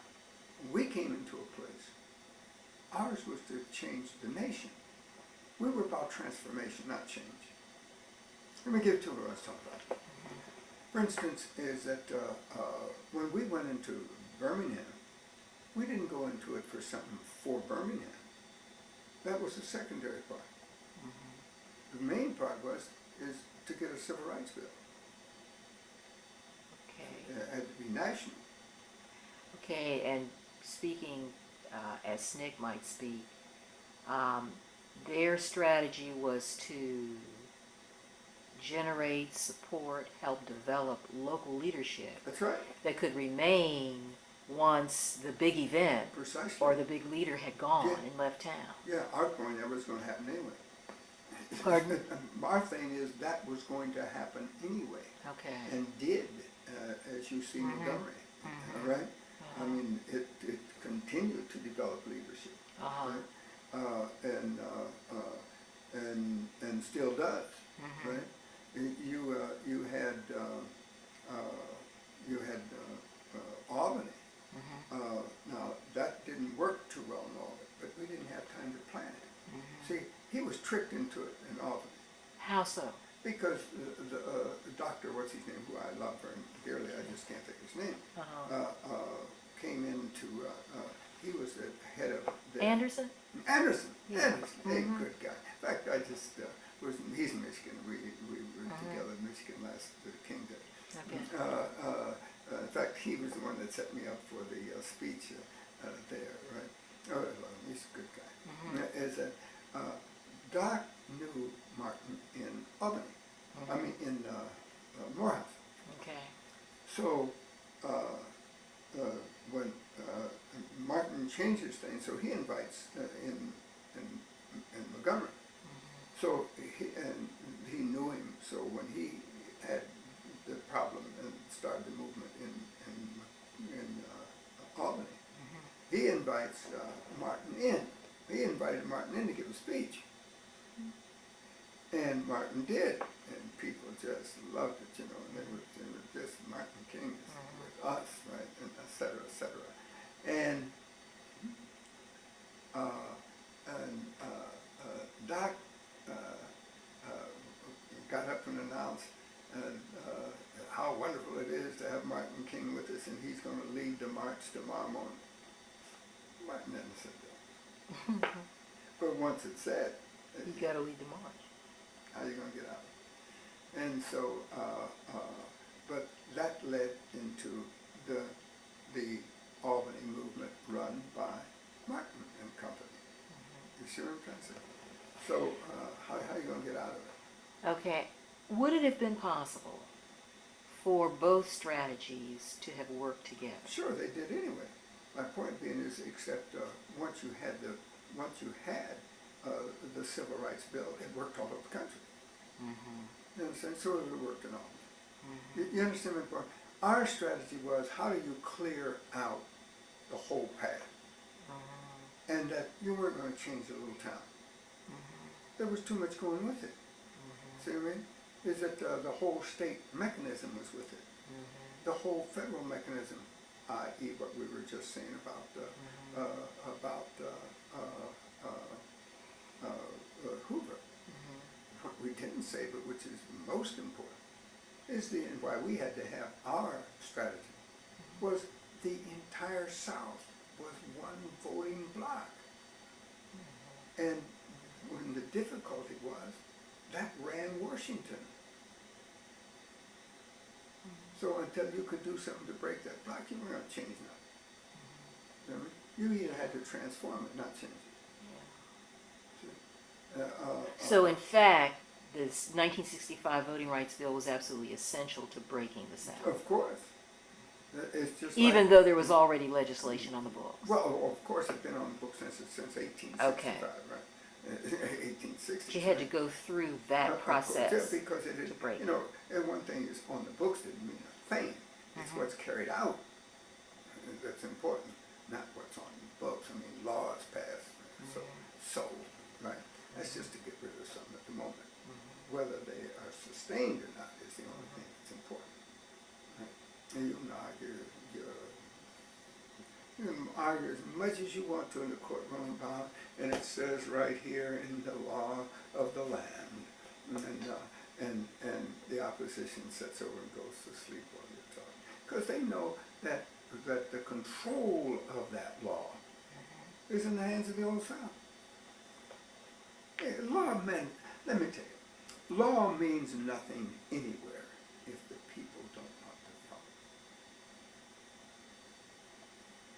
See, that's the difference between the NAACP and us, and SCLC. See what I mean? The NAACP had Brown versus Board of Education, but didn't change anything south. You see what I mean? See, but you could say the law says, so what? The only law is what people will carry out. See, what you have to understand, the difference between us, we were theologians, all right, or we at least were ministers and that worked out of the theological understanding of life. Right? And what has to be understood is that law is based on mores, tradition, and such cultural things. Right? But the only important thing is that people will obey is what's right and what's wrong. Moral and spiritual understandings is ultimately what creates change. When you change the moral and spiritual understandings of a country, of a place, that's when things change. Is that because that's underneath all of the mores and traditions.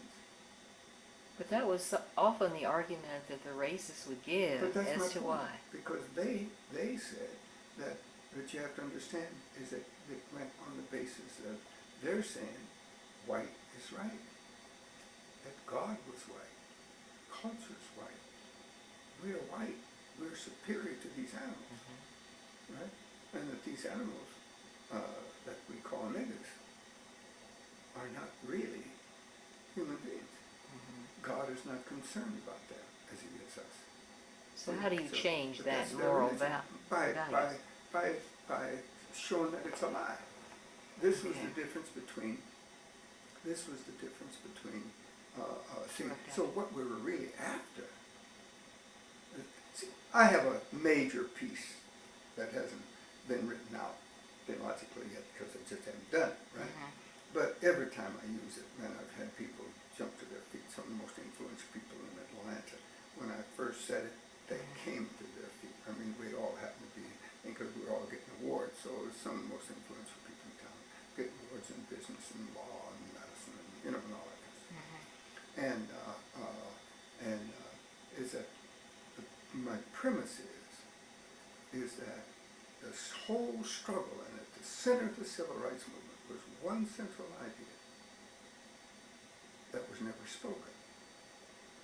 And until we spoke it, we didn't break it all. Whose God is God was the basic concept of the whole thing. It's not an accident that we were ministers, Martin King all the way down. The YTs, the Martins, the Andys, all of us, right? We're ministers, right? We understood a moral and spiritual understanding of life. That's what we were standing on. The lawyers were standing on a legal understanding of life. So they got the law passed, but didn't change nothing, right? I'll give you a Marshall story person, but it's not necessary because you can't know what I say, or that I would say. I don't necessarily want to say, but my point being is the central understanding was whose God is God. Like end it right Yeah. there. You see, the white South, and a good deal the North in one way or the other, but the white South never accepted black people as people. All right? So, and why? Because you see, they accepted only their understanding of God. See, so you can do anything you want to these people and still go to church on Sunday. According to the God you serve. Yeah. See what I mean? Is that, how could this whole South allow murderers to walk the streets, killing people anytime they wanted to? How'd they allow policemen just to beat people when they were in control of them? See, is that why would they elect outright haters like governors of states? They did that. The governor didn't do it. They made the governor. It's like that thing is that, Hitler did all that. No, the German people did that, right? All right? See, but it makes us feel better to talk about a guy, right? Rather than talk about the evil within us, right? That allows him to not only speak for us, but that we applaud him, raise him, hey, make it great, right? Now, the thing is that the issue is always moral and spiritual in the end. See, this is why God is God, right? This is why in the final analysis we quote Scripture, right? No matter what it is we're about, we quote Scripture. And sometimes do it stupidly, all right? But do it. And I say we, I mean this whole nation. And remember, what has to be seen is very seldom seen. We are an adolescent culture, America. We're the youngest thing on the block. We're an adolescent culture. Is that we haven't thought things through clearly. Because we haven't had to. Because we got power as a nation, I'm talking about, not as black people or white people, but as a nation, right? Is that, and we got all the resources. We haven't had to be careful about nothing. All we believe in, really, is to shoot everybody we don't like. That's what Texas is about. That's what the whole South is about, right? It's never about right and wrong. It's about, hey, that's a nigger. So I don't care about him. I can kill that nigger. Right? But there are some twice about white people. You see me? But they didn't have to think twice about it if they weren't accepted. They did it to Italians who were white. You see me? Is that and the South at the same time that the Catholics were all over the North. Right? The South still hated the Catholics because and they hated Jews. They hated anybody who wasn't white. And could kill you. If they wanted to, and not much going to be done. You see? Because their idea was that you were against God or you weren't worthy of God. One of the two. See, my thing has always been, what is behind things?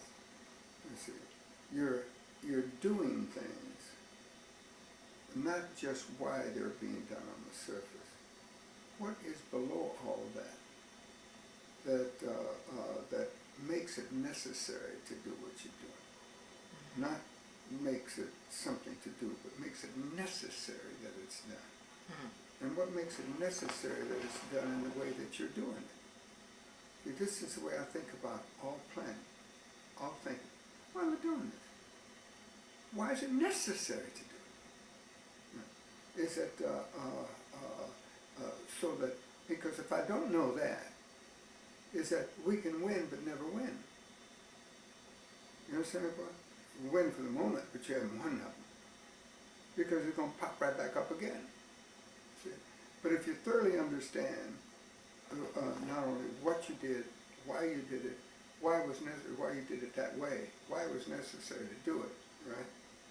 Then you can also control it in ways for ongoing action, ongoing thinking, ongoing planning, so that you could put it in everything that you do, so that it never comes up again. See, the problem with violence is that we've never linked violence because this was by heads there before I was, right? I mean, this was by Gandhi and other people in the whole world of nonviolence that very few people know about, right? But the point is that, but they all come to the conclusion that the scriptures come to, right? And that is that said like Martin says it, violence creates more problems than it solves. You see what I mean? Why do we keep repeating the same old wars in the same old ways, just different instruments, right? Is that why do we keep killing people in the same old ways for the same old reasons, right? And the real reason is because we keep using violence to snuff out violence, and violence creates more problems than it solves. Is the way I like the way Martin said it, right? But violence can't end it. because all you're doing is creating. Gandhi had a great line, right? Gandhi's line was that the means you seek must be involved in the ends the means you use must be involved in the ends you seek, or you're not going to be successful. You can't stop violence with violence, because what you're trying to do, you're already, both you and the opposition are doing the same thing. You can't end it. You can snuff out the opposition for a moment or two, but you're still the same person. You're still the same process. You're still the same thing, right? So then you believe that nonviolence can conquer any violence? Yeah, and it already has. Every time you turn that, is that whenever it's used, and it's very, very clear, this is what Jesus was about. He said you got to not only love your neighbor, you got to love your enemy, right? Is it, we say, see, that's the most radical thing out there. Oh, yeah. You see, but you see, to me, it takes radical. This is one of my lines from early in the movement, right? I made it very, very clear. I saw very, very clear. Only radical love can defeat radical hate. See, the real thing about our levels of Christianity and loving is that we don't really love. We're not willing to die for it. And this is why Martin, says it makes it very, very clear that if you're not willing to die for something, you're not really fit to live yet. You know what I mean? Is it because that's what it comes to. The old will always run things if you're not willing to die for the new.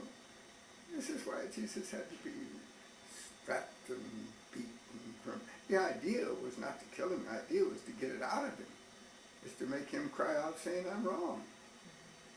But he didn't. See? This is how he saved us. Oh, shall we say one of the ways he saved us, so I don't have to argue about nonsense. Is that the point is that if he had been begging, there wouldn't be any Jesus Christ and there wouldn't be any Christian church.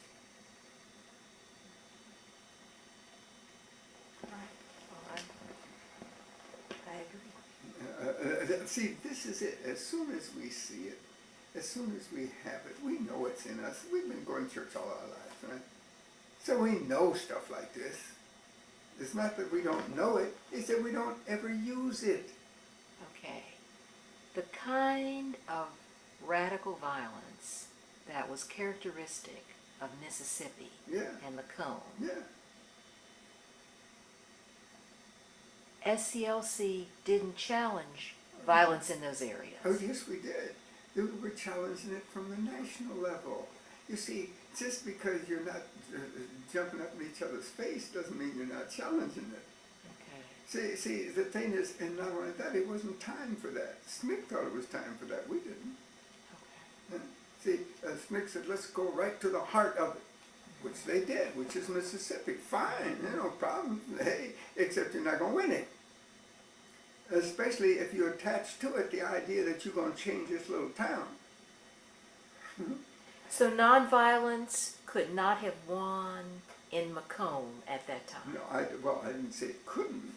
I'd say it's wiser. very It's difficult. wiser to how you handle it. But I tell you what, if you get a voting rights bill, you're going to defeat it a lot easier than if you don't. See, it's not just because little town in Mississippi, it's just a little town in Mississippi. It doesn't decide nothing. Is that what makes that little town in Mississippi? Why is it necessary to do something else other than focus on this little town in Mississippi? You see what I'm saying? Is that because little town Mississippi, it's not worth focusing on. Because it didn't make itself. And it doesn't keep itself going. It's all the forces around it to keep it going. How do you deal with the forces that create it and perpetuate it and make everybody in that little town think that, hey, they're doing the will of the Lord. So you choose those places and those battles where nonviolence can be brought to bear upon Well, those that make the decision. Yeah, see, you can die in the little town, but for what reason? But if you die in the larger area, it's worth dying for. So you don't change nothing in a little town, Mississippi. But when you're in the major battles, that's where you change. Paul understood it. Paul went straight to Rome. He said, Rome's the center of the world. If we win it in Rome, we can take the rest of it. Every general knows, if you, until recently, because we have different set of weapons and so forth, but every general knew, what were you trying to do? You were trying to get your army to take the capital of the country. A hypothetical question, because it does focus on Atlanta. Yeah. Could anything have been brought to bear in Atlanta Oh, yes. that would have made a bigger difference in the civil rights It movement? was duck soup. In fact, it had already been done here. The Atlanta SNCC was one of its best jobs is done here. Elaborate on that. Well, the point being is that what they try to do here, they did. It was open the stores and open the downtown situation, right? And they did that, all right? By the time that I got here, or almost, is that was basically done. See? Because that's what they were fighting for. That's what they got, all right? They didn't go any further, though.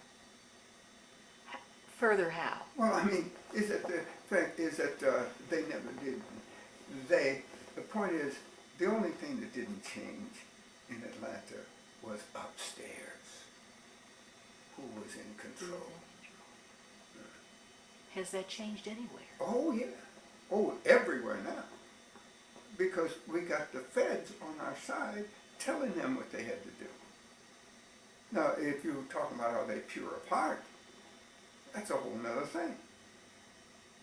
But I tell you what, they can't even go to church today and talk the stuff that they taught 50 years ago. Nowhere. Yeah, that's exactly right. But, okay. And that's the groundwork. You can't go into any court in the land and talk the stuff you used to talk.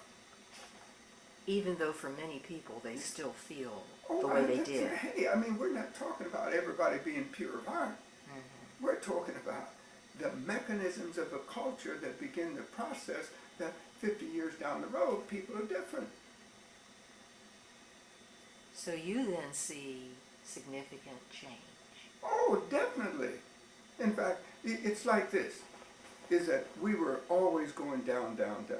We're on our way up now as a nation. The whole nation's on its way up. It just isn't all the way up. See, the difference is that if you want conversion, well, go to church. This isn't the church. The nation isn't the church, right? It has to, see, I was talking to a woman yesterday, and it was from South Carolina, right? And she was calling to thank me because I had done a thing for her son. He'd gotten on the phone and he had 10 questions he wanted to ask because they're trying to win a contest.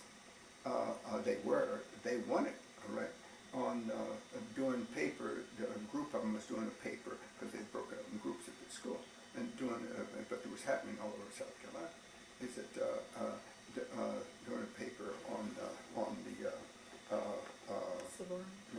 well, it's about civil rights movement, but it was a particular thing. It was the voting rights bill. Okay. Right? And they won. Now, but just right before that, let's look. This high school happened to won, right? And so they're now on on another issue, and they were on the, they are now on the, dealing with the voting rights bill. They were dealing with the city, right? They won last year, so now they're trying to, another contest. Can you imagine the state of South Carolina or any school system in it even thinking about having a contest like that during the 60s? That's right, because they had a governor, with how did Martin talk about it, with their lips dripping with nullification and so on, right? See, the thing is that, but now we can talk, and so this little boy, she said, my son, and she was such a nice lady, and she was probably always nice, and her mother was probably always nice, but she kept her mouth shut. All right, a generation ago, you see what I mean? Now, and she says, my son, he just cannot understand how cruel and bad and that people were here. Is that, and he says, and to him, he says, how could they take people that were nice people and they were dressed up, and how could you just beat people like that? See, I mean, that the kid can't even understand what his parents was like, what his grandparents were like. He can't even understand it. But at least he's not learning what they were like. That's my point. See, now the thing is that now if you want to convert somebody, so overnight hey, I get it, and I'm going to be good. Well, you see, there were individuals who did that, but not the culture. See, so the thing is, how do you change the culture? Right? And you're going to change it step at a time. Institution, That's structure by structure. That is the point. That's what changes the average person. Average person is not concerned about anything but living decently and living without excess problems. Correct? Is that I'm head of the National Anti-Crime Network, right? Put it together and all that kind of stuff, and now it's Center for Democratic Renewal. Right? We just changed the name of it, right? But you see, you know what the real purpose of the Klan was? Keep white people in line. Explain that. Exactly right. Is that the thing is, if you stepped out of line, the Klan would come down on you, and in fact, if your daughter went out with a black person, she could be strapped to a tree and beat too. Not just a black guy getting shot. But to keep it in line for the sake of white supremacy. That's it. So you had to keep the white people in line. As well. That's it, because if you kept them in line, if you made those who would speak up shut up, there wasn't going to be any opposition to you messing over this minority.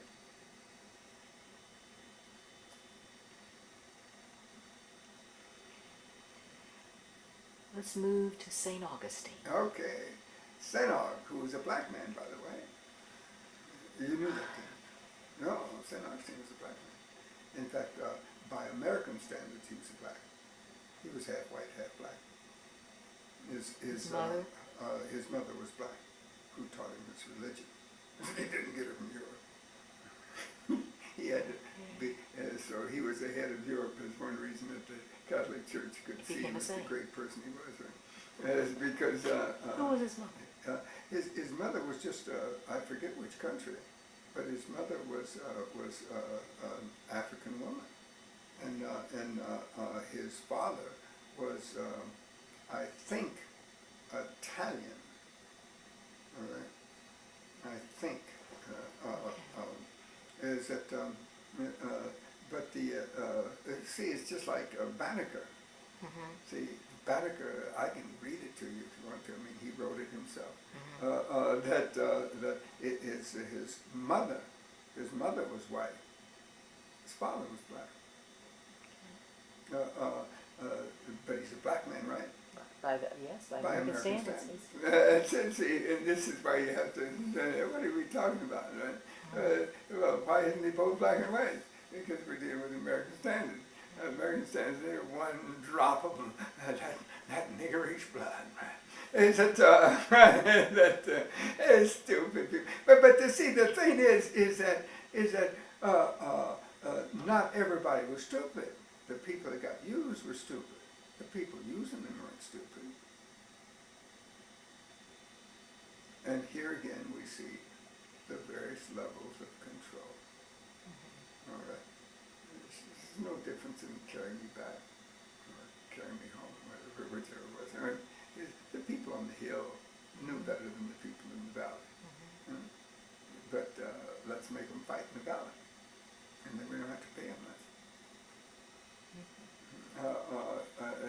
You know, it's always more complex than it seems. Everything is, right? Is it? That's if you want to see the total picture. If you want to see the central piece, that's a whole other thing. So how did you get involved in St. Augustine? Oh, yeah, we were talking about some place called St. Augustine. Where is it? Well, I was on SCLC staff, all right. So and so what you're really asking me is how did SCLC get involved in St. Augustine? Yeah. Is because we needed another action, right? That could Coming out of Birmingham. yeah. That could actually be of value. Was it out of Birmingham we were coming? Well, see, Birmingham began April '63, St. Augustine early '64. Yeah, okay, that's right then. All right. Is it, no. So what happened was we were trying to find where do we get a major action, where can we have an action that we can keep things going. And it was the 200th anniversary of St. Aug, and it's a great tourist town, all right? And it was as racist as you can get. And we would not only affect, it would be it would go out to everywhere in the country. 200th anniversary of the oldest city in the United States. It would affect the world. Here's this democracy, 200 years old, right?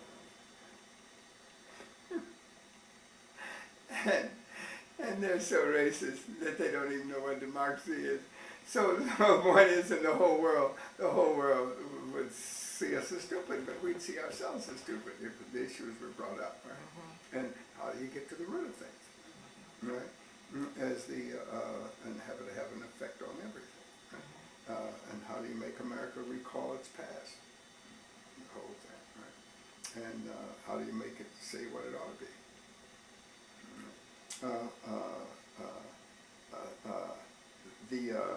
But now, did I read that you had said that you thought St. Augustine may not be a good place to go into because the local affiliate was not strong? No. You never said that? No, Okay. I never said anything like Okay. that. Is the point being is that when because that was my job, is to make it strong. If Martin said this is where we're going, right, and the decision board was said made. where's we're Okay. going, and the Okay. decision made, my job is to make certain it gets done. I got My job was not to say no. See, most of the arguments that they had, I just sat over and looked at. It didn't make any difference to me. I mean, Jose just loved to argue, right? And Wyatt T. And the problem was Hosea was trying to make himself look as big as Wyatt T. Impossible. But the point being is, it didn't mean he wasn't valuable. He was very valuable, right? But the point is, so is everybody else. But the point is that I let him argue. It didn't mean what was going to happen. We were going into battle. That was the important thing, right? Is that the only time to show up is when in the midst of battle. There ain't no time to looking good to your little circle in the hand, pounding, and we got to do this. Martin, we got to, no, you don't know all that. So what makes a difference? Is that in fact, but it's all the way you think about it, right? Is that only time is when you have decided about. Now, if I had thought at any point that what they were conclusion were coming to is wrong, I'd I remember one time, we were over in that little motel that was on Auburn, that I think it's torn down now. The old Palomar. I mean, it wasn't the Palomar at the time. The Palomar. Yeah. I can't remember the name of it. It was a new looking one for its time. It's right there. Yeah. It was right there on the corner. Right. Uh huh. Well, we were having a meeting over there. See, the guy that owned it was went to Morehouse, and he was asking Martin to have meetings there so it would maybe get more people to stay at his little motel at Given Point, right? And I say little motel, but most of them are small at that time. I mean, he had as good as any rest, right? And it was the newest thing around. So we were having, but it wasn't made to have meetings of 15, 20 people in it, right? But we were over there having this meeting. I remember sitting on the floor, and we'd been arguing about this and arguing about that and arguing about the other, or they had, all right? Oh, for about an hour, you know, and so Martin asked me, could you sort of outline for me what we've been saying? So I thought the real reason was because he thought I wasn't paying attention at all, but I think that's what he really said. I thought that was the reason. So I just outlined everything that we had talked about, right, for the last hour. And I remember Martin's look as if said, that's right. And see, my point being is, I just didn't care to get in that kind of fight. So what happened in St. Augustine? That's where we got to go. Right. And what I'd like to do is kind of go to the bottom line. Yeah, the bottom line is what happened. What happened in St. Augustine was that we had got this nation to continue to think about racism, right, and where it was and what it was about and about its history and so forth, right, is that what we didn't get out of St. Augustine, the kind of thing you got out of the big three. Out of Birmingham. See, out of, let me give it to you this way. Okay. Right. You see, there was, we owe everything to Alabama. Everything that black people have gotten now in the modern time, we owe it to Alabama. See, from Alabama we got the method in Montgomery, right? We also got the man because he was preaching there, right? So you could say he's from Atlanta, right? But he was from Atlanta, right? But it was the people in Montgomery that moved behind what he said that allowed the victory, right? And they called him. Yeah, well, yeah, is that he was, yeah, but by the way, the church that called him didn't want him to do nothing. They didn't expect anything good to come out of that. That church, remember, had just gotten rid of the pastor that was the most radical. Vernon John. Yeah, Vernon John, Okay. right? Why'd they get rid of him? He was too much for them. They wanted to play footsie with downtown, right? So they didn't call Martin because they wanted another Johns. No, I was really speaking of the people in Montgomery. Oh, no, people in Montgomery. Yeah. The point being is, yeah, because, but he had a method. When he laid it out, they agreed. Now, remember how radical it was. This, only one place in the world had there been nonviolence, and it was in Asia. You understand my point? I mean, we're talking about India. We're not talking about any place that we had any knowledge of or concern for, right? Right? Martin said, this is what to do, right? So what can we remember about St. Augustine before we move on to Selma? Okay, is that what we were able to do is just about it, right? Is that nothing unusual came out of St. Augustine, and I was a leading person, but nothing unusual came out of it. Is that probably one of the only things that the Christian church began to realize it had to act. The Episcopal Church acted, and so a number of other churches acted. Okay. We were able to make every business in the country and think about themselves in relationship. We had a victory up in Virginia.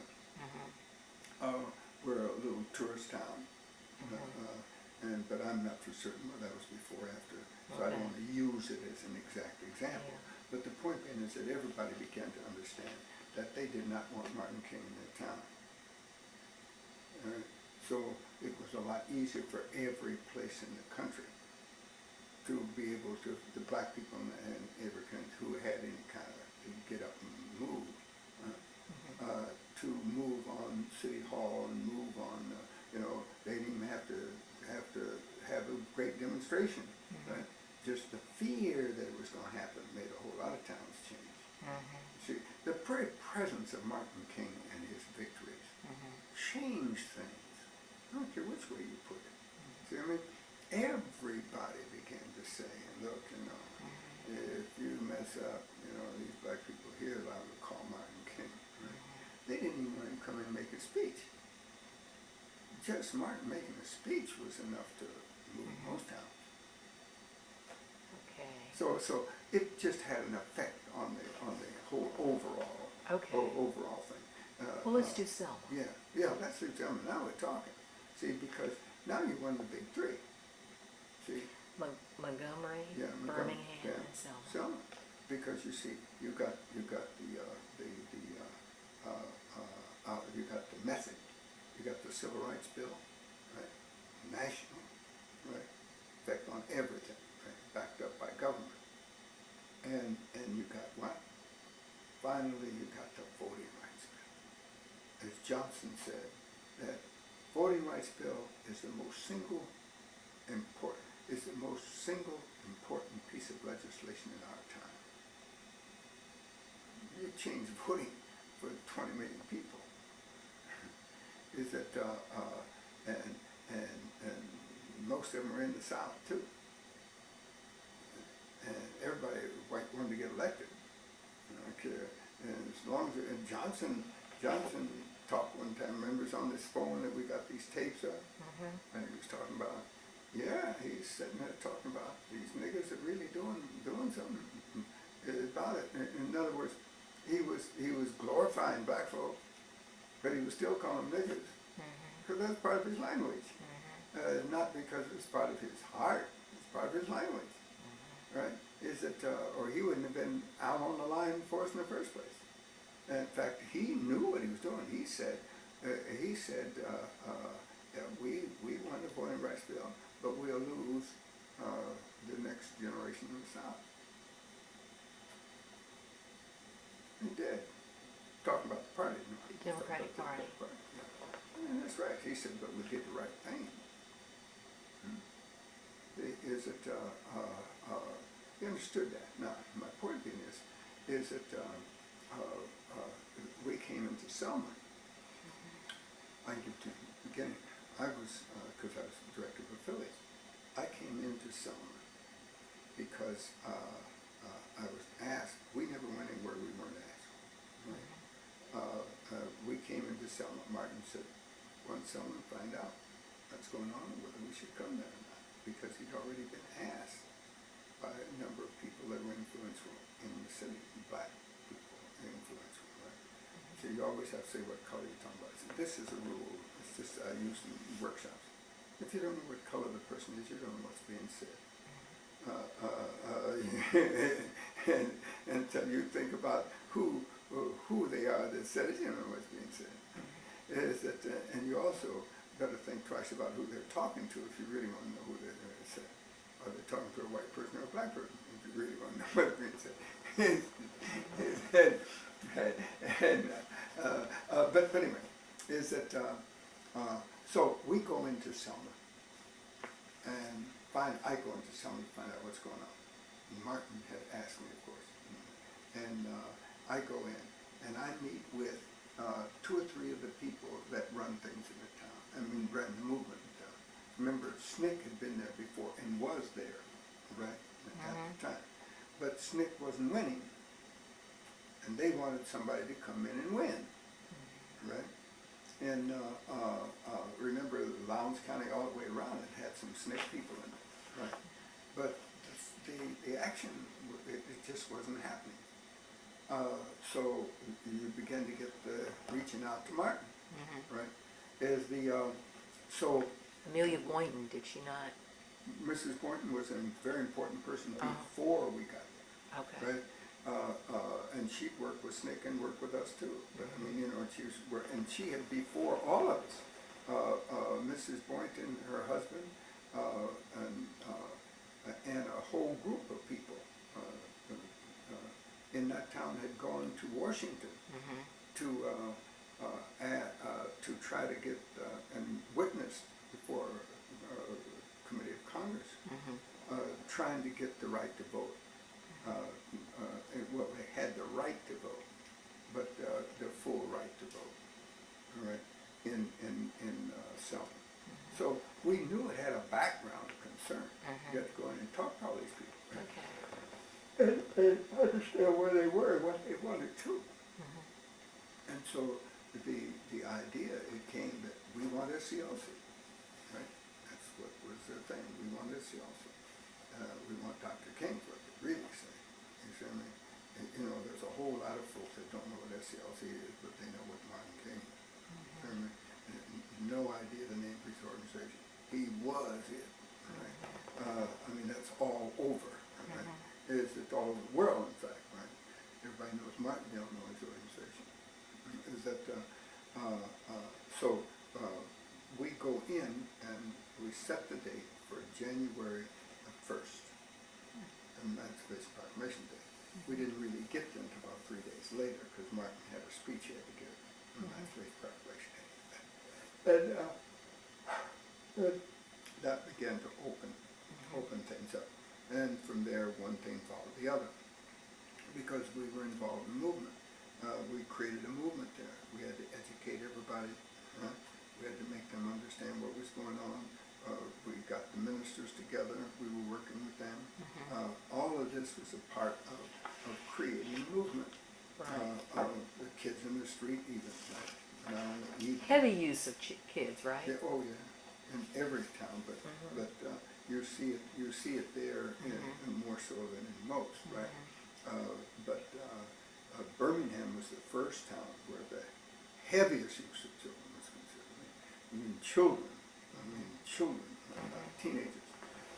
Just the whole, we put kids in jail at every level. The idea was, when we argued it, the idea was, the sooner one learns to fight for his freedom, that's it. See, anybody who's talking, the people who talk, oh, it's horrible for the children. Well, white folk. And then black folk followed that. But the thing is that the sooner you're fighting for your freedom, the more important you are. Right? It's because you begin to understand in the action and what it's all about. And when you can say, I went to jail for, right, that'll be with you for the rest of your life. And you'll act like it was. So those who were passive, didn't say anything, stepped back, didn't do anything, don't give you know what you need. It's just what I used to tell college kids, black college kids, is that it becomes very clear if you don't do anything while you're at school, it'll probably be 10 years after you get out of here before you do anything. And you're too important to black future for you to have these big gaps where you're only thinking about your individuality because you didn't do anything about the group when you were in college. Is that you didn't learn leadership. All you learned is how to absorb your particular subject area. It's not good enough because every black person has two agendas. One for the person, one for the group. Right? So is it to that extent you have meaning, to that to whatever other, you do not have meaning. What was the impact of Jimmy Jackson's Okay, death yeah, I can go through all that. in I just, I. You don't have to go knew through was it, wrong. you know, No, step by no, step, no, but just. No, wait a just- minute, no, I don't mean it negatively, I mean it positively, I can go through it with you all the way. Okay. Because you see, when we started Selma, right, and then we were on our way in it, is that we were taking people down because to register to vote, remember that was the topic, right? Right. Was to register to vote. And one of the reasons that we thought we were ready, one of the reasons we wanted Selma, because they had been involved in voter registration for a long time and fought over it and gone to Congress over it and everything. See what I mean? Okay. So we knew that that was an important spot. And we were, people told us, you're in, man, a little backwoods place like Selma, you'll get killed and then nobody's going to listen to you and then boom, boom, boom, boom, boom, right? You need to be in a major place and where the news can come in and all that thing. You know, and if you have to do that, I mean, you know, something's wrong with your method, something's wrong with your organization. Is that you should be able to take it anywhere you want to take it, right? See, the difference between that little Mississippi town we were talking about, the issue was not one that could move the nation. When we went to Selma, it's a little southern town, but the issue was one that could move the nation. You mean something other that is both of them were voter registration though? No, well, where? Macomb and Selma. Yeah, but Macomb couldn't pull it. Remember I told you too early. Okay. Hey, But no, I don't mean to be negative at any point in this, right? But I just want to remind you, see. The timing is that, then. yeah, the timing, listen, one thing I loved about Martin was timing. Martin understood the time to move on everything, correct? But what we don't understand is that, see, we see in our minds, we see Martin standing there by himself deciding these things, right? Martin was always on the phone, talking to dozens of people, all right? Martin evaluated what everybody was thinking. He did more listening than talking. See, we see him as the talker. Martin was always doing more listening than talking. Right? And he had all these people across the country that wanted so badly for us to win, that if they had Martin's ear, they figured, how's a chance to get things done, right? And so they were always in his ear, but he, of course, only took, he only took calls from certain people, right? But the point is that if you ran all those people down, right, or when he talked to them more than 2 or 3 times, right, then you could begin to understand input, right? And then Martin's evaluation of all that, because no matter who said what, Martin evaluated it himself, right? And he knew what to throw out and what to accept in and what to, for instance, and I say what to evaluate, I mean, but how I use it. Dorothy Cotton, no, it wasn't Dorothy, but it was 3 or 4 of us in a car, and we were going somewhere, and who was it started to tell them something I had said in the speech, and they thought that, boy, it would be helpful for Martin if they used it. And so I wasn't about to say, I mean, I wasn't about to say, yes, Martin, if you were thinking like I was, why, you would be able to move these folks. That would be nonsense. I wouldn't say nothing. They would say. So Martin said, say it. And I said, well, Martin, I don't know exactly how to say this. And he says, you say it, I'll kingize it. And see what I mean? In other words, I'll kingize it. Yeah, I'm evaluating everything's coming in. But I don't say things just because people say all the same. But if it fits in, if I see where it's usable, and if it gets to where we're going, fine. See, that's what he was saying. I'll take care of the rest, right? You just say it since they think that I need to hear it, right? But whether I use it, he didn't have to say all this. He didn't say all this, but that's the way I operated. He was putting all this stuff together. Did he have any sense that the things that were happening in Selma were going to galvanize the country in that way. Oh, yeah. That's But what now I the like. Jimmy Lee Jackson death, Okay, now let me deal or with it. did it, or that maybe it was just a Reed. piece of. It's Yeah. a piece of the overall, right? But you see, in fact, we got to look at 2 or 3 things. In fact, let me give that part of it to you right quick, because that's very important. Right? But and then I will give you something else really important, right? That a woman's written a book about. That is supposed to be doing my biography now. The little book that she's written. But anyway, is that so we're about trying to get the voting rights bill. Remember, we know that's our end result, right? The James Orange is a member of the field crew, right? And Jim Bevel, member of the field crew, but really as head of the field crew was an important part of our real board, our real senior staff, right? Now, so Jim's in jail in Marion, Alabama, right? Is that I'm on the desk in Selma as the headquarters. Everybody else in the senior staff are gone, right? It was one of those weekends we got to go home, right? Whenever that happened, then, we left one person in town. Everybody else moved out, right? So, so it's my turn, I was there. I get a call from Marion saying they have arrested James Orange, and we have reason to believe from information that came from them that they're going to kill him tonight. Right? So we have quickly put together, they didn't say quickly, but that's what they meant, we have quickly put together a mass meeting for tonight where we're going to march tonight and hope that this will distract them some, but they won't kill him, right? There was another guy with him. I don't remember who the other fellow was, and but they were going to kill him, but definitely they were going to kill Orange.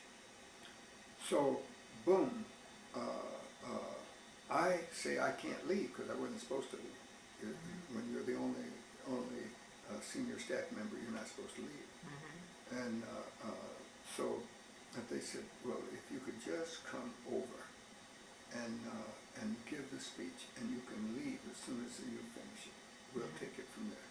But we need you to give a speech that's going to cause people to get up and go out the door. And we could fill it up with people. But when they leave, will they go out and face all of this, knowing it's nighttime in the first place, and knowing what's going on. And so I go over, I say, okay, as long as I can leave immediately, because I got to get back here, because that's our rule. And so I go over, I give the speech, I go out the back door, and they take over and start the process of putting everybody together, rightly done, so that we walk out the place, out the front door properly, right? So I'm going down the road. There's to get to Marion from Selma, you go straight down this country road, and this country road that goes back into Marion, goes to Marion, dead ends into this, right? So if you were going from Marion to Selma, you would go down this road, connect, turn here, and go this way, right? If you're coming from Selma, right, to Marion, you come down this road, connect, and go this way. Assuming it's right angle. Okay. So I'm on my way out, but I got to drive several miles before I get to that corner spot. But when I get there, there's a policeman standing there with a flashlight directing state troopers, state automobiles, so you don't have to think of the person in the automobile, around that corner into Marion. And he was doing that, and I'd seen, two or three of them with lights on, speeding, but that speeding down that road wasn't a normal thing, or everybody drives like they want to. But I mean, you knew these were officials of some sort, but then by the time you see that they're policemen, and when you get this corner, you really see it, car after car coming, right? You know something's wrong. So I said, I can't go back somewhere. I find out what is wrong here, right? What happened? Because anything can happen. Things not only don't necessarily go according to how you planned it. It just don't, right? And when they don't, that makes a tremendous difference. So you've got to cover that. So I go back into Mary. Well, by the time that all of this happens, by the time I get down there, they have beaten people coming out of the church, getting ready to march. I mean, beating them bloody. I mean,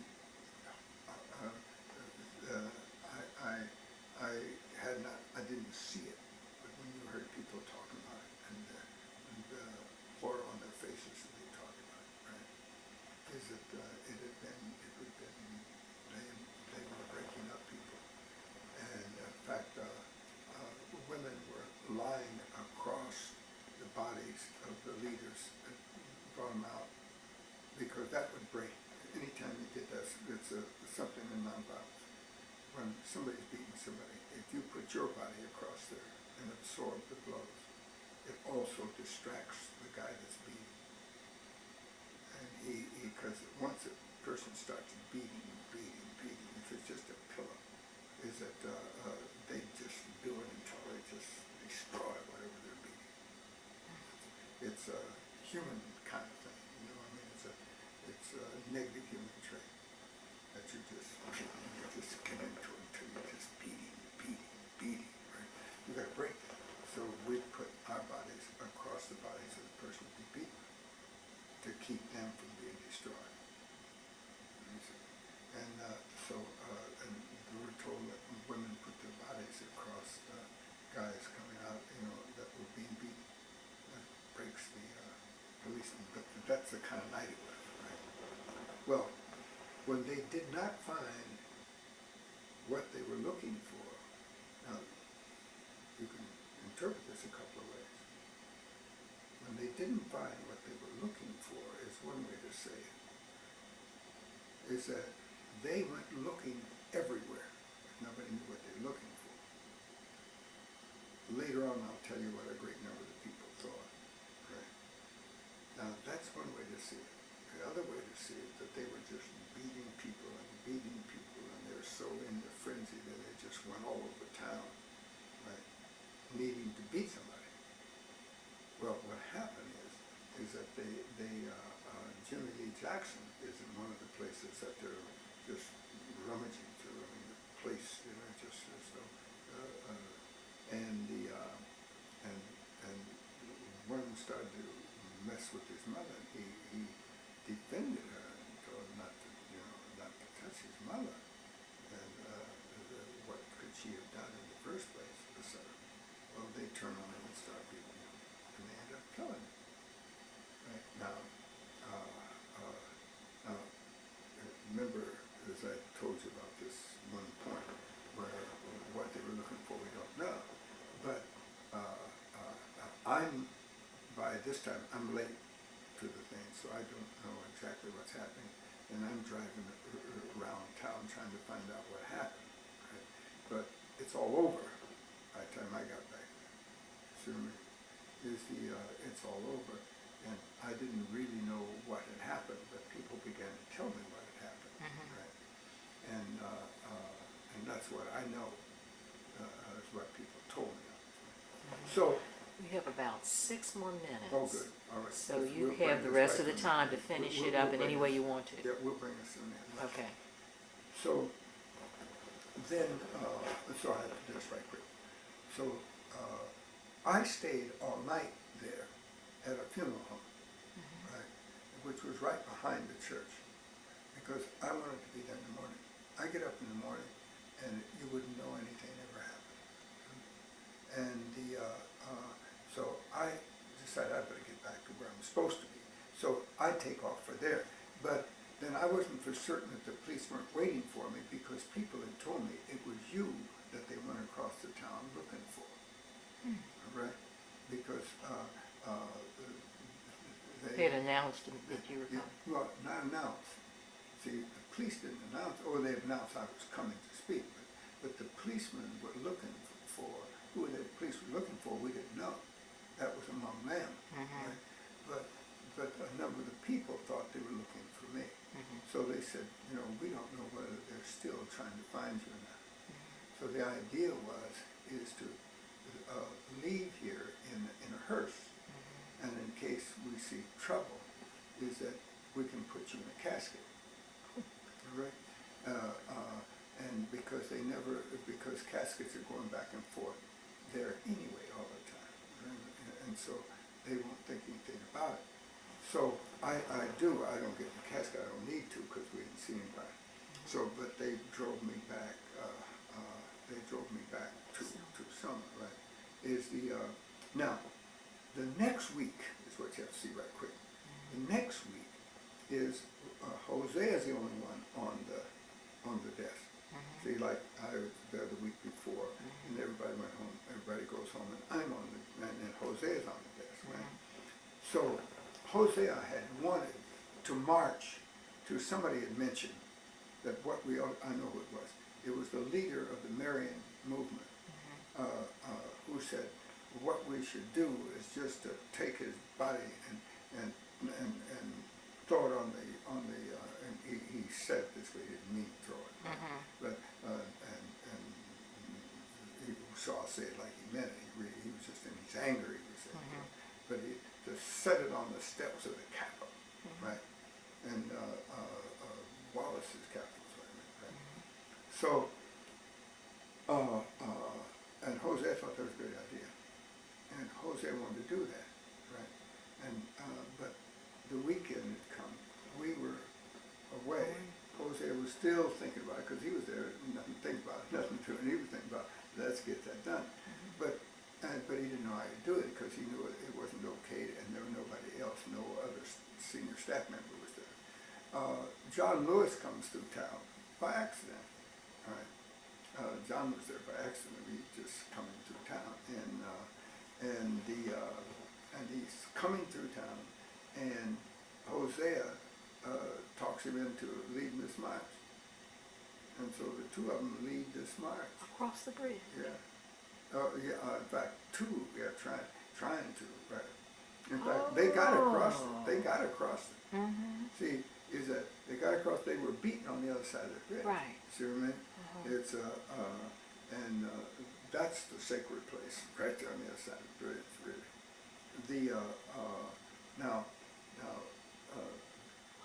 Okay, is that we have to see that as the most important moment of the movement, because you see, that got us a whole national audience that allowed us to march not only to the Capitol, but it raised the issue, and Congress did it, and when Congress got it, Johnson gave a speech while we were in Selma. Johnson gave the speech, and we were sitting around, and I saw tears coming down Martin's cheek when he said, "We shall overcome." When Johnson said, "And we shall overcome," I know it went past You had arrived in that. Yeah, that's right. And that went on to the voting rights